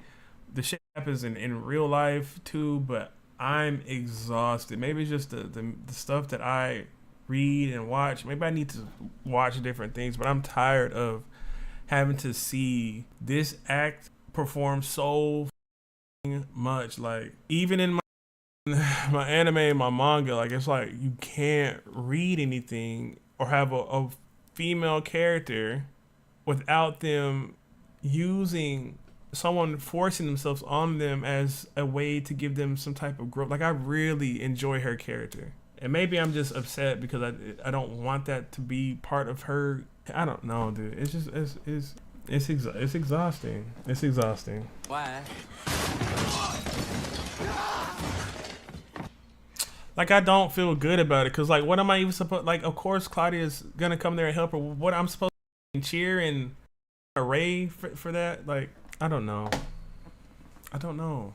Is this gonna have to play into their... Because they already had, like, a connection before, but are we using this to, like, accelerate the process of them loving each other or something like that? Can I say it feels cheap? Can I say that? Because, like, dude, I get it, because people were her, they kept coming back and doing that stuff, and then she rebels against it. But as soon as she rebels against it, now it's not, oh, f you, or we're gonna throw some paint on you or something. It's like, you know what, let's just go straight to her. Let's go from her door, walking off, throwing paint, to let's just go in there, throw her on the bed, and try to her. I don't know, maybe this is something straight pulled from the books, and maybe I'm going too hard on it or whatever, but I feel like we could have had Claudia come and see them doing that. I don't know. It goes a different way, slaps her or some shit, and then she's forced to help her or something, and that, you know, but like to go straight to painting your windows to full on, it's crazy.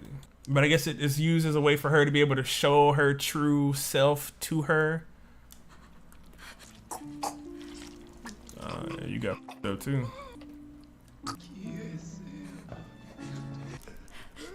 And then, like, the choice of music is like this revelation, this voila moment, like, oh, like, this is what you truly are. And then they under it with the soft tone of, like, you see me fully as what I really am. But I don't like the way that we got to it. I don't like the way that we got to it. I'm not a fan of it.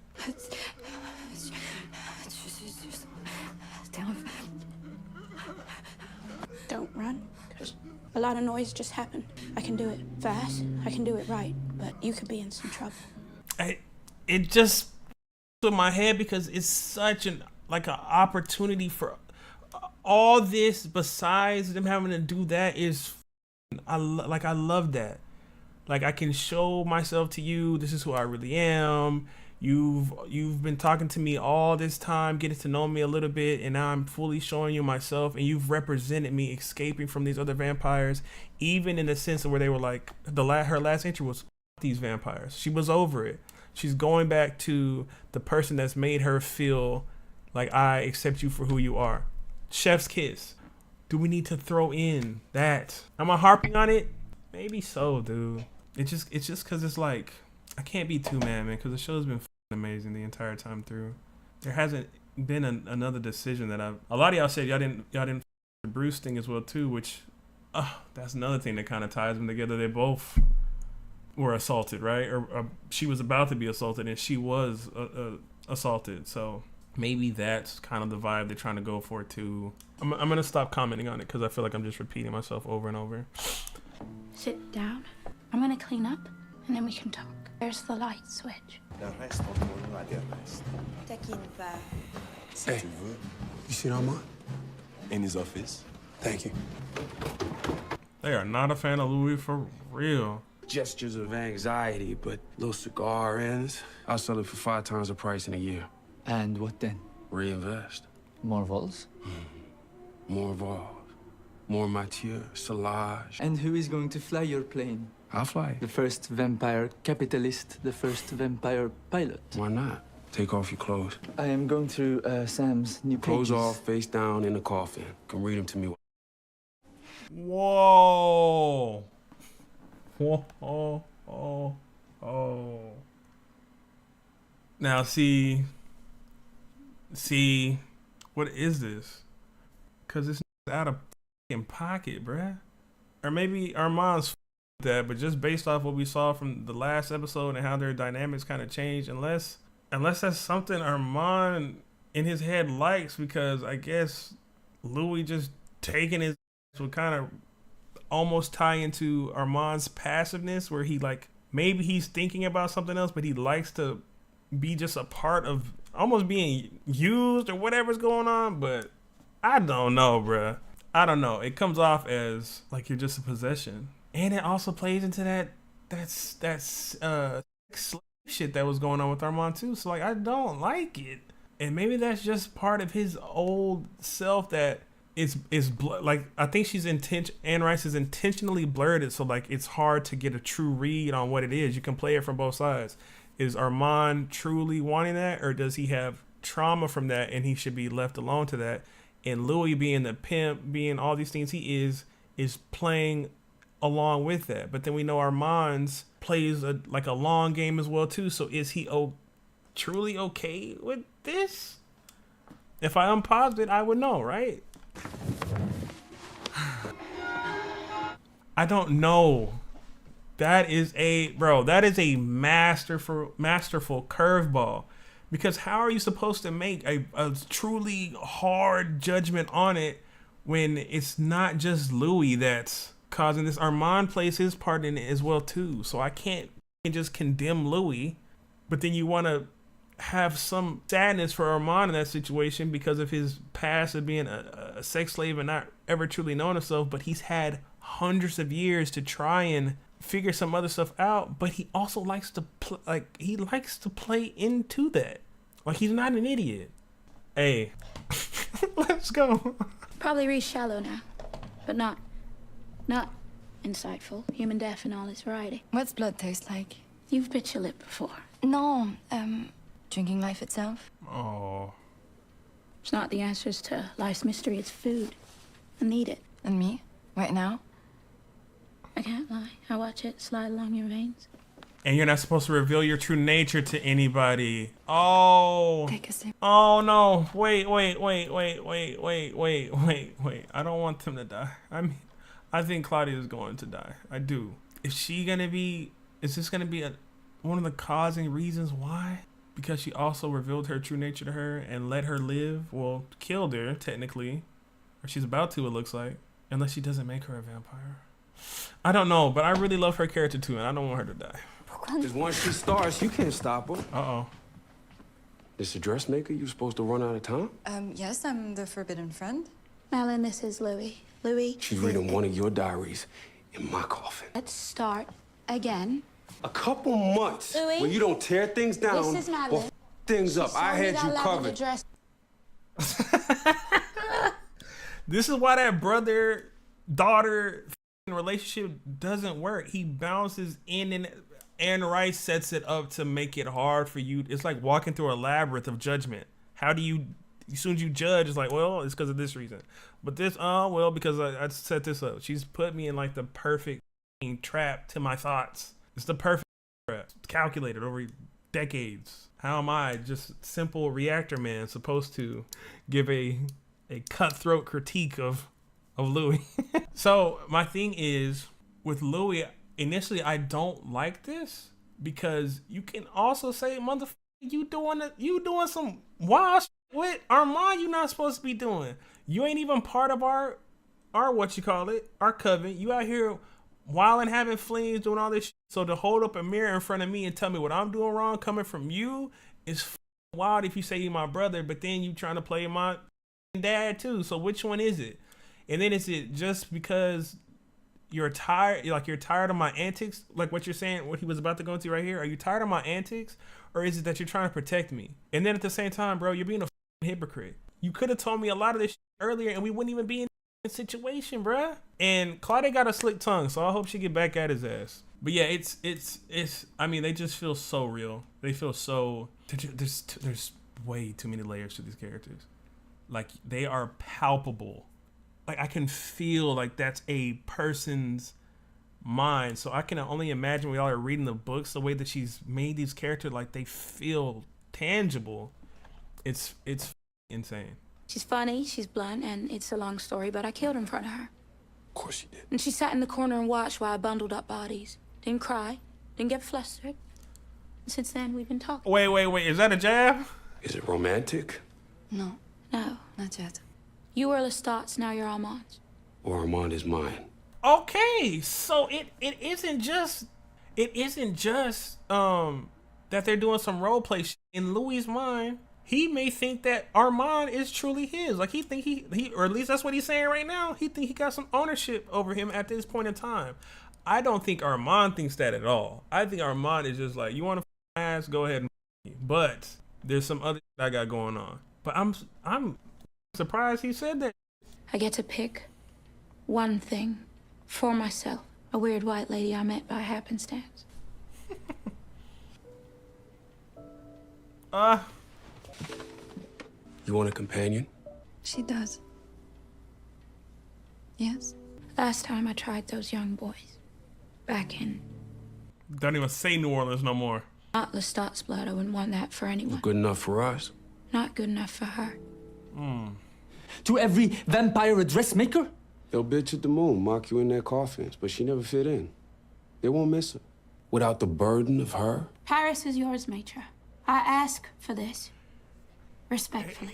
He's just got to be saying that to feed into getting this mission done for Claudia. Louis has been known to put on different masks for different situations. I'm not gonna kill you for saying that. I think he's just playing the game he feels he needs to play to make sure he can get this done. I'm not gonna kill you, bro. I've been on your ass a little bit this episode. You've been doing some wild shit, but I'm not gonna get on you. I'm gonna leave you alone. I'm gonna leave you alone, big dog. You got a couple more, Louis. You got a couple more that I can try and rationalize before I probably go off and hey, well, this motherfucker. Respect comes without a shield. You're a manipulator, Claudia de Liancourt. No. Tu aimerais être l'une de nous. They always think they're different. Stronger. Superior. Si tu fais de moi un monstre, tu feras que me transformer en ce que je suis déjà. She happy as hell. Without the burden of me. He had to say I it. said it to get him through the door. Okay. Thank you. Is that what you found when you went looking for yourself? Shortcut to the inner things? That's your nerves talking now. Why is he in pimp mode and I can't be mad at this? I'm starting to really be able to appreciate his switch ups, his different moods, his different, like even his dialect almost changes again when he's in this suave, laid back, smoking cigs type of manner. Tu vas manger des humains comme tu manges ta pomme? Je suis un humain et j'aime ma nourriture. Occasionnellement, je me livrerai à mes appétits. Les voitures, les coiffures, les croyants, comment continueras-tu? Jeune homme, there's been a war. Claudia, he thinks there's something left of my era. You're stronger. I can feel it. Yeah. I am. Harder too. You gotta give up something to get something. What did he give up? Comment vas-tu survivre à l'éternité? Even though he's asking her these questions, you know, they double back on him because it's such a beautiful wording. How will you survive eternity? Regardless of him asking her that question, eternity is an infinite amount of time. So it's not like you even have the answers. So you're asking me something that you wouldn't even be able to answer, but it's such a beautiful line because it rings true for every one of them. And we've seen this on a kind of a low scale but high scale way.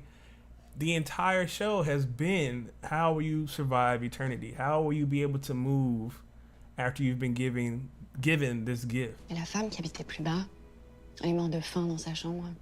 Portait des vêtements très chics, devenait de plus en plus maigre jusqu'à ce qu'un jour, je regarde contre sa porte et elle était là. Et moi j'ai survécu, même quand c'était un amour dangereux. A dangerous love.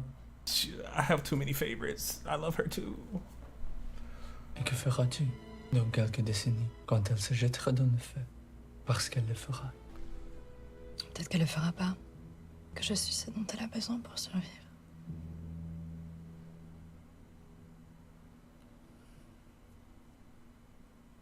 He said no. I said I would not do it. Maître in the bedroom, maître only when it's hot or convenient. No, I think he didn't do it because he likes her. The characters are so good. I think he didn't do it because he just likes her and he's been around for however long and maybe he doesn't want to see somebody else go through that or be the one responsible for somebody else going through that shit. Even if it was to help Claudia for a short amount of time. In his head, maybe he's like, live your human life and just die when you get old.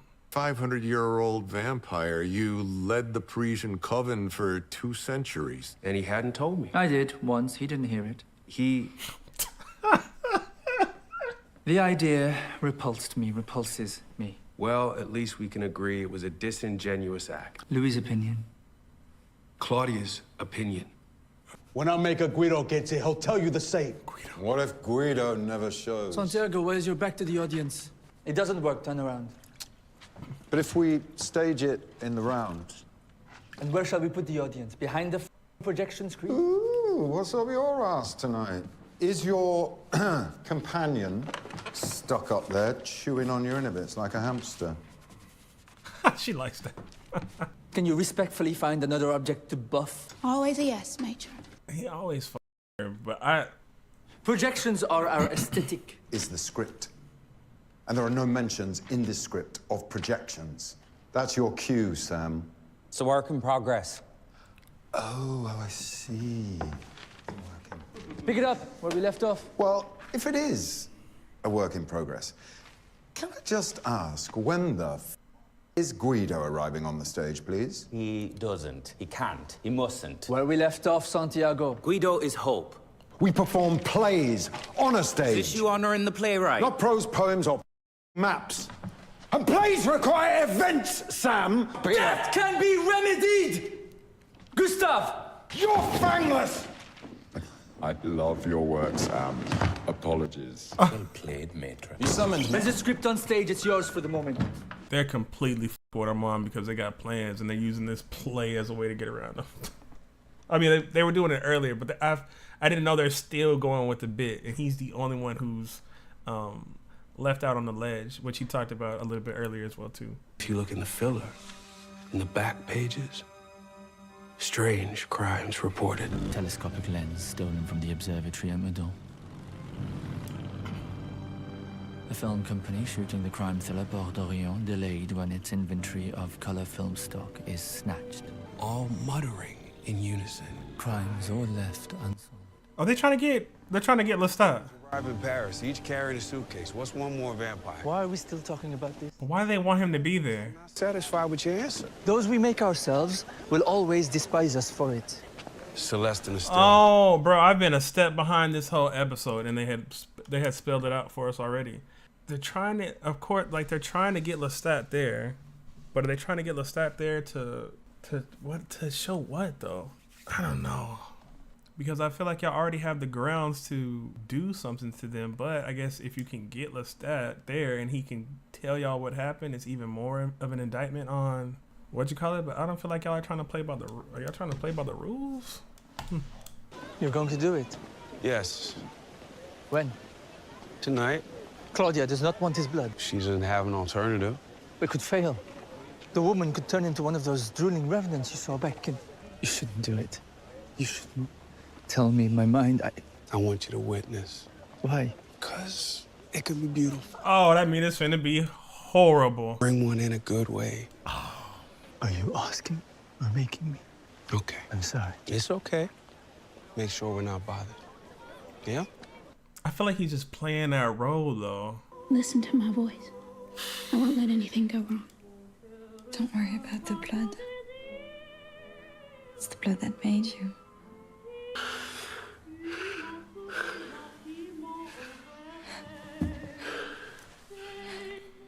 Here we go.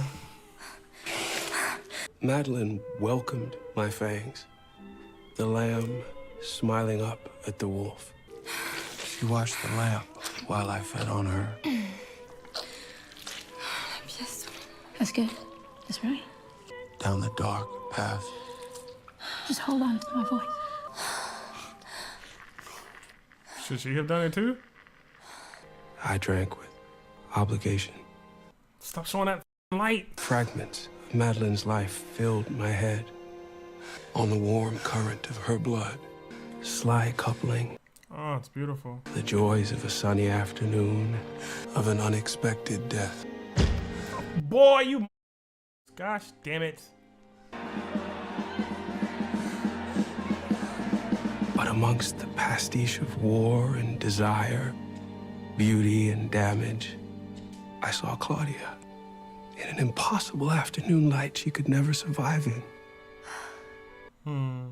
Claudia, as Madeline perceived her. That's what Claudia meant to her. In a light that she couldn't even survive in. It almost brings back the what was his name? Charlie. How Charlie was like, "You're an angel," right? That's how she views her as well too. I like that for her. Just don't die. Even more beautiful by her beholder. Oh, I'm sure this is a great scene, but the light. And I knew then than I ever had. I tore my wrist and fed her the gift.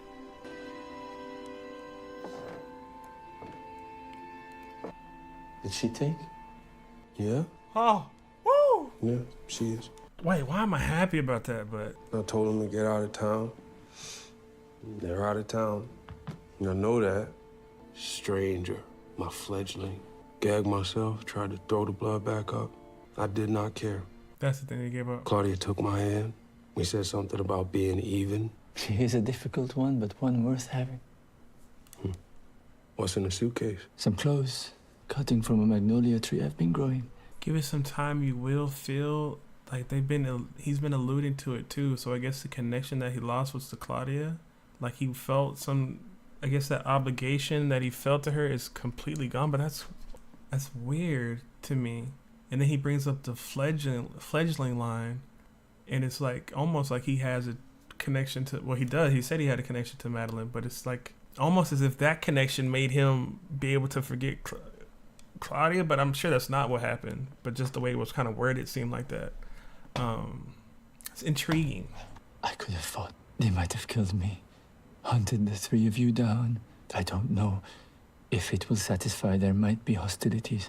Or the first bloodless vampire coup. Wait, what? You broke with the coven? They gave me a choice. What was the choice? I chose. But what was the choice? Because now we know we have 2 other vampires out there. Did he give them up? Dog, I better be wrong. That's my memory of it. But you were there too.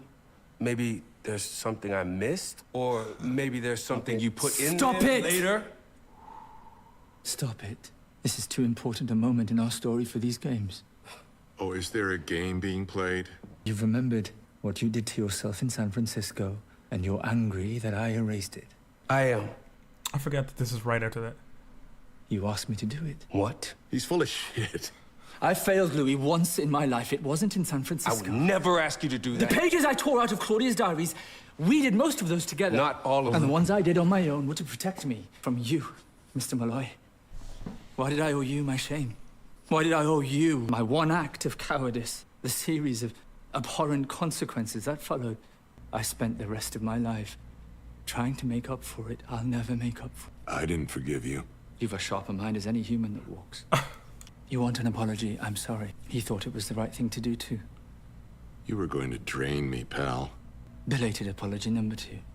To erase it? Yes. Can you even trust that though? After you came out of a shower in our home in Sausalito, 3 days after we abandoned him, I was a coward. We've been burying our meals outside St. Denis. Flowers starting to pop up out. Okay, they're good. Oh, she's beautiful. Peony. Flowers growing from the dead, cold things becoming warm. I saw a dead girl in your mind while you were dying. Oui, Aimée, my sister. She the replacement? What? I saw the same thing that night. We already had it out. Aimée, we used to call her the family idiot. She would eat pine cones. So thank you for falling right back into Daddy Lou's shoes. And thank you for never treating me like a child. Take some lessons, Louis. Are you thinking of coming back to Paris? Trash piles and men who smell like cheese. No, merci. No. This one? Mm-hmm. See if the straight line to the next X on the map? This is the X, Louis. To finding the X. Stop it. Wait.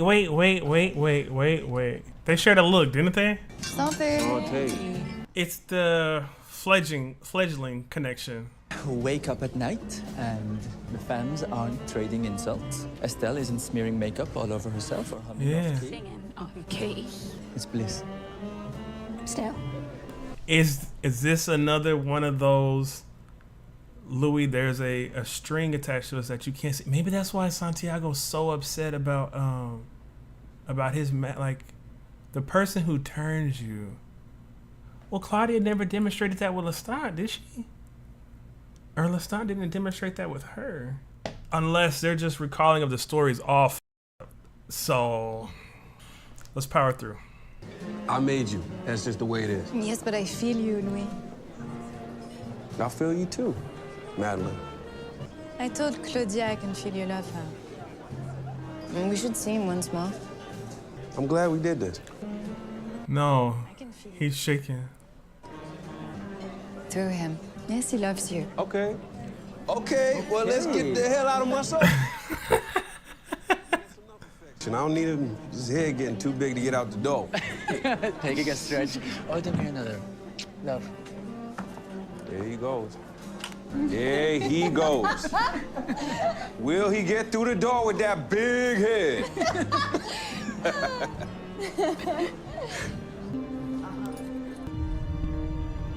Santiago. He did give them up. He did. Armand. No. They gave him a choice. The way the show went about it. They pulled the carpet from under my feet. We go to them and have such a happy moment. We get to see them being in love, everyone loving each other. Madeline being able to express how much, be able to say things for Louis that Louis can't even say himself because she has that connection to him. Giving Armand the gift of how much Louis truly does love you. I don't even want to press play. I don't. For 150 years, we here at the Théâtre des Vampires have shown you. We're shunting human affairs aside. We're turning our lurid spotlight on ourselves. Here to perform for your Music amazing.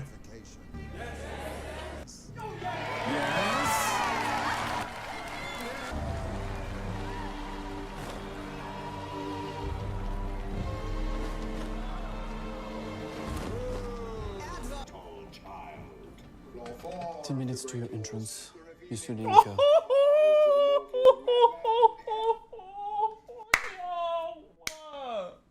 I'm proud as I can't even sit in my sorrow because y'all want to show Lestat and this. Look at all pimp. I'm sad. Why y'all gotta jar my emotions right now? Cause now I want to be excited, but I don't want to. Oh, it's the GOAT. It's the GOAT. What are we doing? They brought the GOAT back, bro. I forgot about all the trying to find him and talk to him because the episode has been crazy. I don't remember anything I was about to say. I'm too big of a fan. Like, of this character, I don't remember what I was finna say about everything else. I don't know. I got too excited. Sorry. Monsieur Linker.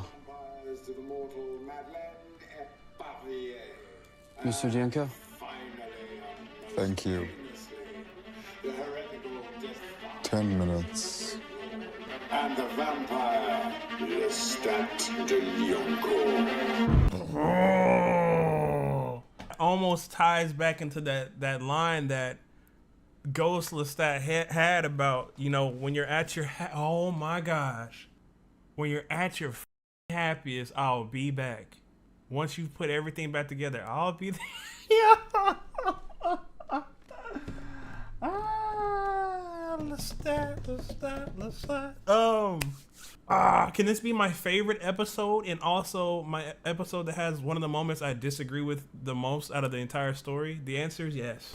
There's a moment that the situation is just something that I don't think it was necessary. I think there were other ways that could have went about that. I don't think she needed to be thrown. It's just, you know, it's that, and it's just a culmination of, you know, I think outside of just the reaction, I think about women always having to see women being in shows and on screen, and even in my like manga, you pick them up. Why do women always need to be getting right? Like it's like it's completely different, but the feeling it gives me reminds me of they'd be like, oh, this is a black movie, but then it'd be it's always a slave movie. Like, okay, enough with the shit. How many times do we got to see beat? So that's my only grievance with the episode. Armand's character. I don't know what the other option was of choices that he had, but I would like to hear what it was. Whatever, this choice doesn't seem like, obviously don't seem too great, but we'll see how it plays out. I've had death flags for Claudia for a while. I didn't think Madeline was going to end up getting involved in it too. That sucks for my heart. Armand's character, we talked about just his overall passiveness, but then also like brewing and stewing, like having stuff planned or in the tuck that he wants to get done eventually. He's still I mean, I've made up my mind on him. He's still one of my favorite characters. I really don't like that he did all this shit though. But like I said, I don't even know what the other option was, and they had him dead to rights. So it was from the start when they tried to start following Louis' plan of just feeding into whatever he had going on, whatever Santiago had planned. It was a bad plan. Louis' character, this is the episode. I need to just say I appreciate all my Patreons before I even talk about what I'm about to say about Louis, because if my mindset was the same way, and I love that y'all have no one's ever told me, besides somebody on YouTube, nobody's ever told me like straight out like, oh, you don't with him, you don't like him, da da da. People have told me different points and things that they've liked about him, and I've had time to reassess and reflect on how I view him to understand him more, and even some of those qualities that that don't mesh with me personally and that I would never be around in individuals. In my day to day, I've learned to appreciate them, be able to see them and appreciate whenever Jacob is showing off his acting chops of bouncing in and out of these different moods or different ways of expressing himself towards, where he comes off a real passive, but he can come off as real smooth and collected as well too. I've grown to have a real appreciation for that, and I don't think without your guys' guidance is not the right word, but without y'all's guys' grace of explaining what you like about the character, I wouldn't have been able to watch this episode and really enjoy everything that he does in this episode. So bravos to y'all for that. Thank you, and I really appreciate the way that y'all went about it this entire time. That's what I said. This show has been something special for me because it's made me a better person and a better reactor, and I'm able to process things with, I don't want to say with more care, but with more of a, even if I don't agree with an action, which I feel like I'm pretty open to most things, I don't have that innate, I don't with this per se. I've tapered that down, and like I said, that's all thanks to you guys. Claudia, it's sad that the person that she loves, the person that has made her feel free again outside of the cage, is now in the cage with her in this theater, put on trial with her. I do love everything that transpired for her, besides them being captured at the end. You know, getting to experience love a little bit, getting to be happy, and finding her partner, the person that she wants to share this time with. I forgot to mention for Louis, the fledgling thing was cool. I like how those emotions that he's been able to hide with Madeline around, he can't do that because she's connected to him in a way that she can feel more things about him. Now back to Claudia. That might be it for Claudia. Look, there's a lot of characters, guys. There's a lot, and I have a lot that I would love to say about all of them, but my brain just works in a way where every thought bounces in at once, so it's hard to pick and pull certain things out at certain times when I want to say it. Madeline, disagree. Well, disagree is not the right word, but I wish that whole scene was just omitted. However, it does have a connecting thread with her and Claudia, because Claudia was also SA'd. Which, I mean, okay, they y'all don't get Bravo points for that. They don't get no fucking Bravo points for that. I did feel a little cheap that, you know, obviously she's gonna come and save her and stuff like that, and that made her have that moment where she was able to, you know, reveal her true nature to her and stuff like that. I don't want to keep beating up that point. I do like that Claudia and Madeline are close. I love their connection. I love that it's been built up over a few episodes and that we could slowly start seeing them really having some type of feelings or connections toward each other. And just seeing some of her past and all the things that Madeline had went through, you know, it was, I really like Madeline. I really like her character. Brash. I don't want to say ignorant, but just on some rah-rah at times. She's great. She looks beautiful as a vampire. I love the acting between her and Jacob. The little lingering looks at each other and stuff like that. It was almost throwing me off for a second because, you know, vampires are very, very sexual creatures. So I'm like, do they have sexual attention? But I think it's just I have that connection to you and like, why can't I read your mind? You know, is it weird to say that if she didn't know that she couldn't read Louis's mind, that Claudia might be withholding stuff from her? But also, why would Claudia need to mention that? Because they ran away. So I'm not going to say Claudia's withholding information, but that is kind of weird because we always talk about Claudia being similar to Lestat, where she's not telling her stuff. You would think just in normal conversation, she'd be like, yeah, you know, I can't read. Maybe she didn't want to talk about it. Who knows? I'm not going to compare it too much to Lestat with that. We did Armand, we did Louis, we did Santiago. I mean, the play was him getting Armand into checkmate and forcing his hand into doing something, which I still feel like it's part of some vengeance that he had with the way that his creator was handled. And I feel like there might be some of that fledgling bond there. That's why he's so like, no, and like so on our mind about it has to be done this way because you killed my creator for far less. I feel that I could be wrong about that, but I like to just picture that as a reason why. His actor just headphones are turned off. I've been talking. His actor overall is just a great actor. He is one of those characters that the deeper it gets into the series, and this is what I really like in, I don't want to say villains, but the characters that are more bad, you never know what they're going to do when they're on screen. And I think that's a good sign of, I don't want to call him a villain because they're all painted in different shades of gray in this. But you never know who's at risk, who could be hurt, who could be killed whenever that character's around. And I love that feeling. I love to see a character and be like, oh, shit, here we go. Like, what's going on? The one I can think off the top of my head for that is Homelander. There'd be times when Homelander's in somebody's face and I'm just like, oh my God, like don't slap their face off. Daniel, I don't really have too much to say about Daniel this episode that I can think of right now. Like it's there, but it's not coming to me. Y'all can ask me questions about Daniel if y'all would like to. It's crazy because as soon as it always happens, as soon as I click record, then I get some more thoughts coming back. But I think that's it for now. I didn't do Daniel, but I counted Daniel and Lestat. Lestat coming back.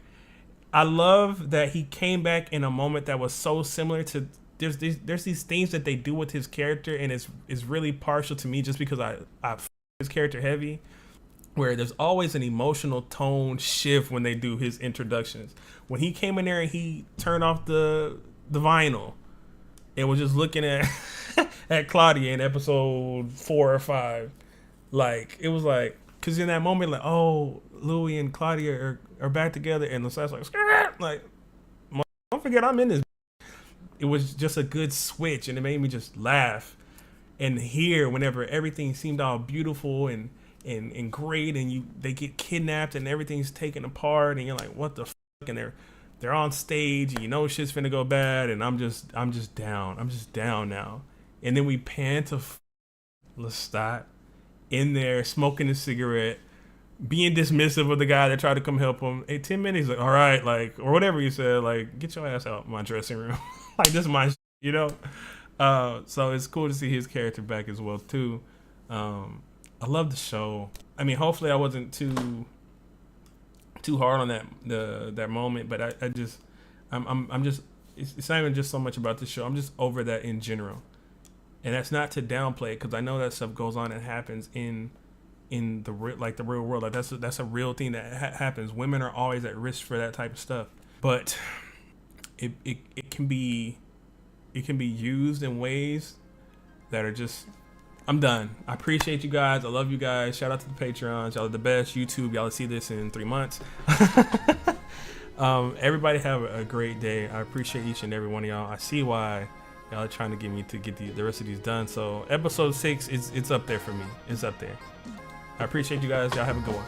Mr. Dianco? Thank you. Thank you.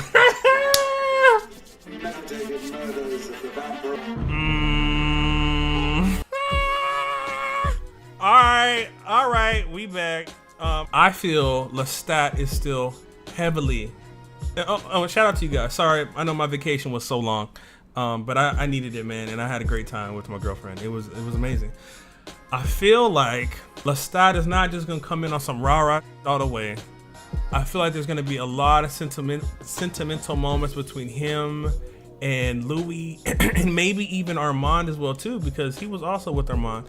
And truth be told, everyone always says, keep in mind who's telling the story, keep in mind who's telling the story. So I don't know if what Armand has been saying is the truth about what happened with him and Lestat, because it seemed kind of weird, like Lestat just dipped out, he just left, especially with how much he was in love with Nikki. So I feel like there's more to that, and Lestat was always talking about, you know, there's worse vampires, or there's people that are doing this and this and that. So I feel like there's more to the story between all these vampires. But then I'm a little hesitant on that thought, because why would Santiago even want to bring Lestat back if he knows that? But we do know from episode 5 that Lestat is also still alive, and we don't know anything about Claudia or these other ones. I know there's a lot of love, a lot of connections, and I feel like there's going to be some very thought-provoking moments, a lot of I love you and I would do anything for you type of moments. And Lestat's very eccentric. They're going to be having a court session, so maybe he's going to play into that a little bit, maybe not. Maybe some truths come out. Maybe even the interview gets a little crazy with Daniel. I expect chaos. I expect reveals. And I expect death. I really feel like Claudia's gonna. Shout out to the Patreon. Shout out to all my supporters. Thank you, everyone who's rocked with me and stayed pledged even through this time. Like, I know people's financial situations are different, and some of y'all even upgraded. Some of y'all even upgraded, even during the break. Like, that just shows some of y'all are just built different. Some of y'all dipped on me. It's cool. I see y'all. No hard feelings. I get it. I get it. Let's get into it. I'm excited. And the vampire, Lestat de Lioncourt. Let's go. Let's get it. Let's go. The GOAT, baby. Hold up. Let's get on. We're here. We are here. Oh, there's another reactor that pointed out something so dope about this. He was like, man, I wish his name's like Breezy Bite or something. I'll have to put him at the end of the video or something. But he pointed out something that was so cool to me. He was like, is the upside down formation here supposed to be like vampire fangs? And I was like, bro, it blew my mind when he said that. Obviously, it's a stretch, but it is cool to ponder. It's definitely dope to ponder. I feel great. Claudia, it's gonna be okay. Session 15. Already. Like, I get it in this moment. You gotta say Claudia is gonna be okay, but man, is it falls on deaf ears just a little bit for me as far as feeling sensitive for him in this moment, just because we know it started off with he ain't tell her what was happening and how they knew all this information, were finding out things about them, and then he thought that him and Armand were like good, but they wasn't good. Anyone want to start? Outnumbered. Armand sold you out. I'm talking now. Sorry. He did sell you out. Go ahead. But yeah, Daniel, relax. Let him do it. Trying to bite anything that moved outside the sack, straining for any sound of her. Oh, they put her in there with the rats. Woo. Oh, shit. And the vampire, Lestat We didn't. de Lioncourt. He's downstage smoking. A play that's been fully Trying designed. to rehearse. And every actor on stage has scripted lines except for us. We didn't know any laws. The cover members sitting behind us would use their collective powers to disorient our minds, our hearing. Of course, Claudia's still gonna get her words out. We've no need to hear from you. We have your words here. In all that chilling premeditation. It's November the 23rd, 1939. I shall be This poor your girl. angel of death, Lestat. Not much time left, Lestat. obviously something has to go horribly wrong in this plan because Louis and Armand get away and Lestat is still out there as well too. I don't know what's gonna happen with Claudia, but doesn't that speak to her character that like in this moment of all those people using their powers and trying to keep her down, she still is able to speak her mind and get some words out of like rebellion against whatever they're trying to enforce on them. And Santiago's just a little too comfortable in his. I mean, this is his moment. You know, this is his play. He's designed this, but it's gonna. I feel it's gonna come to bite him in the ass just because he's in it right now. And I like the little nod to the moment where he was telling her, you know, you gotta hide your stuff a little better, your journals and stuff. Put that stuff away. Like, what if somebody had if it wasn't me and I forget what girls he said. What if so and so had came in here and saw you writing the journals? And now he has them out there on full display, everything she's ever written, and he's reading them out loud. Hopefully he doesn't touch on like the Bruce stuff as well too. And then her partner in this scene, I mean, you can't imagine how she's feeling. She's probably just like, what the f? She had us all fooled.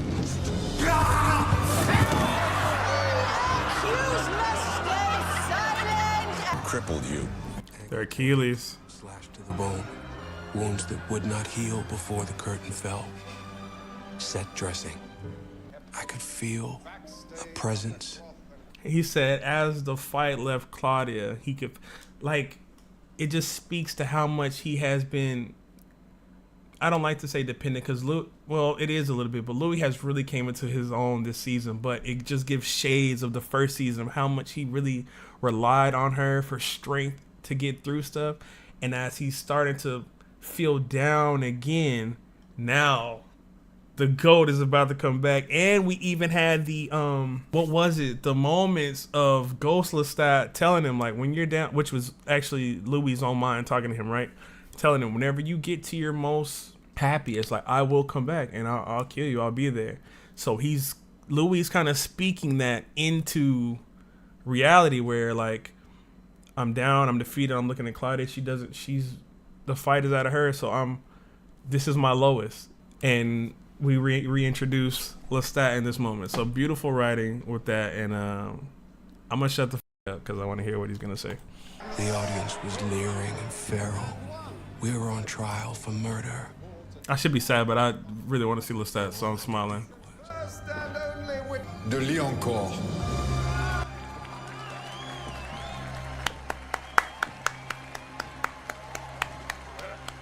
Strut walk on him.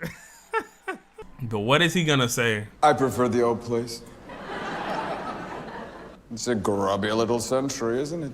Written by the vampire Claudia, in which your last words are recorded in your own blood. I swear, in my own blood. You've returned to Paris because? Eine croque madame at brasserie. And justice for the attempted murder of my being. It's their turn to hurt. He was back in the flesh. It had all the hallmarks of a hallucination. The GOAT. Lestat, at last, come to kill us. In front of a live human audience. That's right. Let me guess. The star witness's testimony was scrupulously impartial. Of this story of butchery. It's a story of love. See, that's what I mean about subverting some expectations. He loves Louis. Love. Wrong. He's always been difficult for me. A violinist. Belonged to this very theater troupe. Briefly, yes. Fragile mind, prone to corruption. With a little help from others. I followed Lestat's gaze. That's what I'm saying. this is what I'm saying. Like they said, like he just left and stuff like that. Lestat has a bone to pick. It's kind of baffling to me. Like I feel the seeds there. It's like it's not going exactly to your script already, Santiago. It stopped my heart. He was as much of a captive as we were. You were forced to watch. Or they'd kill me. It was a part of his punishment. Just a clarification for the readers. To save your own life, Armand, you f***ed over Louis, Claudia, and Madeline, and then you sat in the best seat in the house watching the consequences of you f***ing them over. He had a lot to account for. Seeped into me with Nikki's death. I buried myself in the dirt, Porte Neuilly, in the outskirts of Paris, and I lay there. So he didn't just leave. His cabinet across Europe while I mourn. My only sustenance, the ancient blood already inside me. You awoke in 1908, but even a century underground could not obliterate the pain of Nicolas' death. I disembarked for New Orleans. He's not. The humidified daughter of Paris. And Louis, the love of my life. Louis de Pointe-de-Lac. Should heard him even say. let the court record show that the victim pointed to the accused. I didn't point. I merely glanced his way. I'm about to violate the fifth. Keep calm. Carry on. Failed sugar farmer, a brothel keeper. Forced into corners by his race, alienated from his own desires, American Puritanism mangling his very soul. Disreputable, cold, violent. It feels almost like the comment sections that you see where you have some people explaining, and that's the beauty of the writing. He's not just bad and he's not just good, but I love that in this moment Lestat is sticking to what he always believed in Louis. Even if he did do it wrong, he accelerated the process and stuff like that, he's still sticking by. He was troubled and he was, his race and things like that had him at a disadvantage. He's not going in on Louis the way Santiago's trying to go in on him. Even to the point where they talk about him pointing and stuff like that. He's like, I ain't pointing him like that. So you can still feel Lestat has a lot of love for Louis. And if we think about episode 5, when he's like, yo, basically asking like, what happened? Like, are you okay? We know there's a lot of love for Louis still inside of Lestat, regardless of the attempted death. I feel like maybe he knows. Like, he wasn't really trying to kill me. He gave me a way out. He just needed Claudia to get away from me. There was Louis, offering to be my chaperone. His eyes sliding down me. A vampire was being hunted. Oh, never mind. Oh, now you're switching up. Every heartbeat. Well, shit. Every sidelong glance. Those are his words. He kept coming around after me. Come to me. How do you know that it was not your own voice, Louis? In the hopes that I would come to you. Is this some of the... Stat. And after the outbreak of Nikki... And after the heartbreak that was Nikki... I'm confused now. Is that real or is that just a line that he has to say that's part of the play? Because it would make sense that Lestat was saying, come to me, for whatever significance it holds. It does hold significance because it plays into who was truly luring in the other one. But Armand said, come to me to Lestat. So it just kind of makes sense that Lestat was saying that. But then he seemed like he was hurt that he had to say it. So maybe it is just part of the play that he has to say that to make Louis seem worse.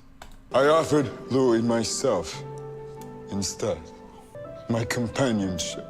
And with the 2 dead priests in his purview, and took your face in them with a kiss of acceptance. It's so, like, you have to speak about it because it's the conversations we have in the comment section and everybody's videos.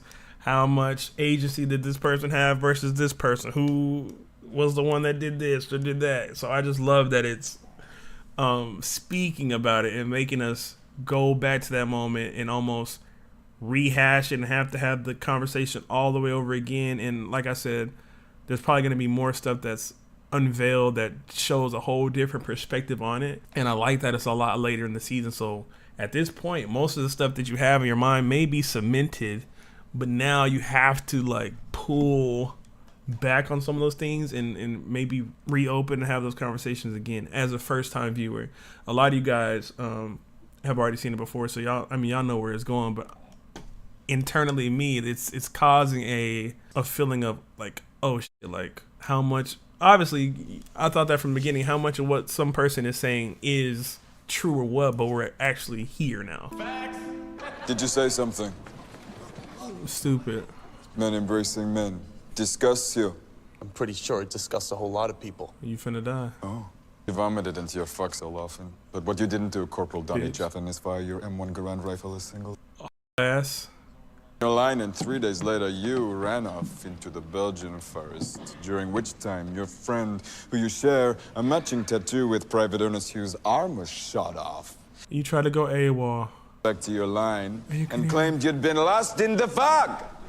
That speaks to so much stuff that just happens in society. And I see, this is why like I f with Lestat so heavy. How many times do you get on Instagram or Facebook or YouTube, any comment section, and somebody will just say some wild shit to you, but it's because you can't pull back the veil on them. With this gift that Lestat has, you wanna talk? Let's talk about you. Let's talk about how you ran away, how you were incompetent. You couldn't even read the map. And why you got matching tattoos? Like what is, like that's your man's or that's your man's? Like what was you really on? And you didn't even help him while he got his arm shot off. You tried to go AWOL. So it's easy to throw a stone and hide your own hand. But if we put you on stage and put you in the forefront and speak about you, how much about what you saying is true, or how much are you actually hiding? So quit being so quick to judge somebody, because you might be a bigger bitch. They may, like yourself, be disgusted by the transcendent love between two vampires of the same sex. How about you? Where lies their disgust now? Yeah, shut up. The accused didn't take to vampirism. Crippled by qualms, he drank only from animals. I didn't want to eat people. Louis was fixated on the loss of his humanity. Louis was deceptively agile with words. A trenchant form of verbal amusement. The single worst thing that a vampire can feel is loneliness. Human loneliness magnified by millennia, by the never-ending road that we walk. Do they not know this? Take my hand. Oh, he's giving up some of his pain? This is lonely. You want to crawl up and die, don't you? I know. Shit. I know. When one of Louis' infrequent kills upturned the city. Infrequent? And he threatened me. You didn't have to say that. With this lonely. Shame on you! I didn't know if he was ever gonna come back. Waited for the fire to take me. Yo. That's when the Black Angel came. Stop, bro. But he came back. Made me more of a vampire than anyone up here. No. He did it, but he has a very strong retort to that. He was doing it for his partner. 14 forever. Should be a cripple. Lestat stood on that stage, took all the familiar pieces of Louis' life, defiled them, bent them into a Lestat-shaped effigy. I remember being out of my body at the time. Lestat took me there. 14 forever. What do we do? Nothing. We do nothing. She's dying because of me. They lit her building on fire because of me. They lit whatever fire you're talking about with their own free will. You do not know this girl. What do you mean? Yes, I can. The great laws forbid it. Great laws? She's gonna die in front of us. But he was in a terrible panic. Claudio on the ledge of death. And in fairness to Louis don't know about the law, so you saying that in that moment it's not gonna mean shit to him. Even if you did say it, this plays back into not giving him all the information when you turned him. So I love Lestat, but you don't get no sympathy points for explaining this in that moment. Louis didn't have all the information until right before that moment happened. But yes, it was y'all shouldn't have turned her anyways. Have the final say so though, because if you don't do it, Louis don't know how to do it himself. She just would have died. So, like Armand saying, Lestat is switching this up on him, but I like watching him be eccentric and trying to lead the jury a certain type of way. But I still feel like there's another trick or something he has up his sleeve, because either he really just wants to get his points out, or he wants to try to help Louis get up out of here as well too. I don't think he has any remorse for what happens with Claudia, unfortunately. I mean, they showed her getting eaten by the rats. Is that actually how she's gonna go out? Like, that's Yeah. oh, they got the other girl. I'll stay. I'll never leave you, ever again. There was a light in his eyes, a light I'd not seen for years. But I resisted, because I knew the wisdom of the great laws. She will be at war with herself. She's of an age where emotions will soar and plummet, mountains and valleys, every day of her life. I don't care! Well, you must care! You have to drain her first, Louis. She asked if I was an angel. Is this the I like this rendition of it. I like it, but is this really how it happened? I should let it play out fully, but if this is how it happened, so far it explains so much about like that extra resentment that Lestat felt towards, like, it makes you think of, it makes you like I said, you pull back those, like, there's things that have been cemented in your mind that you might have to change. And so now I'm going from what I just said. Well, at the end of the day, Lestat, you have the full ability to do it, and Louis don't know what he's doing. If Louis actually turned her himself, and Lestat didn't have shit to do with it, and told him all this shit that would happen, that it completely makes me view things a lot different. That makes me view it different, and I don't mean to. I don't mean in a way of picking sides. I'm too excited. I start stuttering.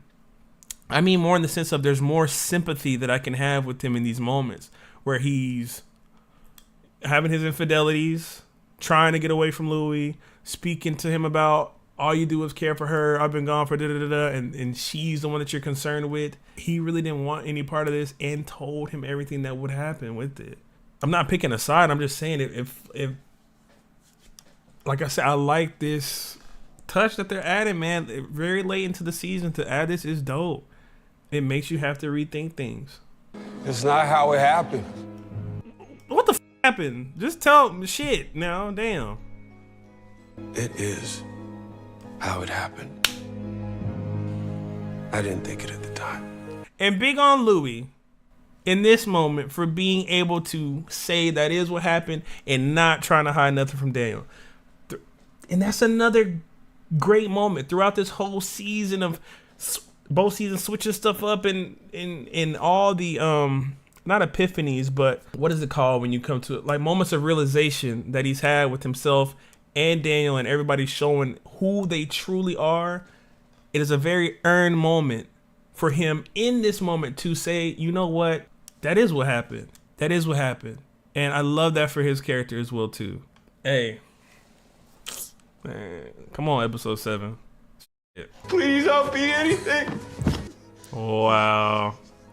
Give us more of these. Give us more of these things that are different, because this is such a linchpin, pivotal decision in the show where it felt like you're on either one side of it, and to make people have to swap how they see it and perceive it is crazy. So I hope there's at least one more moment like this.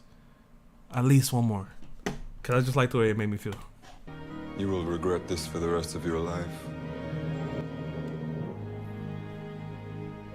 Bro, with the music, like the epiphany music going with that, they didn't use something super sad. They used something like a oh shit. Like, he was right. Thinking back on this, it almost looks like he's like, yeah, you're right. I do regret this. What a beautiful touch of music. Note choice, whatever that pitch was. It's just with Anderson's acting as well too in that. I made her for Louis. Okay, so he did make her though. I broke the second law. When you sentence them for their crimes, you sentence me too. But you... Here it goes, where I said he's got some tricks up his sleeve. Santiago, you're not in control. all the plotting, it was good plotting, the meticulous shit you went through. The one thing you underestimated was Lestat's love for Louis and his, I said one thing, but a lot of things you underestimated were his love for Louis, his ability to sway, and his like stage presence is like off the charts. You're completely outmatched here in a situation that you created. Are you sure about that? I don't know what the else Lestat's plan is, but it's gonna get real dicey. It's all lies, right? Trial here. It's a whole lot. How Claudia was made. He lied to her. Or maybe he didn't know he was lying. He did tell me. You should go with Lestat's version. Don't say virgin, say the truth. Just say the truth. 74 years have provided unwelcome clarity. A consummate killer. A congenial companion. We were a happy trio. And followed that with a killing spree. Corpses clogging the bayou. A penchant for human souvenirs. She put yours and Louis' anonymity at risk. Then she ran away. Louis. Don't say what I said. Don't say what I said. He blamed himself. Oh, okay. Your companion no longer wishes to share his body with you. Coming out of his mouth is vitriol or disinterest. For 7 years. What do you do? What? Is that Antoinette? Do you find affection elsewhere? Stage presence is off the charts. This that made a room full of people made them feel sorry for him that he had to cheat. Oh, I mean, you cut it off, right? Or move on. Later, the vampire Antoinette. 7 long years. Claudia assessed the fragility of our union. Yes, she did. She's an artful predator.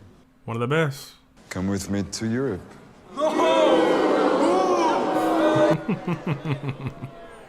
And you and Louis fought? Well, at first we just slammed each other around our townhouse. Are we revising this? 7 years of compromise. I'm trying to restrain myself, Louis! Denial. Stop!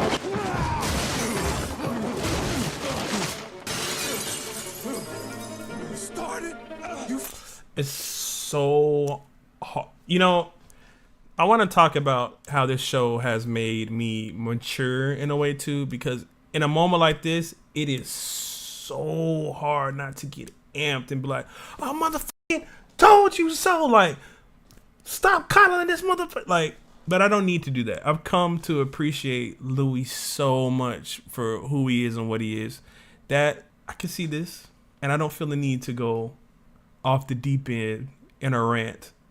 But like I said, well, now that we're getting this revised, can we get maybe 2 more? Because y'all giving us revisions every 10 minutes. So give me like 2 more revisions. Because it just makes my mind think so much more. Because now you go from, and the bad part is, so you have your viewing experience and then you have your experience interacting with people in other comment sections. So you see Lestat's a piece of shit. And like you have to choose sides or whatever. But to see it from this perspective and to hear him be like, yo, I don't want to do this. Please, like, don't make me turn up on you. Like, I mean, if the last part is true, we know how it ends. I threw you from the sky. But some of that sympathy for me, and I'm not talking about for other viewers, some of that is what's the word, redacted, took him back.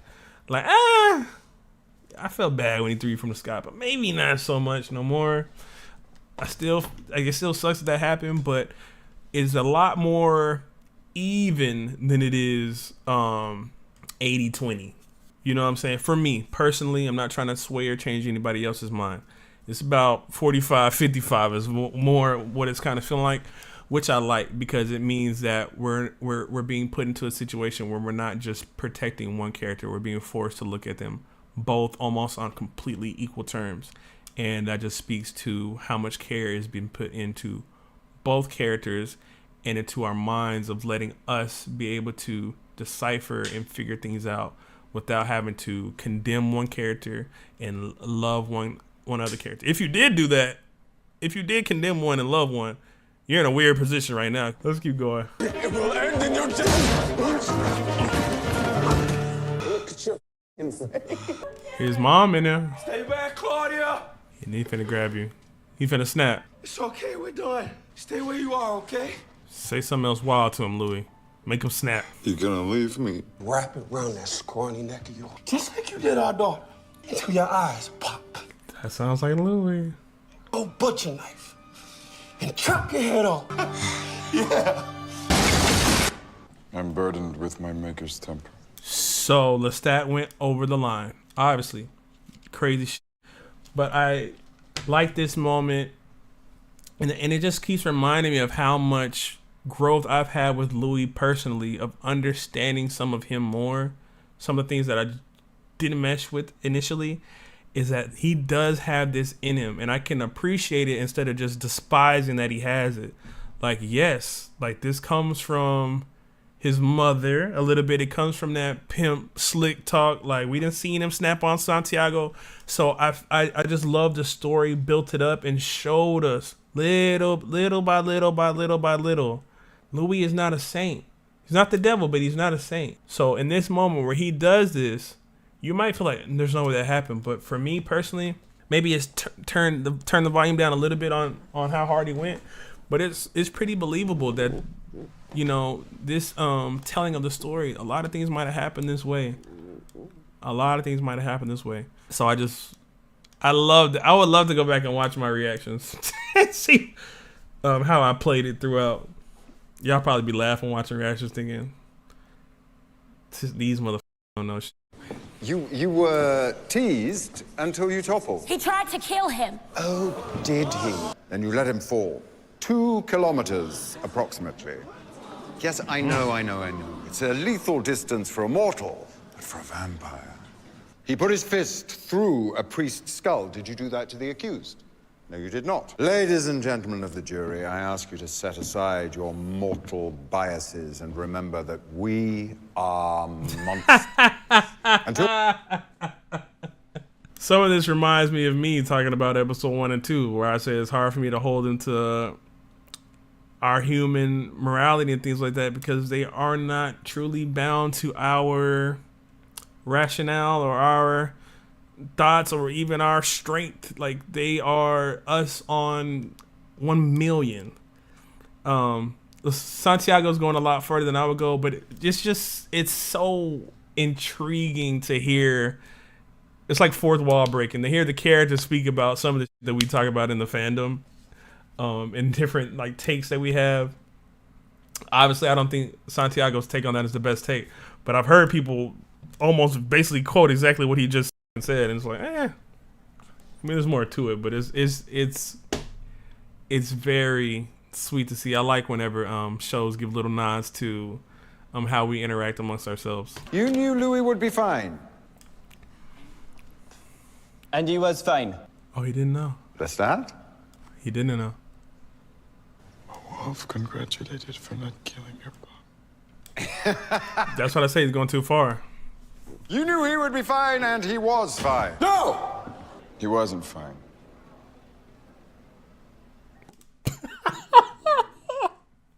I let go of him. I watched him clutch the air. The start went off script again.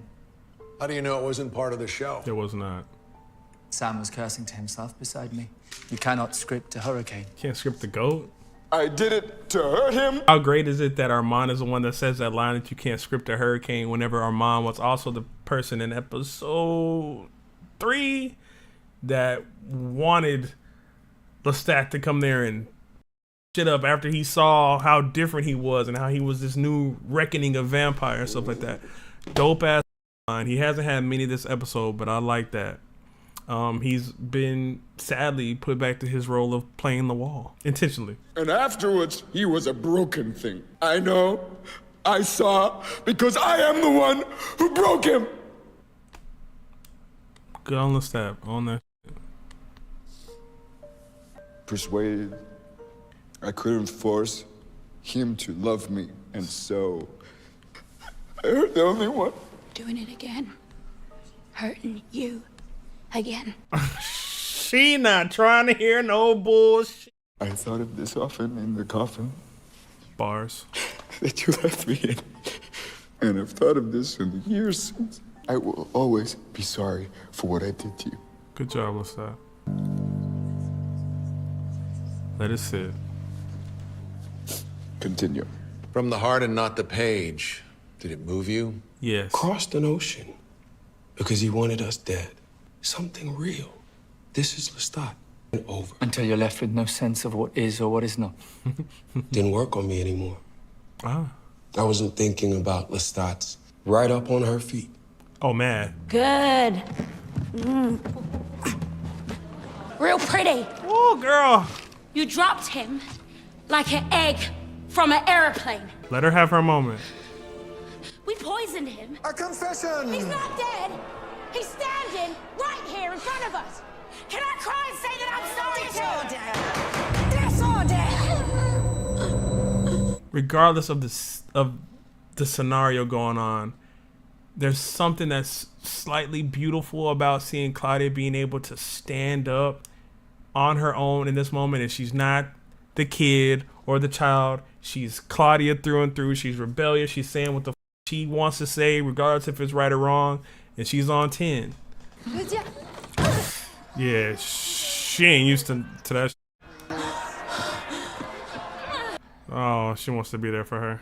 Stand up, girl. One more round in the stormy romance of you two. Yeah, she tired of you, motherfucker. Never been about me. Ever. They use you as a tool, girl. I was just a roof shingle that flew off of your house. Are we on trial? It's not a trial. It's a stoning. Took the air out of the place with that one. Got a lot less fun real quick. And they had Lestat back in the chair, fully recovered from his apology. No! The father ridiculed and humiliated in his final minutes in the courtyard oven. And the mortals didn't blink. They followed the pocket watch back and forth and sent a signal flare to America. Lestat would have his vengeance. What happens next? This is hard. But you're doing it. Oh, don't scare me like that, bro. She must join or die. But it is true and fair. She'll choose death. Pavier Heights! The choice is yours. Will you renounce the accused you sit with and join our coven? No, she will not. No, she will not. I'm the vampire Madeleine Eparvier. And my immortal companion is Claudia. My coven is Claudia. My vampire heart quivereth. The martyr skips her way to hell. For the heretical desecration of the first, third, and fourth, and the murder of the vampire Antoinette Brown, and the attempted murder of her maker, the vampire Monsieur Lestat de Liancourt, guilty or not? Lestat, do something, bro. And the sentence. May I ask the court for a final request? No. Let her have it. The man in the balcony wearing the hi-hat, would you kindly remove it? Who's behind her? Condemned her last request. Who's behind her? Thank you. I now know all your faces. If there is an afterlife, I'm gonna come back and f***ing kill all of you. she went out like herself. He would have said something like that too. Of the great laws, one, and the murder of the vampire Antoinette Brown. Lestat, do something, you motherfucker. Monsieur Lestat de Liancourt. What say you for the vampire Louis de Pointe du Lac? Guilty or not? Santiago so f***ing happy. Ass. Ugh. He's playing his role well. Oh, Armand. Armand got y'all frozen a motherfucker. Banishment.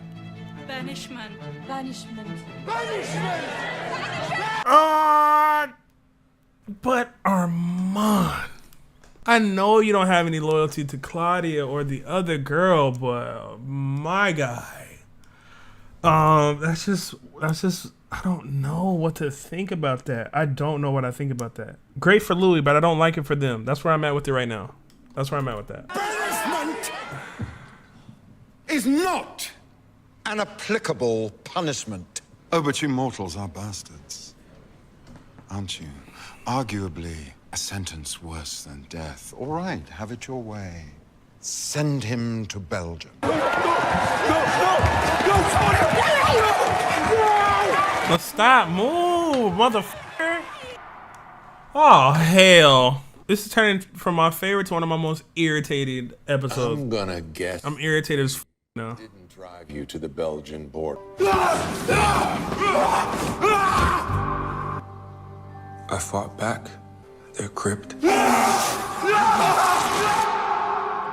Shoved me in a coffin, filled the coffin with rocks so I couldn't move. What was that, Louis? I can't hear you. Or breathe.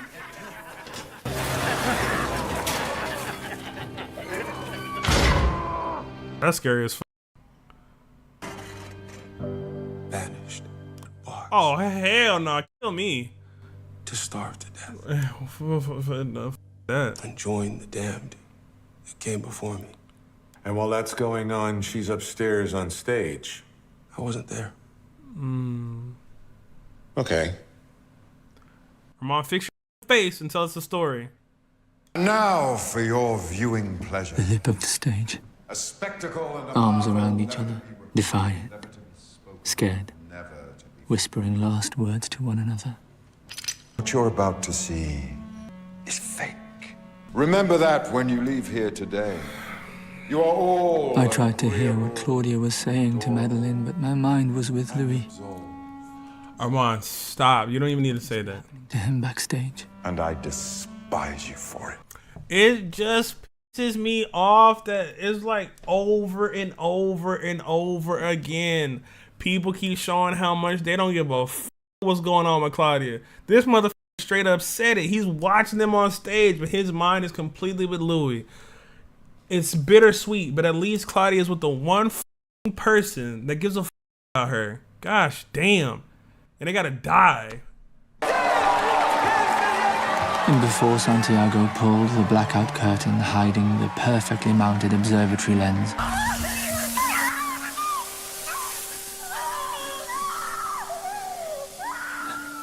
Claudia smiled to her executioners. Like windows when windows. Claudia gave the audience her back, and Madeline succumbed first. How are you with him?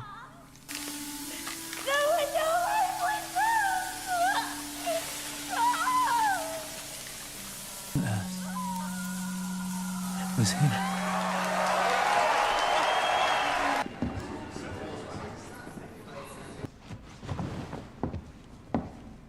I guess I Would Die For You is a little fitting. Great acting all the way through by every person, every character. Everything made sense to me. I did like the revelations that we got from Lestat, the different viewpoints and the earned moment of Louis being like, you know what, let's go with his version because it's actually the truth. That is how it happened. I do remember that. Currently how Louis is, I feel horrible for Louis. He caused a lot of that shit though, dude. They all cause a lot of that shit. Like, why put yourself in that situation? Why not tell Claudia what was happening? So y'all, I mean, y'all could have planned it out differently. And the thing that Lestat said to Louis, you'll regret this for the rest of your life. And he has, and he did. Lestat's probably thinking in his mind one of two things or a combination of the two. He wants to get rid of Claudia because maybe he still wants a chance to get back with Louis, and Claudia has to go because she doesn't fit into the laws anyways. and he didn't truly ever want to make her in the first place. And maybe to him, not even maybe, to him, she represents a lot of things that probably remind him of a lot of bad things. So episode 4 of season 1 has a new feeling to it, and man, I hate all of it for her character. I said it in my reaction to episode 4. Is this the right decision to make, to keep her alive, or just let her go? I still don't even know what the right decision was. She technically ended up burning to death anyways, but after having to suffer through all this other bullshit because of Louis, Lestat, Armand, punk ass, I still you heavy. Just always being in Claudia was just always, for everyone except Madeline, a tool to be used to get Louis, a tool to use so that I can have Louis back and say, Louis, how the f do you end up with Armand? How do you look him in the face and be like, I love the love of my life, holding his hand and boy, I wish. I know how I looked at the end of that episode, the finale, when he said that shit, and I looked crazy. I watched that shit now. I'm like, what the f is you on? What are we talking about? The love of my life? Out of here, dude. Out of here. All the trauma and all that our moms went through, it don't make up for this. But he wanted his, you wanted your life? Nigga, you done lived 500 years. And Lestat, Sam Reed, amazing in the episode. Him sitting there just watching her burn to death pisses me the off. Like, I was, I guess, hoping for a moment of like a cry, or maybe he tries to go and save her and they hold him down or something. Like maybe he had to change of heart in the moment. But this motherfucker just sat there and watched her burn for real. I don't even know what else I'm thinking. I lost all my thoughts because they didn't piss me the off. And yeah, I got a new favorite episode again. Favorite episode. I don't know. I feel very deflated. I feel very, very deflated. I don't know what else I want to say for the episode. The acting, the music, sound design was great. I liked the incorporation of the audience and having them do all that stuff as well too. They ended up having a huge role to play because they are technically what freed Louis in that moment. How does Santiago not think that maybe Armand is using them to do the banishment thing? Guys, I don't know what else I want to say. There's so many thoughts that they're hard to really form more complete sentence and thoughts with them. Like I said, deflated. I liked the setup of the stuff that Santiago was doing. I liked how, I don't know, it just seemed like everything was kind of flipped on its head. Seeing Louis or Jacob Anderson really bug out in the fight scene with Lestat was bugged out, but after seeing some more stuff being fleshed out, it was very earned, and I feel like they just have some like scientists behind how they're gonna give us this story and try to play with our minds and expectations and subverting expectations and things like that. And it's been just great to watch throughout. Shout out to my Patreons. I appreciate each and every one of you. I don't have anything else to say at the moment. Comment and we can talk. I said the release order. I know a lot of you guys are waiting for this one, so let's just get it done.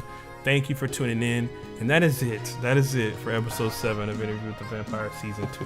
Thank you for watching. What is going on, gang? It is your boy Taco. We are here for the season 2 finale of Interview with the Vampire. Before we start, I want to give a huge shout out to each and every one of you who have joined the Patreon during this time. There will be a lot of last time viewers of the channel, so I just want to tell you,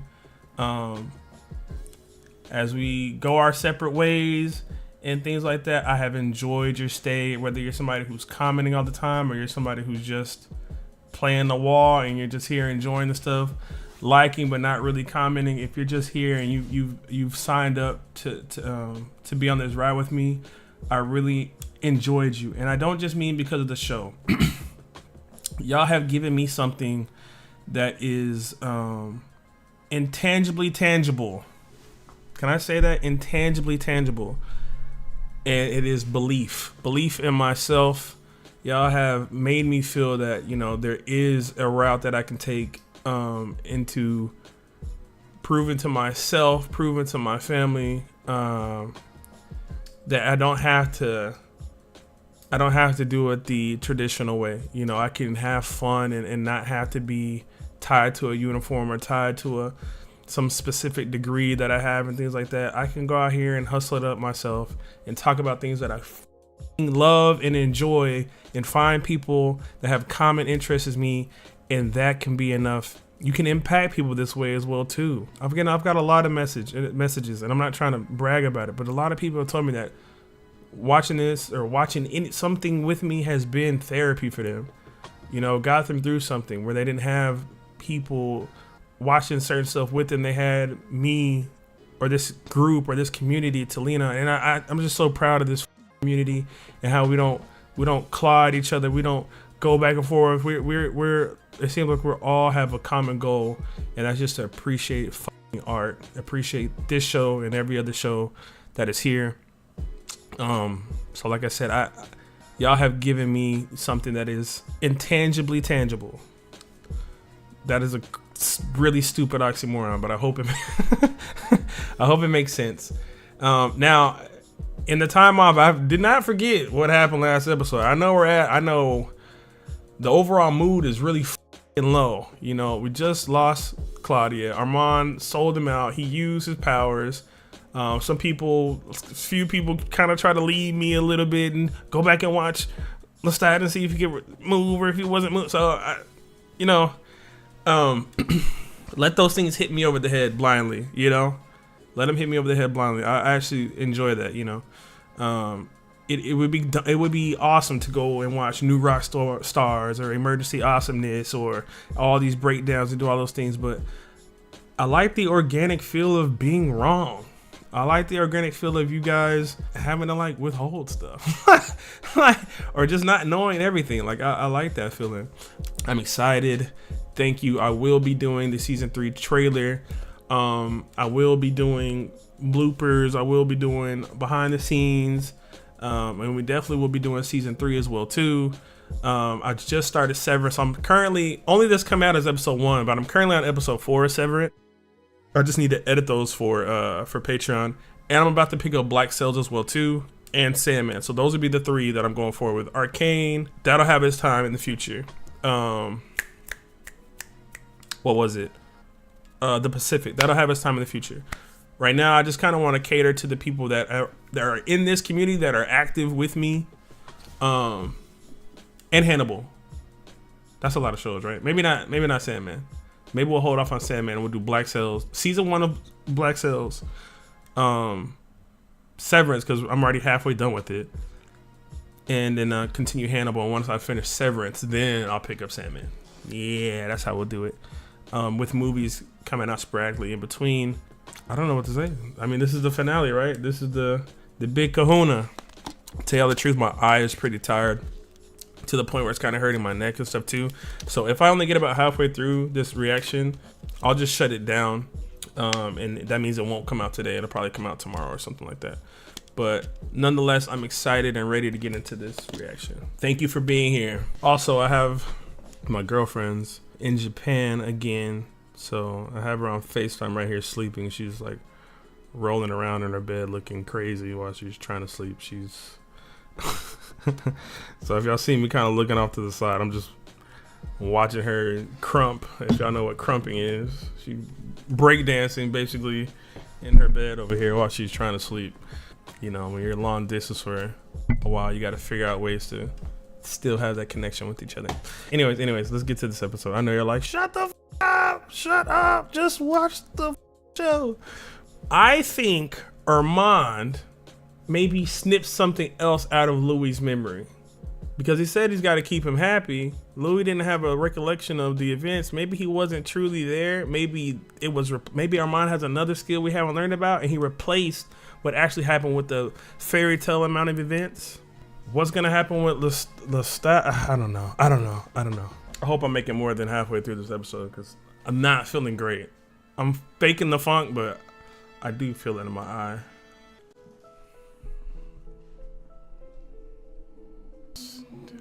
Oh, they're actually alive and they're still in their coffins. A quiet, easeful death. Oh no, okay, it's just Louis in there moaning. What else would it be? She was dead. I knew it. Claudia was dead. Like I could feel my heart pumping slower every night. My ankles healed in the coffin.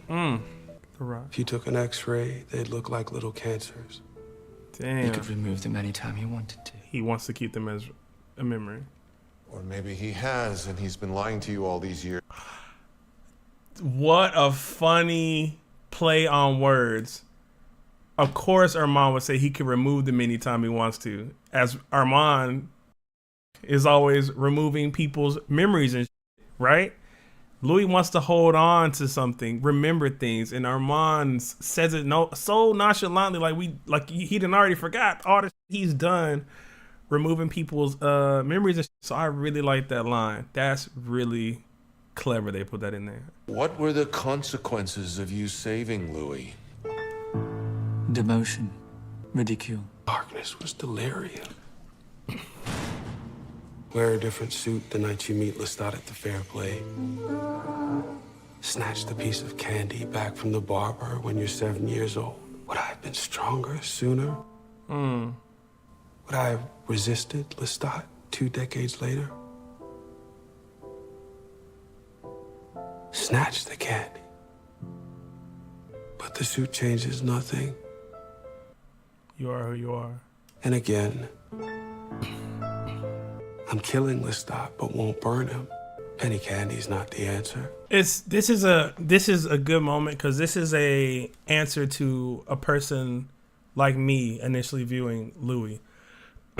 Be this way, be that way. You should do this. You should do that. I feel like they're kind of answering that train of thought in this moment. Even if he was a little different or rougher around the edges, or he made different choices, regardless, he feels as if destiny or where he was determined to end up would always lead to that moment. It didn't matter. At least that's what I'm getting out of that. Claudia is dead. The worst nights were the pragmatic ones. How long is this in there? Could I free my knee to exploit the craftsmanship of the coffin? When a vampire starts screaming from starvation, he hasn't much time left. I didn't know I was screaming. I had no energy to scream. Oh, his brother. If I had, I would have used it to ignite the clothes on my body. Self. What was left to endure for? Yeah, he's done. How do you end up with Armand, brother? You ruined his play. They didn't get to kill Louis on stage. And Santiago improvised a worse death. He had outwitted me. Hurt me deeply. My subjugation cemented his power amongst the coven. So, how did you get him out? I placed a sacrifice in an old vault coffin. Swapped that coffin for Louis. No one was looking. Played the long game. Does anyone ever ask Lazarus if he wanted to be woke? No, wait. I don't read the Bible. I tasted the blood. I knew it was his. Why? I thought. Claudia is dead. But my rage. Ooh. My rage had risen. Either it's kind of convoluted or I'm just confused of how, because he was stuck in the, and like I would go back and look, but my eyes are on the clock. My eyes are on the clock for sure. He was locked away. I guess maybe they moved his coffin because they must have thought Louis was dead. That's what Louis was saying. He was dead. So in that time that he was dead, Armand found the coffin and put the blood in there. Oh, okay. All right. Followed closely behind by my madness. It wasn't safe to return to the apartment. That would imply it was rational. Proximity to the theater. Oh, Louis finna do you real bad. My rage was lightheaded. Man. Found a forgotten crypt amongst the forgotten dead.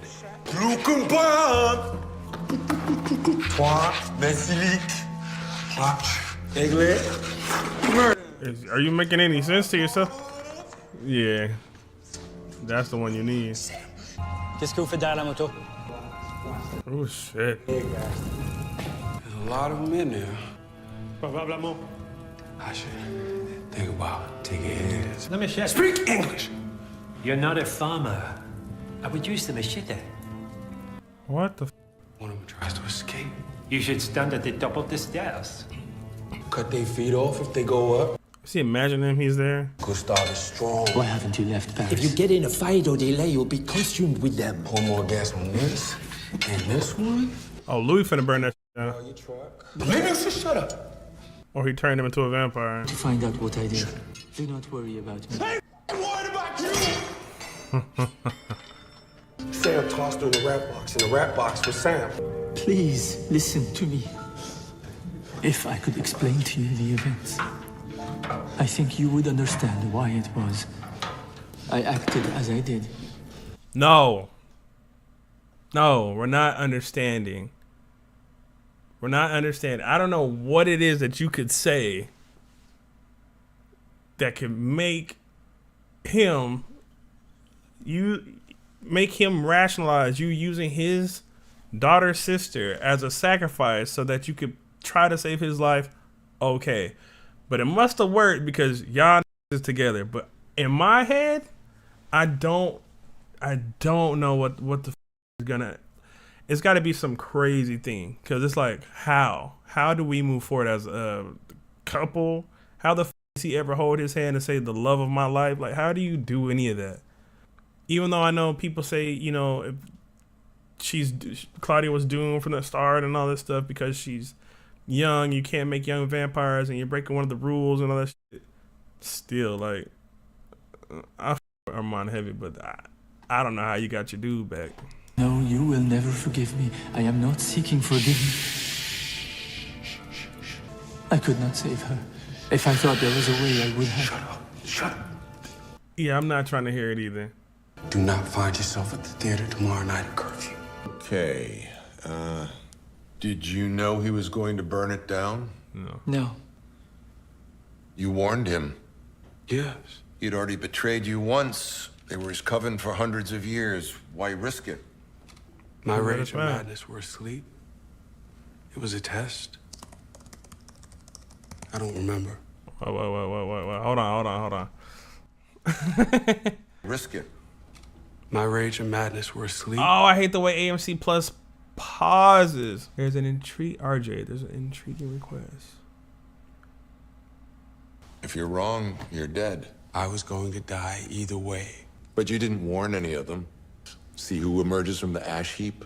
I didn't know his plan. I'd shut my mind off to him, Daniel. My prevailing thought was, I was going to die, and I was going to take as many of them with me as I could. Fair enough.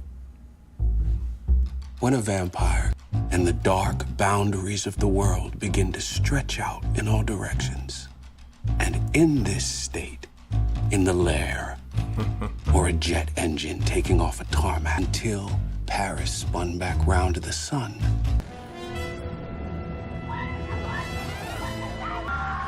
Oh, he got her books. Well, we know he has them, but it's cool to see him grab them.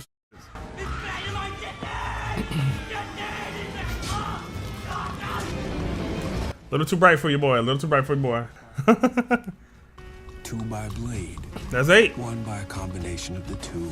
It's 2 left. And with no sign of Armand or Lestat. I'm horrible at math. 2 through the sewers. But I had planned for contingencies. Uh-oh. It had to be the London Coven. They have always been jealous of us. It's because we started speaking English. Finna blow y'all up. Or maybe it's by drinking from Gustav. He did it from that range. Let's go, Louis. Oh, got him both. You felt them die? Celeste. It's them. They gone. Hello, Francis.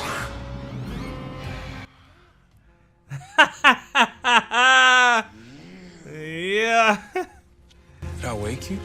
That jazz. I tried to be quiet coming and going, but all those iron joists cracking and load-bearing beams falling down on you. What? Is your companion with you? Didn't you hear? We broke up. Hard to hold hands after he killed my sister and my fledgling, but think what you want. That's for it. It was me. It was me! Well, then let's get it! Told you that hot exit from the garden. Come to me. I would spit in you, and I'd... Oh, hell. It's Santiago to you, you firebug bugger! Nah, that's the Spaniard's name you took. For a week, as an understudy for Osric. What was it the nature of the transformation that made you change your name? Urine racing down your leg as Francis desperately tried to take back his wish to be a vampire. Can I be cold, saddened to you? Oh. You make his voice as he walked away. Come to me. Easy peasy.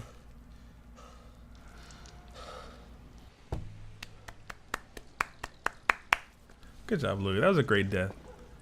Baited him with his rage. All that shit you can talk. Played in your favor again.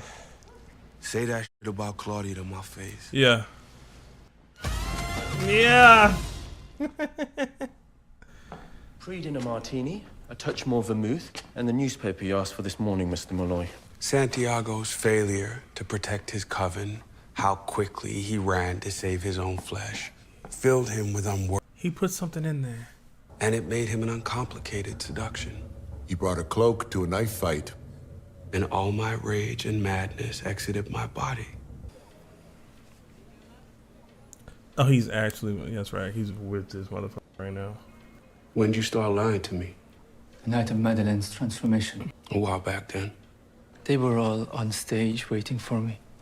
Told me they had done a rewrite. Tossed the script at my feet, and it's my coven of 200 years, or him. You rehearsed it with Lestat? I stayed in my coffin when I was there, over and over. Then once thick, and all that time, telling me. I will spend my life making it up to you. I don't want, yeah, like, what? You'll never make it up to me. Thank you. But I don't want you around in the meantime. Is Lestat still in Paris? You'll never be able to kill him. That wasn't my question. Yes, he's still here. Uh-oh. Wake me when it's night again.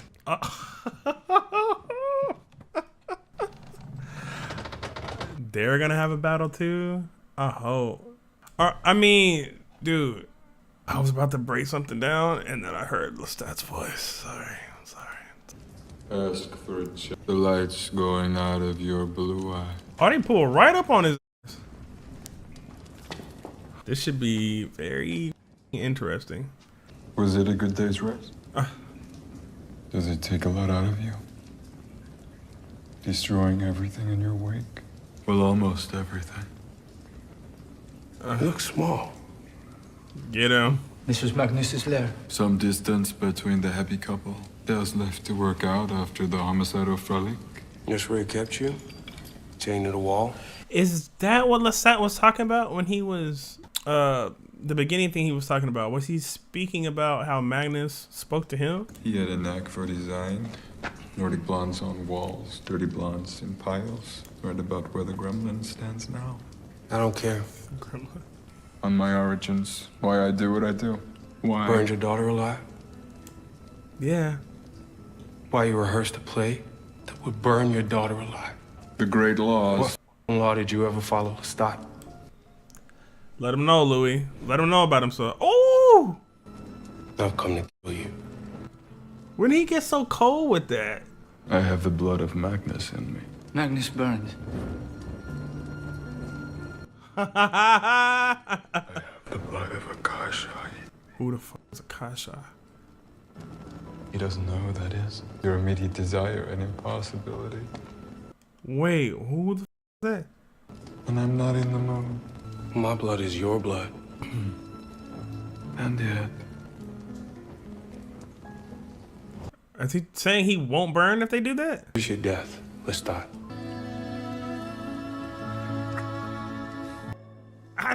I don't believe it though. It's just a like, I get it, like to get under his skin and shit like that. Because I mean, he did, because he killed Clyde and all this stuff, so maybe Louis doesn't feel anything for him. Maybe he doesn't. And Lestat is definitely still in love with Louis. And if you can't kill him, I guess this is what he thought might be the best way to piss him off. To let him know that I'm completely in love with Armand. But, yo, I don't understand even. And I'm like, attaching yourself to Armand almost feels like I'm doing it to make sure Lestat is hurt forever. Not that I truly want Armand. And Armand is just, from what we know about Armand, just ready to be with, not somebody, but someone that he loves, someone that thinks about him so much that, or thinks something of him to an extent that he'll just do anything. Because if we think in the future, Louis is saying all the time, like, there ain't nothing special about you, all this shit, da, da, da, da. He's like, there's nothing fascinating about you. So in this moment, bro, everybody gets used as tools. Armand is being used as a tool to weaponize against Lestat, and the two true lovers are having their actual, Lestat and Louis are having their actual true like breakup right now. But it's out of, well, the death of Claudia. But I don't know. It's weird. I don't know if I'm making a lot of sense, but I don't think Louis is with Armand to just be with Armand. He and I are gonna spend the rest of our lives together. Wherever your miserable life takes you, whoever you find to endure time with, whatever pale proxy of me, I'll be with him. Yeah, awesome, mother Petty. That hurts Lestat though. Enjoy you. Because even in the future, again, Armand reaches out to Lestat, and Lestat's like, well, tell him I love him. And Armand won't do it because I know Armand knows that Louis loves Lestat and he's with me to piss this off. He knows it. That's why he wouldn't say it. That's why he cut that Wi-Fi call. An odd phrase. What do you think he meant by that, Louis? It's fairly obvious. He didn't think we would make it. We left him there. Walked Paris one last time, completely silent. Stop for a moment at the Place de la Concorde, the Luxor obelisk. I said telepathically. Was it telepathically? Settled in New York a good while. San Francisco. And we did.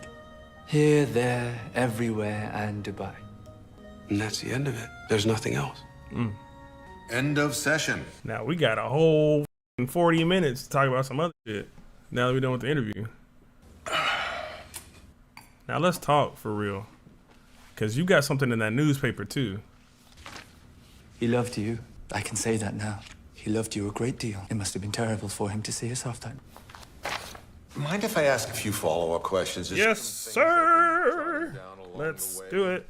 Yeah, of course. Yeah, it's just small stuff. Like, this is for the order, or those people. you and the tractor salesman in the bar in New Orleans before you killed him. You said that Lestat telepathically told you that you were scaring the salesman. But a maker can't do that anymore after transformation, right? Maybe he whispered it to me. Yeah. Someone else was there. You said that 4 escaped the theater. Celeste, Estelle, Santiago, and... Sam. Did you ever get to him? No. He wears a decorative helmet on his head when he performs. Does he? Yeah, it's funny because Sam's in 2 places at once at one point in your story. He's guarding Armand in the theater box, but you also have him helping to bury you below stage. He was with me in the box. Yeah, he was with Armand in the box. Oh, maybe he did a quick vamp back and forth. I just got it wrong. Another New Orleans thing. I mean, I'm sorry I'm jumping all over the place here, but the night that Lestat brings all those soldiers home and you tell him to throw them out, how many soldiers did he mind out of the townhouse that night? I don't know. 10, 15? More like 30. I don't even understand why these things are important. Oh, well, it seems to me, I mean, back to the trial again, it seems to me that there was more than one person in the theater that night who could have saved you. Back to the theater. Dan. I know. It's my job. I'm built this way. I know. It's a stretch, but... It's in your nature, Mr. Malloy. Couldn't get out the door without lobbing one more bomb. Well, you said it yourself just now. He loved Louis. Lestat would have tried to save him as much as you did. And he certainly would have made it known that he had. Shall we... Wait.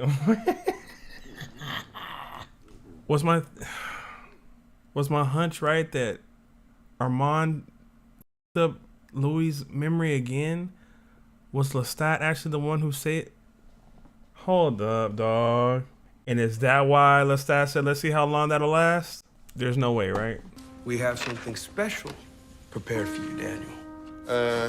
Santiago should hand the diary into the audience, have them feel the evidence in their hands. This is too early for Lestat to acknowledge Louis. Keep the He sat his ass back down too. He describes meeting him in New Orleans. These are just some notes along the margins here. We need an animation here. It's not clear how extreme the hoarding was. Where did you get that? Read it for yourself. Did he know about this shit? Cause he looked confused in the motherfucker too though. It almost made me bite my damn nails. I kind of need them to spell it out for me in this moment because I think I'm too excited to start piecing it all together. That's when the Black Angel came. But he came back. He did, with her. He said he stayed in the, and he didn't. And now you rise from your chair and walk towards Claudia. And how do you suppose that you will keep her quiet in this moment? More of your cheap theatrics. The judges will fog her mind. He gonna be like, she's a mind blush. You have no idea of Claudia's strength. Yeah, I knew. I knew he was gonna be like, she's of me. What are you talking about? Regardless if he means it the way I'm saying it or not, I didn't know that line's coming. Like, you have no idea who Claudia is. Don't play. You have no idea of Claudia's strength. Yeah, throw that script. So it's Armand's plotting, really. Witness the play. He planned it. Directed the play. What say you for the vampire, Louis de Pointe du Lac? Guilty or not guilty?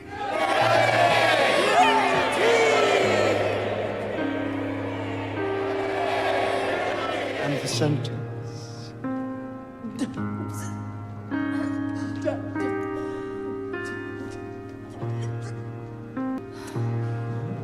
Oh, it's the f***ing goat!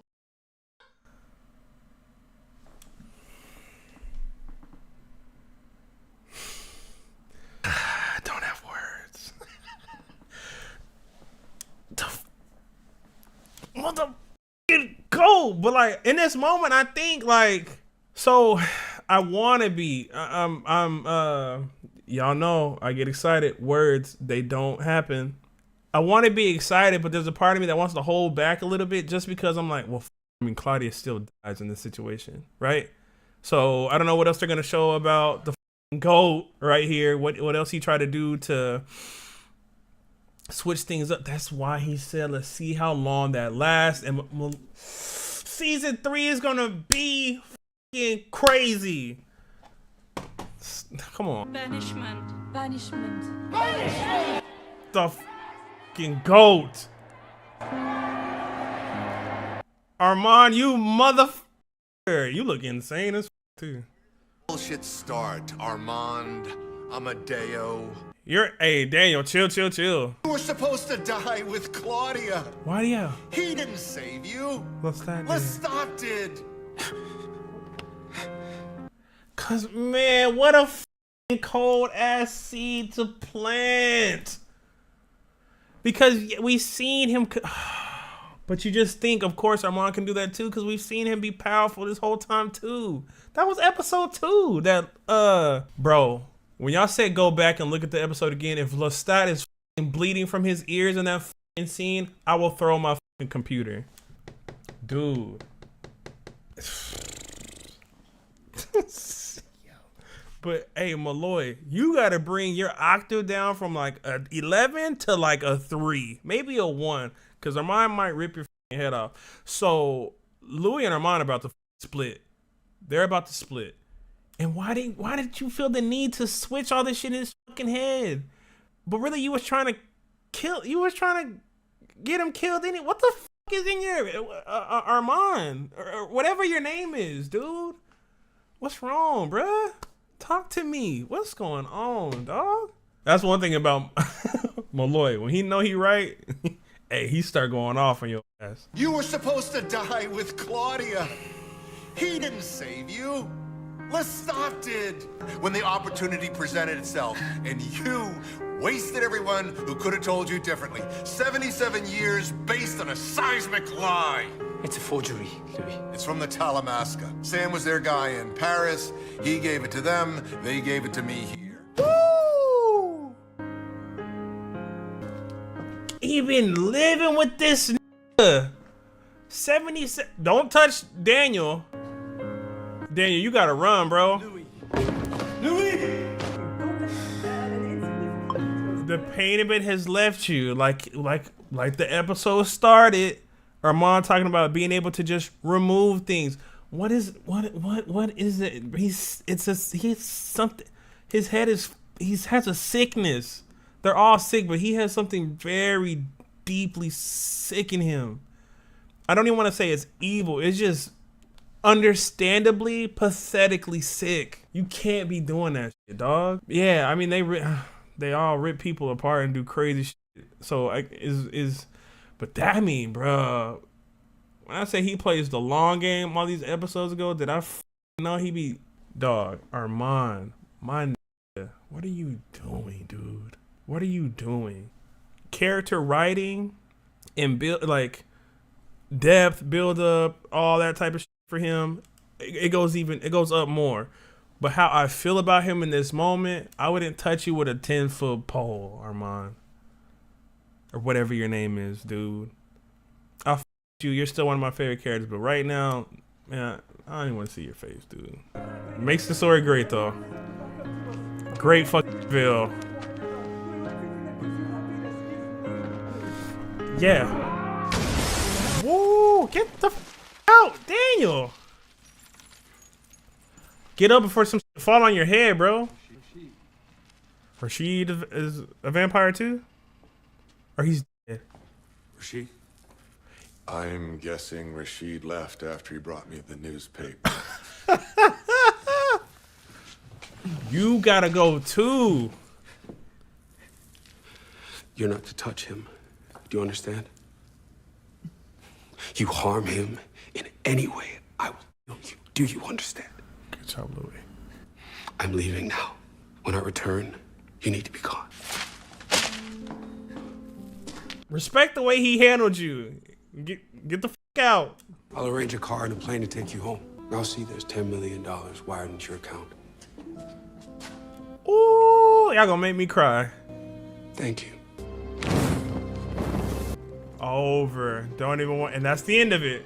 Or whatever the title was. What the f is this episode? 2 on the flow. Must have cost you. Wasn't cheap. You finna go find Lestat. On the bad side. Then I see they got a new edition headlining the festival. He's in Louisiana. Ralph when she was young. You believe that? Ralph. She'll be back for Ralph. New edition. Did my luggage arrive? Yes, sir. 2 bags and an oversized crate early in the morning. Your card? Your key? We're happy to have you as long as you'll have us. But we are boarding up the hotel for the hurricane. So we're asking our guests to fill out this liability waiver. No problem. Home of the most infamous part of Armand. This is where 24 members of high society. They walked in them doors right there. Oh, and nobody ever seen them again. Take a picture if you need house. to. The year? It's 1940. The man that owned this townhome and that year's king garage, he went by the name Sebastian Melmoth. Now, history's gonna have him go down a little something different. A Monsieur Lysander Lioncourt.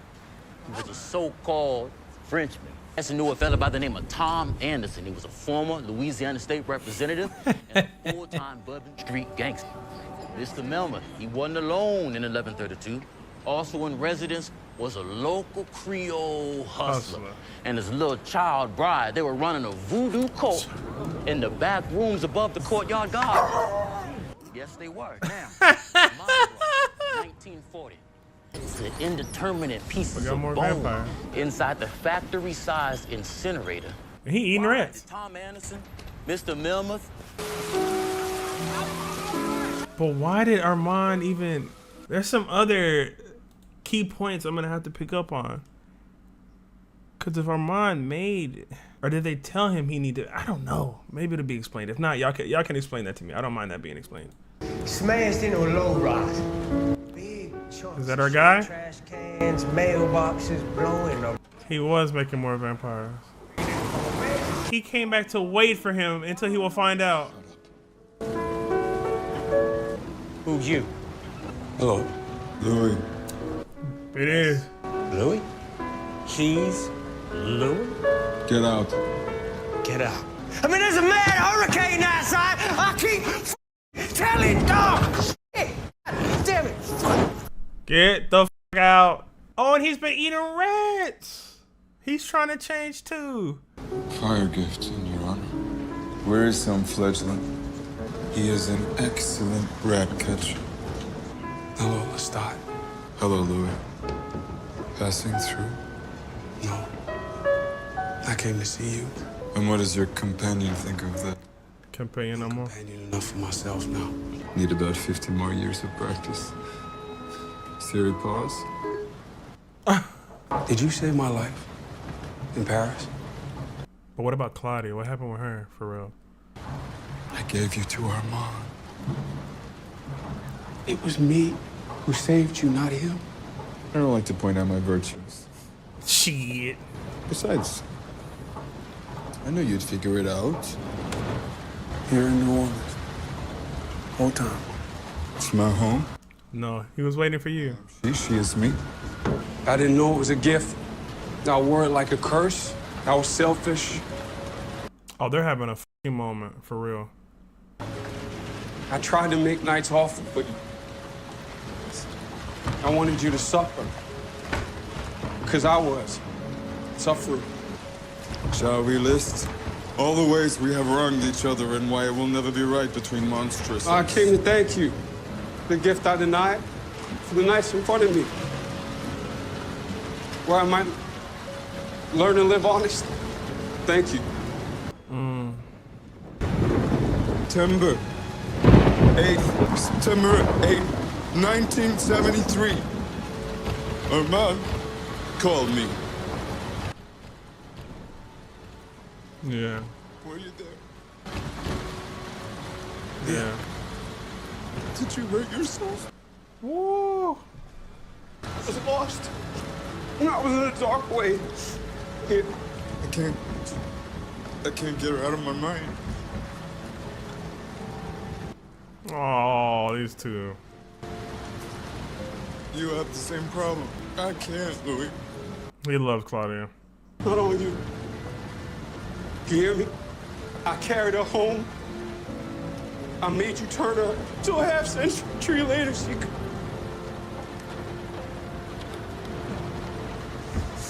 She looked at me at the end. Like a child. Looking to her father.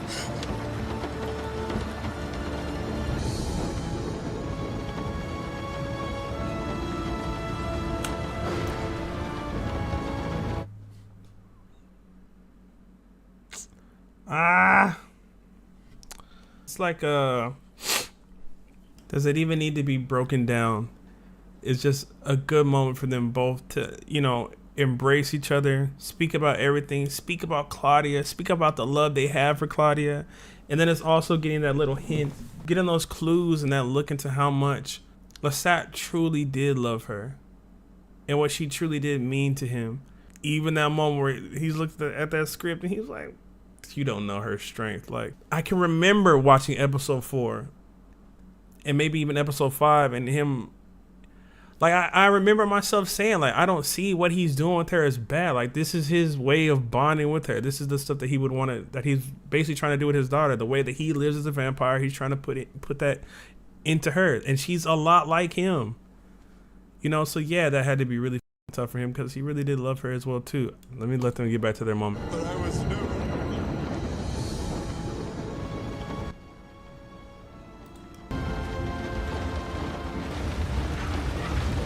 The hurricane. That's what their relationship is. A strong whirlwind fucking hurricane. Welcome back, Atlanta. And welcome to my next guest, the two-time Pulitzer Prize-winning investigative journalist and author of the current best-selling fictional memoir, Interview with the Vampire, Daniel Malloy. Thanks, Leonard. One of the main topics of debate regarding your book, is it true or is it a joke? Well, I've sold 5 million books in 4 months. Yes. You can't see the forest for the trees they killed printing it. It called your book a sophomoric footnote in an otherwise stellar career. Conceptually weird. Middle finger to the publishing industry that turned its back on him a decade ago. I don't read reviews. Is it true you shopped this book to every major publisher in the country and the UK? He's nails. What is this? It's a legitimate question. No, it's not. I mean, Armand made this a fucking vampire, and he has on shades, and they're in a studio. It's not like it's actually lit. Look at his fucking nails. Purports to be an interview with an actual vampire. Because I'm looking for his trimmer, you know? Leonard, trying to go viral with your dinky little provincial news desk. Yeah, I did interview an actual vampire. Oh, here's the camera. Vampires, a species that's lived among us for centuries, and it's supported by a mountain of historical documents. Or am I tripping? You took a noble career. Didn't even read it. Put it in the shredder. Didn't read the book. You were one of our finest, and now you're a Bigfoot hunter chasing Hey man, Jesus' bloodline. I've sold millions of these books, more than Johnny Grisham or Prince Harry and the Prisoner of Santa Barbara. It's a great read, and you're a hack. What a delight. Thanks so much for being here, Daniel Malloy. Can't wait to read the book. Me. The vampire. Coraggio. Es un eretico. Oh, his guts. Oh, yeah. Hunt him down. Malloy. Black, it's me. Listen, your royalty checks keep bouncing back to me, man. I need a forwarding address. Why not send them to your editors at the Talamasco? The shit they made me take out. Oh, okay. Next book, I promise. There won't be a next book. There shouldn't have been a first book. Was I tripping on the nail? Man, send me an address. You know where I live? I really wouldn't be staying put if I were you. He's talking to him on the... I'm guessing you haven't heard from my maker. No. So. Yeah. I shouldn't have left you alone with him. Make it up to me. We'll do a follow-up book. I keep hearing the other vamps talking about you. They're really f***ing pissed off about our book. You want to write another with me? Sequels, audiobooks, toys. Yeah. Daniel's tripping. You become a cold killer. Yeah. You still haven't read it, have you? It's the top of my stack. You said that last month. That's by 1,000 bytes. We'll all get it. Having to hear all that all the time. Quiet now. Uh-oh. Oh, he has Claudia's dress, too. This is the vampire Louis Dulac. I live in the penthouse apartment at the Al Sharaf Towers in Dubai, United Arab Emirates. Uh-oh. My front door is always unlocked, as are the windows to my balcony. So for all you cowards out there talking about taking a run at me, let him know, Louis. Hear this now, and hear it plain. I own the night. And it is so motherfucking like majestic, even though all these people were talking about how they're gonna kill him and do all these things. That might be the best episode. That might really be the best episode. Armand, what the f are you on, dude? What was he on? Like, I have to go back eventually and see how far along was he in the planning of all this, all the writing and all this bullshit that went on at the theater, for staging Claudia and Louis' death, and I forget the other girl's name, for staging all that together, which is just insane to even think about. I love that Louis and Lestat had their moment, like all throughout. You know they're still in love. You know they still love each other, and I love how there's always these little moments with characters that have built up to this moment. Even just recently in this episode, you have Lestat saying to Louis, well, I forget, I'm paraphrasing, but like, we'll see how long that lasts, because he knows eventually Louis is gonna find out that Armand did all this shit. He will find a way. Then you have the telepathic talk that Armand had with Lestat, and when Lestat's telling him, tell him that I love him and that he won't do it, but you just know there's still this connection between the two. And Lestat's been thinking about Claudia this whole time too. He even remembers the dates of that call, the exact time of that it happened. He's been thinking about Louis this entire time as well too. I still don't understand how Claudia could not have been helped in that situation, or they couldn't figure it out. I mean, I guess, I don't know what all could they have done. Lestat being the one to make that moment be like, yo, we're banishment instead of death. Amazing. And Armand seeing an opportunity to take that, like, you fucking conniving fucking weasel. You weasel. They're all fucked up. Armand's a different type of sick in the head. He's a different I mean, I guess they all have their own crutches or things that they lean on whenever they're mad or they're upset. It's just, to me, being able to completely like wipe people's memories and rewrite history, basically, that's extreme. That's extreme, because you make people feel something for you that they never would feel before, and like, it's like, of course he would be that. Of course he would, because of him being so long without somebody, without being able to have an attachment to somebody, always being by himself. Like, when he gets the opportunity to find somebody he loves, he's willing to do anything to keep him. And with these vampire powers and what he can do comes, even to other vampires, comes taking shit out of their minds and things like that. I don't know why he turned Daniel. I don't know why he would have did that. But I saw his nails. I'm like, yeah, Daniel's a vampire too. He kept picking up that phone, but I'm like, he put the phone down, like he's talking to Louis without that. And he had the shades on and stuff. I'm like, and they just put emphasis on him being outside to talk. It seems like he's been a vampire. Well, yeah, they said because the book's been out for like 5 months or something. Like, he's been a vampire for a while, because he's like, he doesn't even seem like he's in that rageful thirst. I love that his hand tremors would be gone, because that's what I was looking to see on his hands. You know, if he was acting so well that he would still have the hand tremors, but being a vampire, I guess he wouldn't have that. This was amazing. I loved every second of every episode of the entire thing. I don't think I can name 3 or 4 things more that I've enjoyed, whether it's manga, movies, TV, more than interview. Like, I'm really looking forward to season 3. I'm looking forward to seeing what's gonna go on with Lestat too. Maybe we get some introduction of some new characters, because you see now all these vampires and stuff want to come after Louis, and you know, hopefully him and Lestat are good now, and like maybe they can be on some like having each other's back type of shit. Who knows? I'm excited about that. But the most important thing, like I mentioned in my intro, is you guys. Thank you. Thank you so much for just being here, for supporting me and letting me know that this is something that I can do. You know, y'all are really making and for all the people that are leaving as well too, because I mean, this is a show that you want to watch and it's gone. I understand that.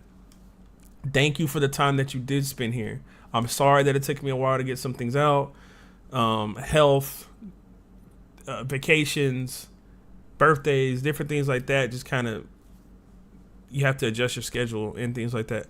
But I just want to say I appreciate each and every one of you for the time that you spent here, for rocking with me, for being active in the comments, for even if you ain't active, if you just here playing the wall just to see what's going on or get these, I appreciate you as well too. Hopefully whenever season 3 comes back, we'll see you again. We're gonna be picking up Severance, Black Sails, and after I finish Severance, because I'm already on episode 4, then I'll go to Sandman, and we'll be rocking with those. I'm only doing season 1s until I put them up on YouTube. Then whatever happens on YouTube will kind of dictate what I'm gonna keep going with, or if I'm gonna pick something else up. But all those are guaranteed 1 season for sure. Y'all guys know, as far as schedules or something like that, I don't have schedules just because, like, even today my eye was tired as f, but I don't know what happened, if it was the episode or what, but once it got going, I completely was able to let that go. I know I'm gonna feel it afterwards though.